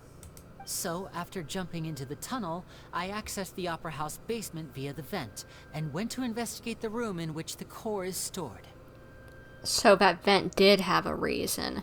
But can we even use this as evidence? Because otherwise then you would probably be put under trial for that. I guess that would be a lot less bad than murder and kidnapping, but still. That air vent was created during the construction of the tunnel specifically to execute this step. What did you find? Well, nothing. As soon as I reached that room and was about to investigate, I heard someone's voice. Which should have been impossible, of course. I was quite certain that I was the only one in the room. That voice seemed to recognize me and tried to speak to me. I chose to err on the side of caution and retreated the way I came. On the way back, I saw the broken vase and the clothes on the ground, but the countdown was almost finished, so there wasn't time to give it any thought. After that, the homicide occurred just as you saw. Well, that explains why you didn't hear the thud. But why do you want to understand how the Oratrice operates? Because of that prophecy I told you about, of course. We must know all we can about this nation's secrets in order to deal with that prophesized crisis. That's the only way we can save everyone. So, there you have it. The whole truth.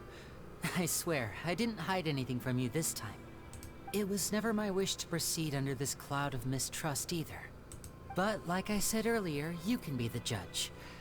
If you want to leave because you don't trust the Fatui, there's nothing I can do to stop you. Well, Traveler, you decide. Paimon will follow your lead however you choose. I believe in the facts. I will defend you from these charges. I believe that judgment should and will be dispensed as it should. Okay, thank you. Thanks for giving us a chance. The current problem is that the scales are tipped pretty badly against you two. If we want to refute the Hydro Archon's accusations, we're gonna need a seriously watertight defense. Actually, we already have the key evidence we need. Huh? The adjournment's almost over. Let's go back. Oh, Paimon thinks she gets what you mean.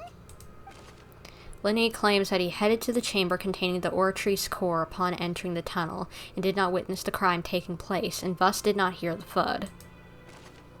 The voice in the Oratrice core chamber. Lyney claims to have heard a mysterious voice within the chamber that houses the Oratrice core, within the Opera House's underground structures.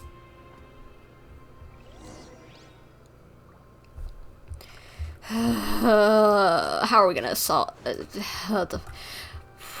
continue the trial, because I need to get this over with so that my sanity can come back to 100%, or at least close.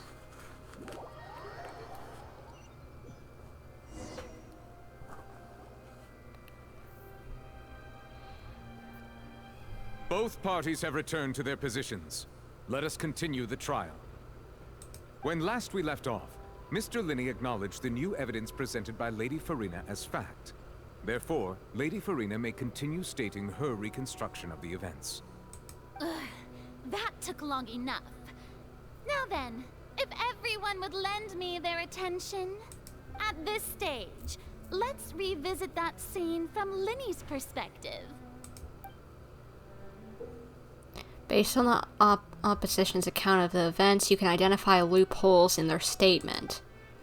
Used evidence includes obtained during the investigation to refute any erroneous assertions of fact and replace them with new inferences.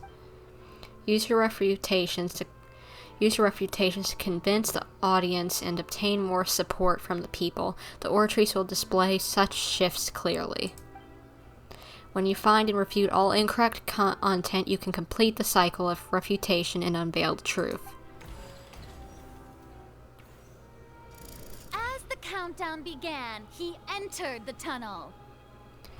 This is cool. I hope they don't just leave this in this one quest and that's it, because this is enjoyable, solving a mystery. I hope we have more mysteries to solve like this. When the flatbed trolley passed, he opened the box and got into an altercation with Halsey, which caused the loud thud.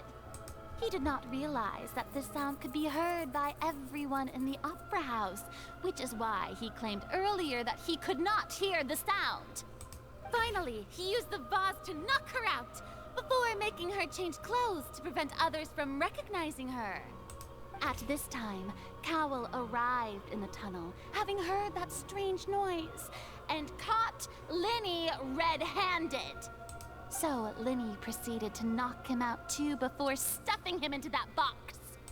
Afterward, Lyney passed the unconscious Halsey to his accomplice through the magic box in the audience stands, before operating the devices such that Cowell's death would be ruled an accident. Well, how do we not find her? Have it. That's the truth behind what happened. Does the defendant's side have any objections to Lady Furina's description of the events? Plenty. The key to refuting Lady Furina is the order of events. What Lyney experienced and what he saw.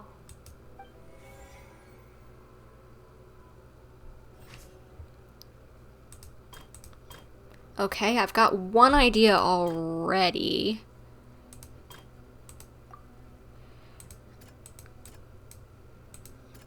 Strange sound, like young lady's clothes. No one left the opera house during the magic show and after the incident. Yep, that's it.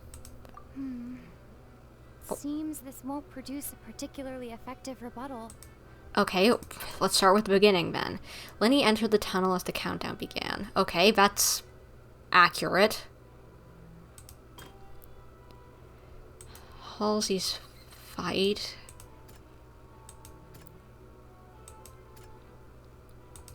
Can I say that it would do this to be like, say, Lyney must have been very confused? Okay, maybe that. No. Okay, I'm confused. I'm confuzzled. Okay. Well, that's accurate. Lyney entered the tunnel as the countdown began. Okay, there's no loopholes. There's no loopholes to find. The loud sound was from Lyney and Halsey's fight, but Lyney claimed that he heard nothing in order to cover up the truth.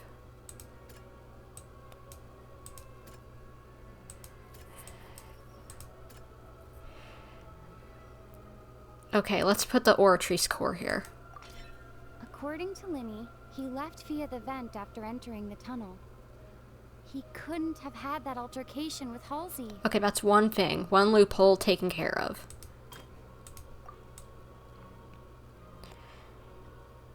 So if he was in there, maybe the Oratrice core, the voice? Lyney went to the room that contains the Oratrice's core. This is the actual truth. Okay, so this is what we gotta do. Okay, we gotta realign the timeline of events. No. Gotta put something here. No. I guess nothing can be put there. Cal walked in and got knocked out. So what happened next was he saw, like, the dress? Lyney did not take part in the underground altercation. He only witnessed traces of the aftermath. Attention! Ace Detective Paimon has something to say! When the countdown started, Lyney did indeed go into the tunnel. But he immediately used a vent to access the Opera House basement, which is where the underground core of the Oratrice is stored. Once he reached that area, he heard a voice in what should have been an empty room. Since he felt something was amiss, he returned immediately. The crime scene had already developed by the time he reached the tunnel again, and in order to complete the magic trick, he did not remain there for any length of time. While this is a new timeline of events that is what is supposedly accurate from what Lyney has said, this doesn't refute anything.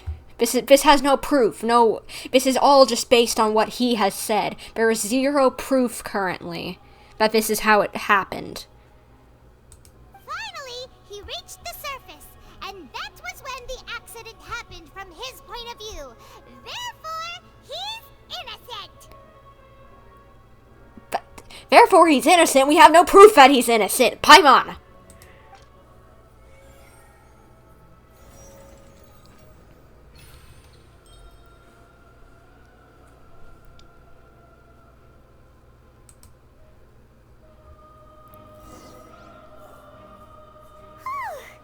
Paimon did it! Paimon actually managed to say all that! Wasn't it awesome? You did very well, Paimon, but we have zero proof! In other words, you believe that he knew nothing of the incident? That's right! Moreover, I believe my opposition's reasoning is flawed. My reasoning? The onstage equipment was clearly tampered with in a premeditated fashion. However, you say that Cowell bumped into Lyney by chance. If that's the case, then if Cowell hadn't entered the tunnel, who was the entire setup meant to kill? Assuming that what you say is true, Lyney only needed to kidnap the young girl to cause a new disappearance case. What would the point of killing someone on stage be? Exactly. You could have had someone take the place of her if this was already all premeditated. Put them in place and nobody would know that she was gone. Or just have him disappear alongside the girl. Oh, they have a point. That's right, you tell them! And that's why they're partners of mine. They've managed to turn things around. Oh, well, your denial is very strident, I'll give you that. But what proof do you have to back your claims? Do you happen to remember how you refuted Lenny's alibi initially? Of course I do. If he had been in the magic box the whole time, how could he have not heard that sound? Why do you ask? You're saying that he wasn't?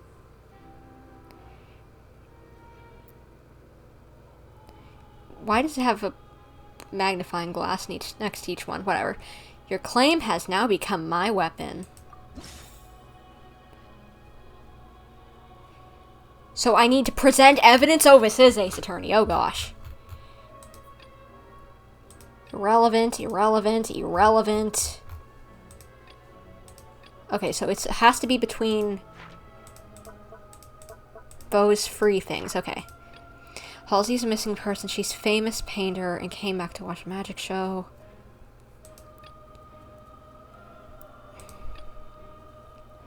Which is it? I'm guessing it's the sound. I'm going for it. That's right! Lyney wasn't in the box or in the tunnel. That's why he didn't hear anything strange during the performance. This means that when the crime happened, Lyney had already entered the basement via the vent.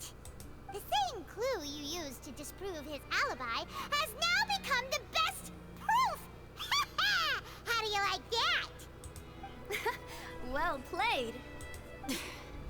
To think you'd use such logic. Well then, if it wasn't Lyney who committed the crimes, then who was it?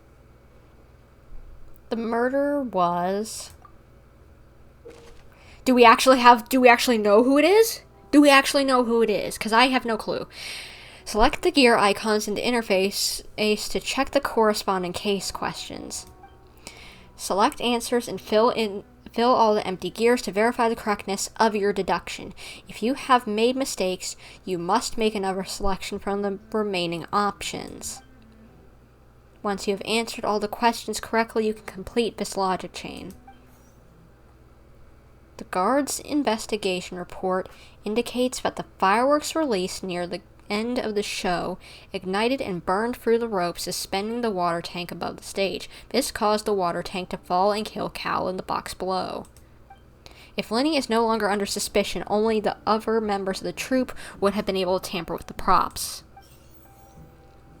Lyney gave a detailed account of how the trick was supposed to work. By using a box inside the box, the idea was for the box containing the audience member to be transported across via a tunnel underneath, and Lyney himself would also use this tunnel to get to the other side. Having changed her outfit, Lynette and her assistant would take charge of onstage interactions. The clothes belonging to Halsey, the lady who went missing, were found in the tunnel. The reason for this remains unknown. The deceased's name is Cowell, Lyney's assistant. He would have been able to tamper with the equipment. But he's the one who died! Halsey is the missing person and an ordinary audience member. Or did she have her own scheme all along? Could there have been a third person involved? Is that really a possibility? I don't know which one it is. Either Halsey is the missing person and an ordinary audience. Either she's the murderer, and she pushed him in, and she escaped on her own volition, and it was to make the twins look bad. Or Halsey accidentally died in the process of committing the whole kidnapping. I'm gonna go with her because that makes more sense. No. The deceased's name is Cowell. Maybe him. Had to be him, I guess. Hypothesis correct. I don't know how, but I guess it's him. That can't be right. Are you serious? The killer was, in fact, Cowell, the deceased! Oh, is that so? How interesting! Let's hear your reasoning then. What I must do next is recreate the truth. What Cowell did, and how he went from would-be perpetrator to victim. Oh gosh. How can we envisage Lyney as having been unable to interfere with the crime? No one entered or left the opera house through its entrances. So, where would the criminal have wanted to take Halsey? Okay, I think that's accurate, because they were trying to kill her. The deceased's name is Cowell, Lyney's assistant.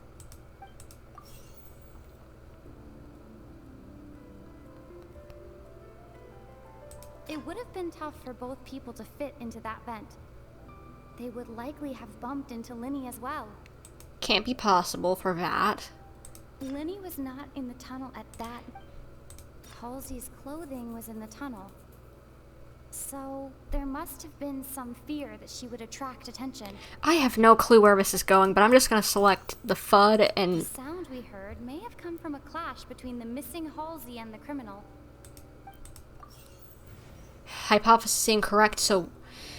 Okay, thank you for at least taking one off the shelf, but what am I supposed to do? I just have to figure out which one is not... It would have been tough for both people to... No one entered or left the opera. The deceased's name is Cowell, Lyney's assistant. The sound we heard may have come... The deceased's name is...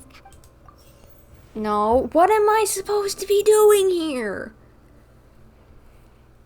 The deceased's name is Cowell, Lyney's... Halsey's clothing was in the tunnel.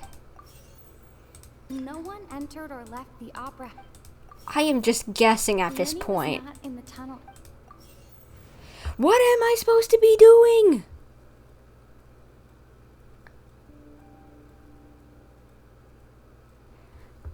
Guys, the question's at the top. How can we envisage Lyney as having been unable to interfere with the crime? Oh, we're supposed to be picking why he couldn't have done it. Lyney was not in the tunnel at that. It would have been tough for both people. The deceased's name is Cowell, Lyney's assistant. He would have been... Oh wait, no, stop. Lyney was not in Can we take these off? It would have been tough for both people to... Lyney was not in the tunnel at... Okay, so how can it prove if there was an altercation in the tunnel? Okay, so each one has their own separate question. I am so sorry, I missed that each one had their own separate question. How can we envisage Lyney as having been unable to interfere with the crime? Lyney was not in the tunnel at that moment, which gave our criminal ample time. It would have been tough for both people to fit into that vent. They would likely have bumped into Lyney as well.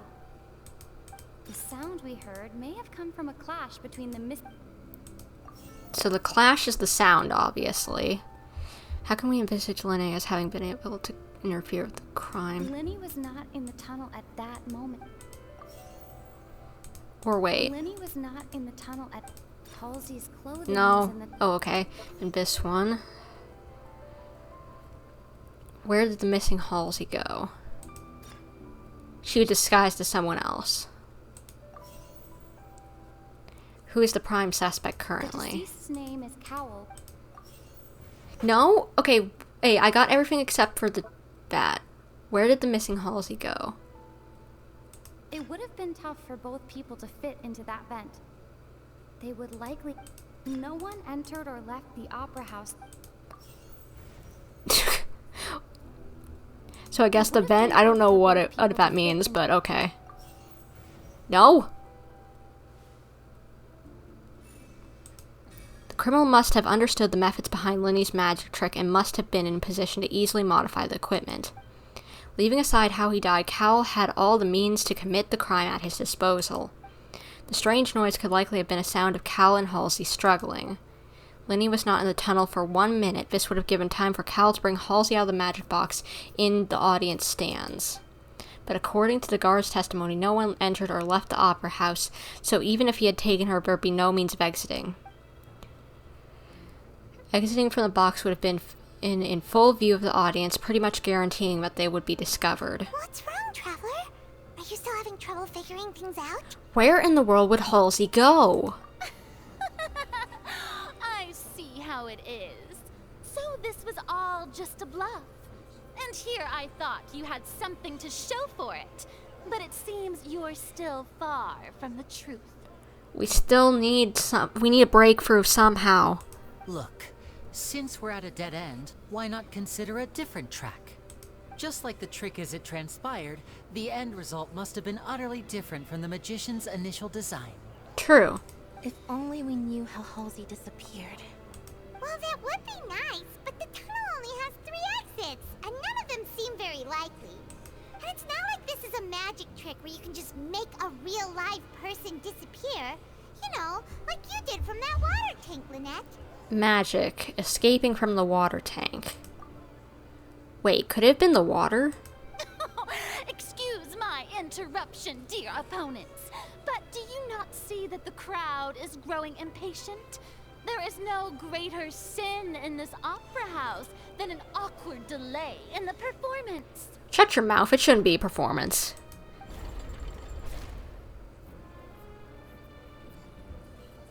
If the defense is unable to make further effective arguments, we will move on to the next stage of the trial. Hold on a second.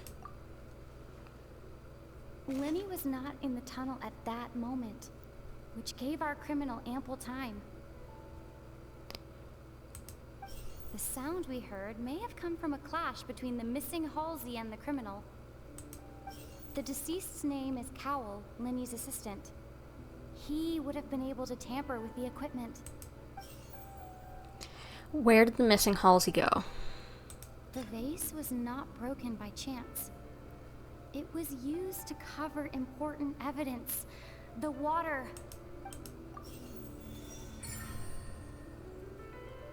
I don't know what that means, but let's find out. Paimon gets it! It all comes together if Halsey disappeared instead of being kidnapped. Lynette escaped from the water tank, vanishing gradually and leaving only clothes behind. If there's a similar method where a person could be transformed into water... Just a moment, please. I do hope you know how preposterous you sound at the moment. This is a magic show, hon. There's gonna be lots of deception. How could a person ever be transformed into water? This is reality we're talking about here, not some magic trick. I agree, Zhao. Shut up. We're thinking. I request that we examine Cowl's personal effects. We might find something there. Must we really? I should think that of anyone. Your friend Lyney already knows this truth very well. Magic tricks are ultimately just illusions and misdirection. But Halsey's disappearance is very real. We're talking about 2 completely different things. Even so, I trust the Traveler's judgment. The truth must be out there somewhere. Perhaps some new line of reasoning may open if we try to gather all the focal points that don't make sense. Since Cal was the deceased, we haven't placed much attention on him.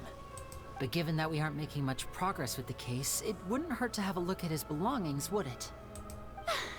People really do come up with all sorts of harebrained schemes when at the end of their rope. The way I see it, your suggestion that we broaden the scope of our investigation is nothing but a tactic for stalling the trial. Woman, shut your mouth. Nevertheless, I believe that this is a reasonable request on the part of an attorney. Since the trial does indeed appear to be at an impasse, I believe that additional evidence may help us make more progress. See? A voice of reason. Thank you, Neuvillette. Thank you, Neuvillette. I don't know how to pronounce it perfectly, but I'll figure it out later. Mwah. Love you. Guards, please step into the lounge and examine the personal effects of the deceased, Cowell.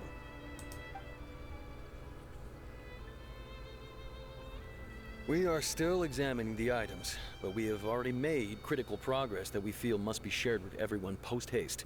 Oh, this is our gumshoe. Hello. We discovered several test tubes of fluid within Cowell's baggage, each labeled separately. The notebook in his backpack claims that these fluids are water from the primordial sea. The primordial sea? The note's contents also indicate that Cowell belonged to an organization that sells illegal drugs and that he had an accomplice. Interesting. The notebook has many entries concerning safe usage of these fluids, in which the keyword dissolve appears many times. Ha! Eat that, Furina. One of these tubes was labeled Opera Epiclese, along with yesterday's date. It is empty. The notes also state that these dissolution properties work exclusively on people from Fontaine. It's likely that Halsey was chosen as some sort of test subject. So, she has literally disappeared to thin air, so we have 2 deaths, or what? Operas and trials are completely different things, too, so, exactly. As such, we believe that the defense's hypothesis is, in fact, supported by sufficient evidence. You've got to be kidding! People dissolving into water? Could something so ridiculous actually be true? Wait a moment. This reminds me of a certain prophecy, but it's just a coincidence, isn't it? Huh. If people can become water, does that mean that the water tank's real use was as a means to hide water stains? And if Cowell was targeting that girl... Wait just a minute. Could that mean... You two, with me, quick! Demoiselle, wait! What about your partners? Let's go. Just trust me. Order! Order! It is undeniable that further examination of the deceased's personal effects has yielded some surprising results, but we cannot yet verify the veracity of these clues. Still, let us assume that these clues are indeed authentic, albeit with the understanding that Ms. Halsey has yet to be found.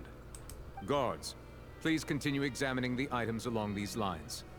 Mr. Lyney, it appears your hypothesis is supported by the evidence, so please continue speaking. Of course. Thank you, Your Honor. If we uphold this hypothesis, I believe that many of this case's seemingly unrelated clues can be connected together. Right! Like the metal hook! That one didn't make sense at all. Let's think about this. Cowell's methods must have something to do with that water from the primordial sea. Has to be, but what? Water from the primordial sea. The liquid and guards found in Cowell's luggage seems to have the ability to dissolve Fontainians into water. What? Okay, who is the prime suspect?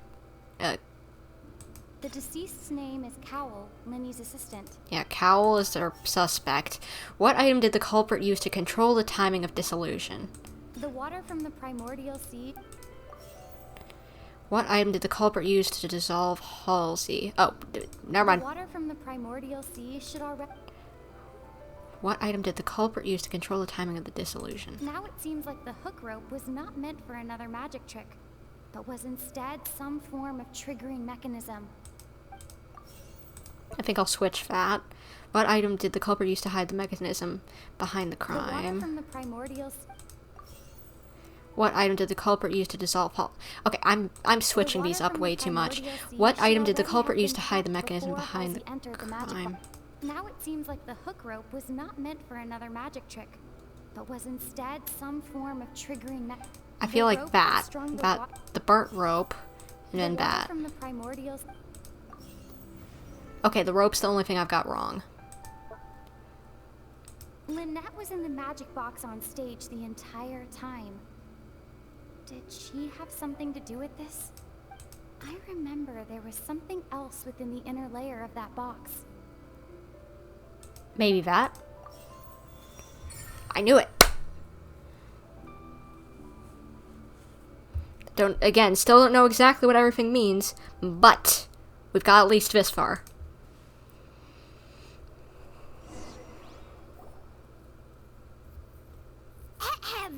It's Ace Detective Paimon's time to shine again!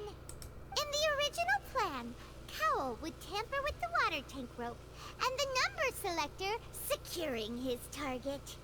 When the magic box containing Halsey was lowered, the metal hook would retract gradually and pierce the balloon at the top of the box. Huh? When the balloon attached to the box popped, the water from the primordial seed inside it would pour down and dissolve Halsey. Afterward, Cowl would enter the tunnel and break the flower vase to conceal the water inside the tunnel, with the remaining evidence being covered up by the water tank on stage. What? That's crazy. But he encountered something unexpected in the tunnel, and wound up being fatally hit by the same water tank he meant to use to cover his tracks. What did he find unexpectedly? Huh. That does make sense. That actually links together a lot of the more confusing pieces of evidence. I'm still confused, but I'll take it, I guess. Oh dear, what do I do? Even I think they sound convincing now. Have I falsely accused an innocent person? What a humiliation. Now, it seems like the only point of contention remaining is the exact circumstances that led to Cal's death. His notes mentioned he had an accomplice who could be related to the situation. Why do I think it's gonna be Lynette? On that note, the guards have just contacted me indicating that they uncovered new evidence. I shall now invite him on stage to share it with us. Thank you, Your Honor. We were just inspecting the luggage of the other people involved in this case. And we found an identical sample of the water from the primordial sea among Lyney's personal effects. Dang it! What? That can't be. Could easily have been planted. Oh, I see. Well, how wonderfully comedic to have your own counterattack only to come back and wound you. Does this not clear all doubt? My dear citizens, my loyal audience, allow me to present my reasoning and bring this performance to a swift close. Never one of these. Lyney did not need to take part in the dissolution of the young woman at all. Indeed, he did leave the scene via the vent.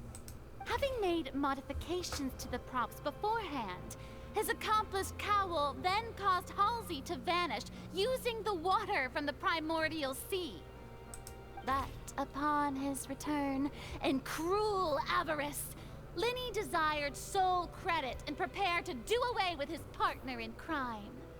Ultimately, he knocked Cowl out, and the tool meant to cover the crime up also became a murder weapon. Now, as much as I regret having come to such a viciously straightforward conclusion, it does seem that the famed Fatui is quite the cold-blooded and ruthless organization. Shut your mouth, woman. This is definitely not how it happened. Beginning and end are obviously... Mr. Lyney. We've used up all the evidence we collected. There's no way for us to make a rebuttal here. Is this the end of the road? Can't be.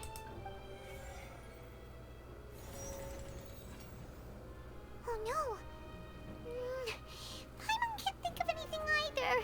It doesn't look like there's any way around this. Crud. Seems using the water as new evidence was too good a move. Why did this have to happen now?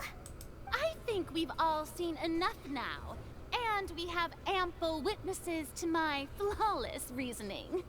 I believe this is indeed the finale.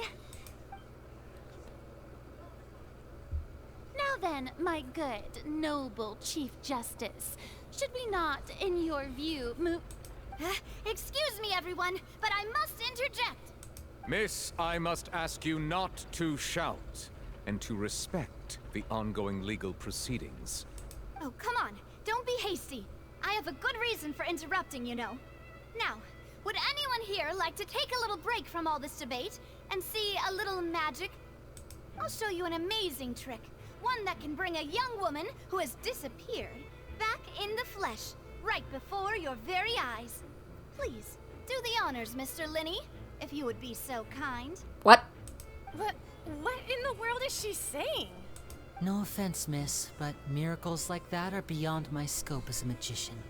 Come on now, don't be silly. Magic is all about misdirection, isn't it? It often conceals the truth while presenting a fascinating illusion. But once everyone believes the illusion, can't magic reveal the truth to them once again? And wouldn't such a trick be the most marvelous finale to today's performance? Come on, Lyney and Lynette, give it another go. Don't worry. Spina di Rasula has made the necessary arrangements on your behalf. But, as the magic makers and stars of the show, I think I should leave the final performance to you. What? I understand.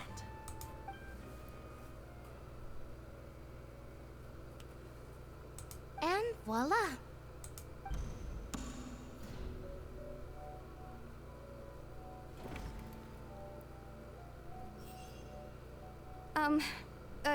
Sorry for the interruption.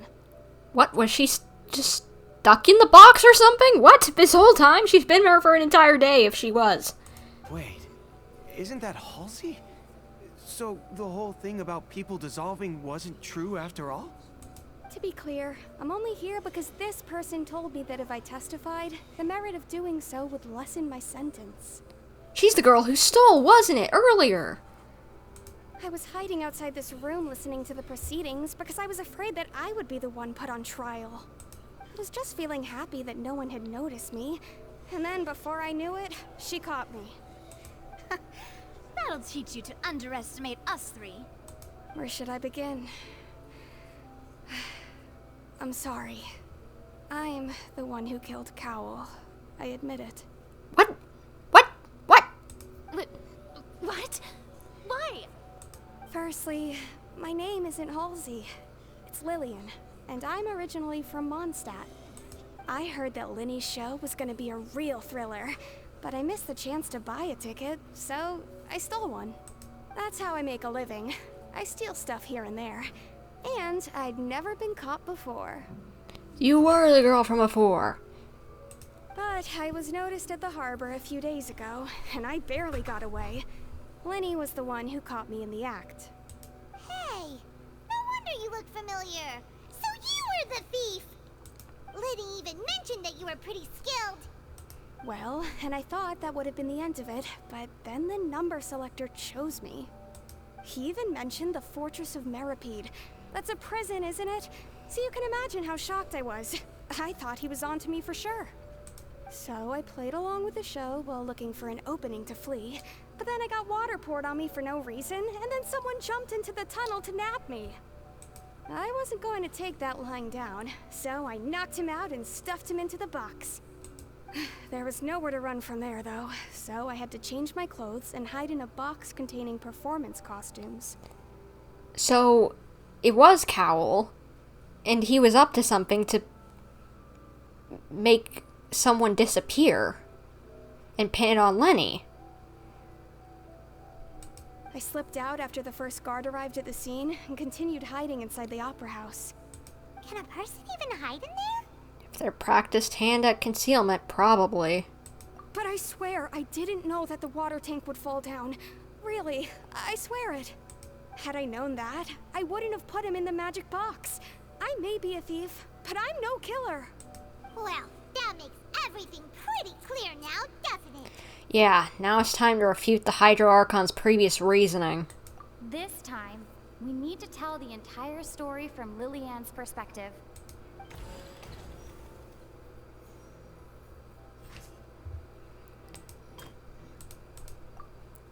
Okay, so...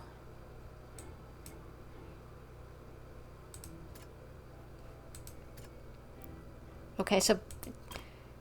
They did try to soak her, but...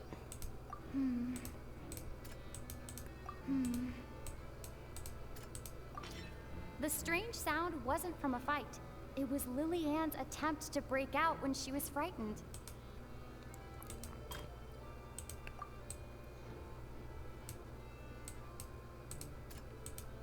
No, water. The flower vase was not broken to cover anything up, but was smashed during the struggle between Lillian and Cowell. Lillian was afraid that she would be recognized if she left, so she changed clothes and hid, biding her time. Just what one might expect of an experienced thief. Nice. It's Detective Paimon time! Having been selected out of the blue, Lillian panicked. Her panic only intensified after she entered the tunnel and had water poured on her head. So she kicked the door open, producing the thud we all heard. Hearing the commotion, Cowell leapt into the tunnel, only to discover that Lillian had not dissolved. He did not know that Lillian was not from Fontaine, but was a thief who made her way in by stealing a ticket. Mistakenly believing that the water from the primordial sea needed time to take effect, he tried to force Lillian back into the box. The two broke the flower vase during the struggle, but Lillian came out on top, knocking Cowell out and putting him in the box. With no way of escaping, she changed her clothes and hid in the costume trunk until the performance ended. That's how Lyney didn't find her.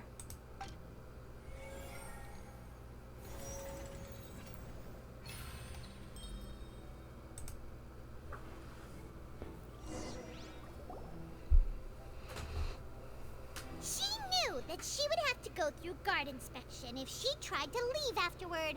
So, she has been trapped in the Opera House these last 2 days. She had already become desperately hungry by the time we were chatting over macarons. So, she swiped 2 of them right under our noses. Talk about a sneaky thief. How did she sneak them away right under their noses while everyone was watching? What? At this point, all the events that happened in the tunnel have now come to light. Ah, so that's the whole story. Bravo! Bravo! Now then, Lady Furina, do you wish to speak against the defense's statements?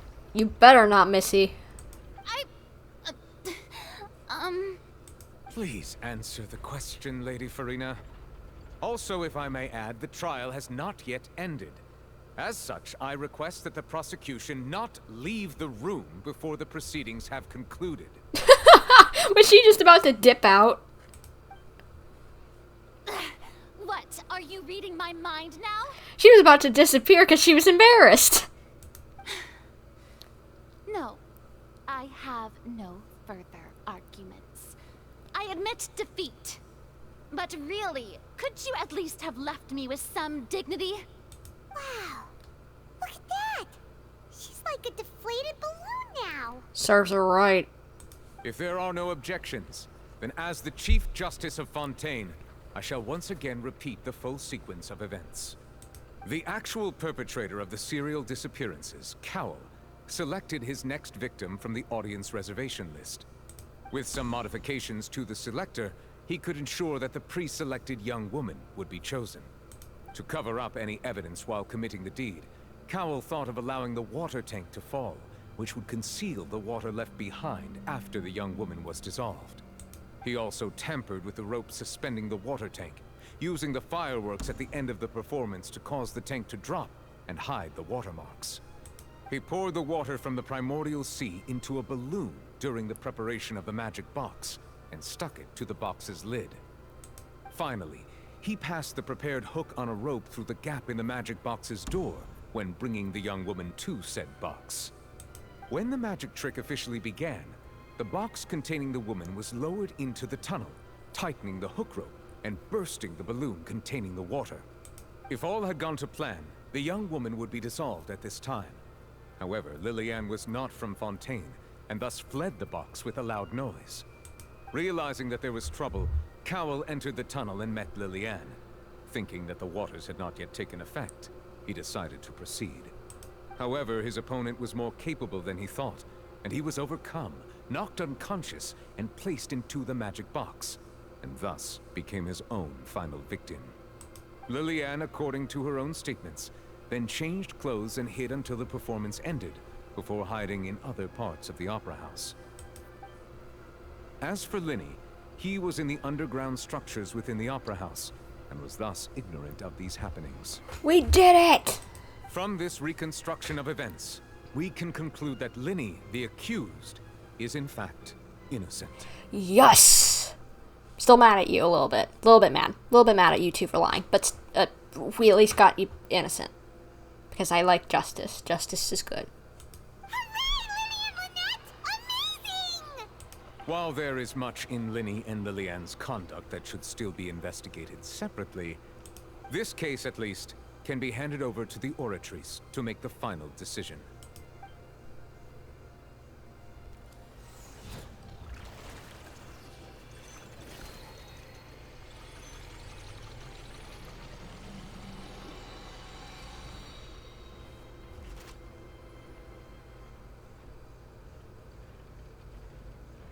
As such, Lyney and Lynette are officially declared not guilty. What if that thing pumps out a wrongful guilty or not guilty at some point? That needs to happen at some point, I'm betting it.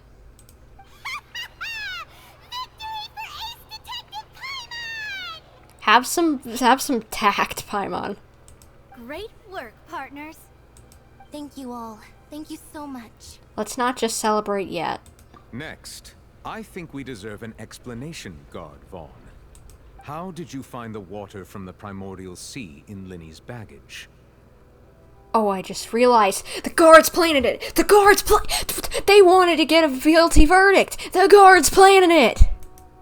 Right. Your discovery caused me to make a serious mistake, you know. Or was that not a discovery, but false evidence that you dare to bring before this court? I suspect that the accomplice mentioned in Cowell's notes was not Lyney, but you, yes? Oh, snap. I'm sure you know what you must do to lessen your sentence. Speak quickly! Unless you want to earn yourself a one-way ticket to Coupon Town. Coupon Town? What's Coupon Town? I was just following orders. We were supposed to place blame for the serial disappearances onto Lyney, and thus cause suspicion to fall on the Fatui. The higher-ups said this was the best opportunity to do so. What? Oh. Deck with you. And now that your plan has fallen through, and the secrets of the water have been revealed, you have become a liability to said higher-ups, yes? Therefore, you would be wise to tell everything you know, and seek the protection of the guards. Yes, I'll tell you everything I know. Our boss discovered that the water can cause people to dissolve. It can also be made into a potion, which when extremely diluted, can cause people to experience unforgettable exhilaration. We've been in this business for a while now, and have made decent mora off it. The disappearances were also the boss's idea. I mean, this is the boss we're talking about.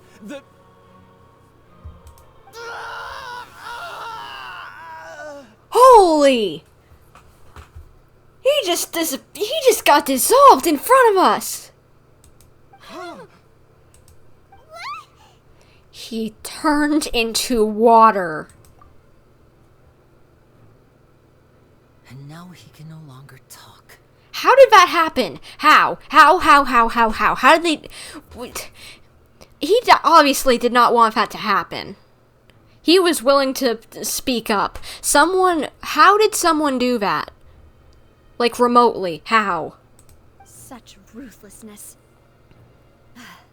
I shouldn't have expected any less of them. Well, who's them? An outrageous act. All present, please submit to inspection immediately. We've got another case on us?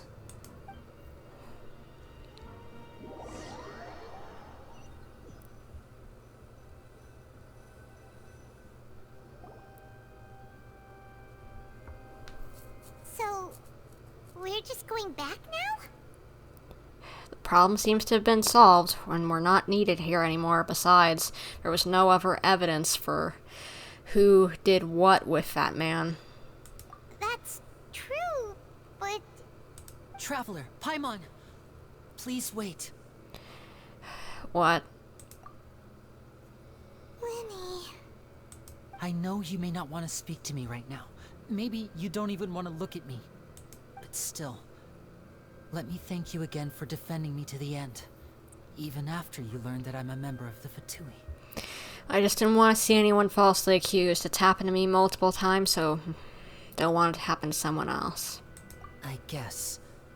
But regardless, I'd like the opportunity to set things straight. I didn't approach you with any ulterior motives or ill intent. I've spoken to you as myself, just plain Lyney this entire time. As for why I'm a Fatus, it's because the goals of the House of the Hearth align with those of an orphan like me. That's all. That was how Father, who you might know as the Knave, approached recruiting us back then too. Oh!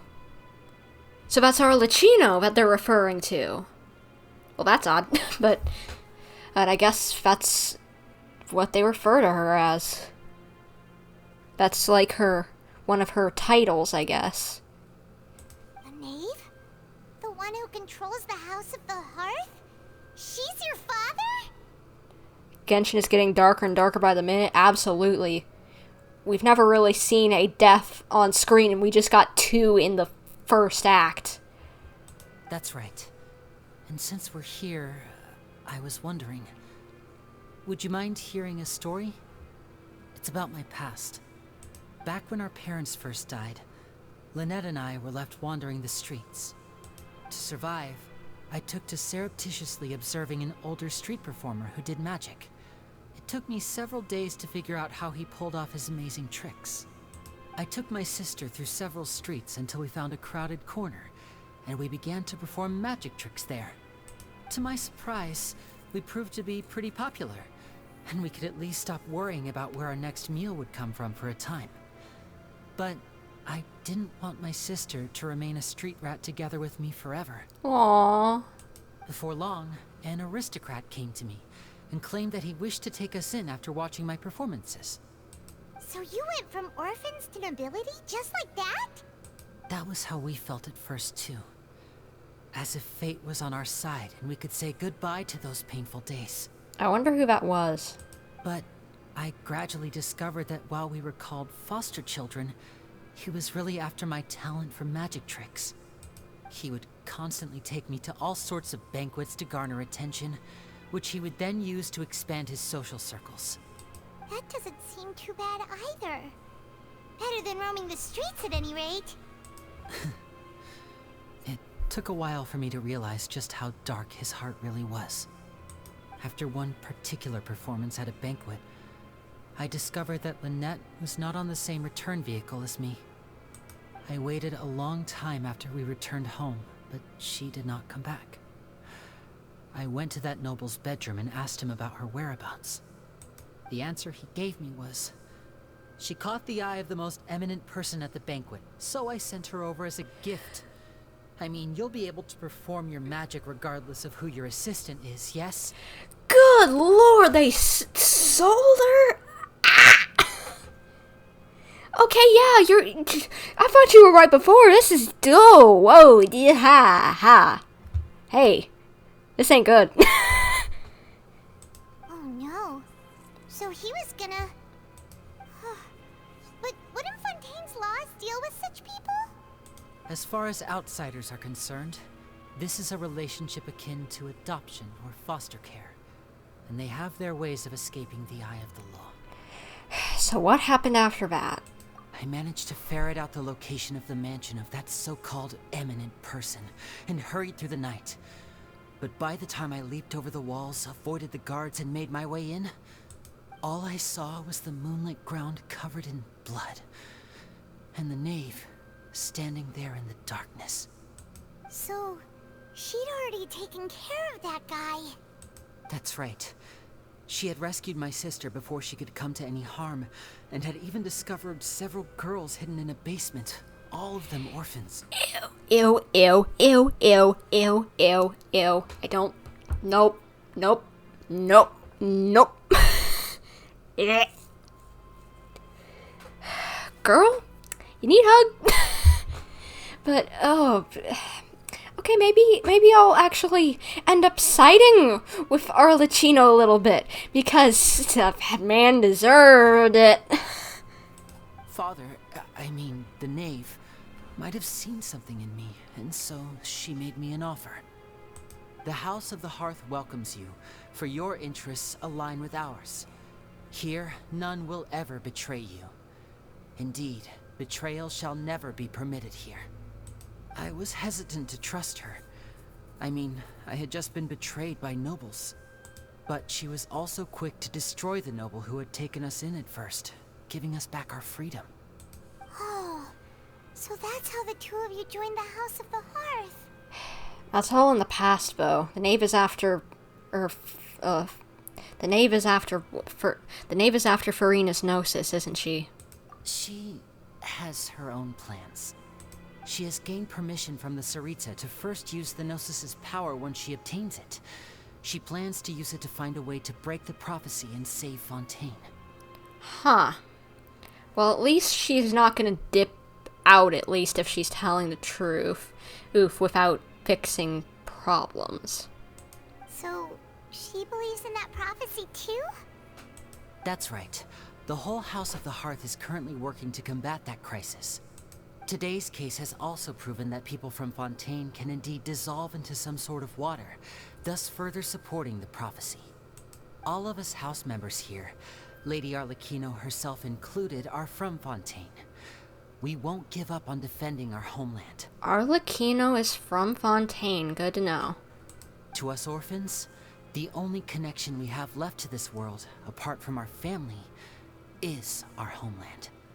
So, from small deeds like distributing magic pockets to huge schemes like stealing a gnosis, everything is aimed at dealing with that prophecy. Wow, that's great. And I want this to be all fixed. I'm sorry, I still can't completely trust you. It's alright, I understand. The only thing I can do is relate all this to you. I just hope you can understand that even as a member of the House, I have never stopped making my own decisions, and that I believe what I'm doing is right. If you should need anything at all in the future, feel free to find me. I will do my best to help you, as plain Lyney. I understand. See y'all later.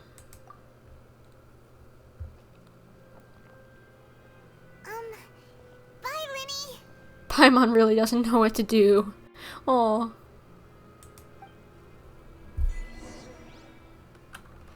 Well, I guess we've got one last thing to do, probably, before this ends off.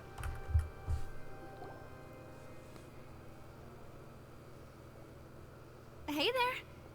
What was with the disappearing act you pulled right as the trial ended? Were you looking for us, Navia? Well, this whole thing isn't exactly over, is it? I do feel that we're getting closer to solving the serial disappearances case, though. Don't you think so, too? Well, I'm sorry, Navia. Huh? What's wrong, my dear partner? I was really only trying to defend Lyney. I wasn't necessarily looking into the serial disappearances case. Besides, are you sure we're the ones who can crack a case that's been cold for decades now? Exactly, but I have a feeling this is one of the main reoccurring plot lines that we're gonna have, since we already proved Lyney unguilty, so you gotta have one smaller plot line that leads up to the bigger one of the rising seas that are gonna dissolve everyone. And I feel like this is gonna be it, so we have to help. And given that there's new evidence from the trial, there should be a trail of breadcrumbs for the Hydro Archon's people to follow now, right? Ah. I see. Well, I won't lie. I'm a little shocked to hear that from you. But I suppose you are just travelers who have only arrived in Fontaine after all. Sorry. I might have been too presumptuous. Don't say that, Navia. Let me guess, she thinks the system is corrupt and they don't actually deal with anything. Aw, and we were having so much fun investigating with you, too. I hope we get to work with her in the future again. She's so fun.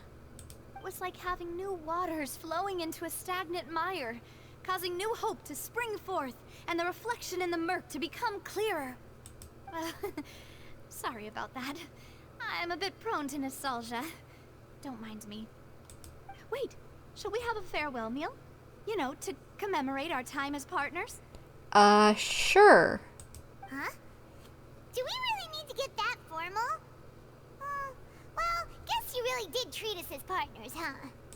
Well, I'd just like to have a proper ending to every important memory. That way there are no regrets later. Anyway, it would just be a meal, so it shouldn't take up too much of your time. Well, if you say so, let's go have that meal then. You don't have to twist Paimon's arm. If Boss Navia's treating, count Paimon in! Oh, wonderful. In that case, why don't we return to the court of Fontaine and head to the Hotel de Boer? I believe we'll make it just in time for dinner. All right then, let's have our farewell meal.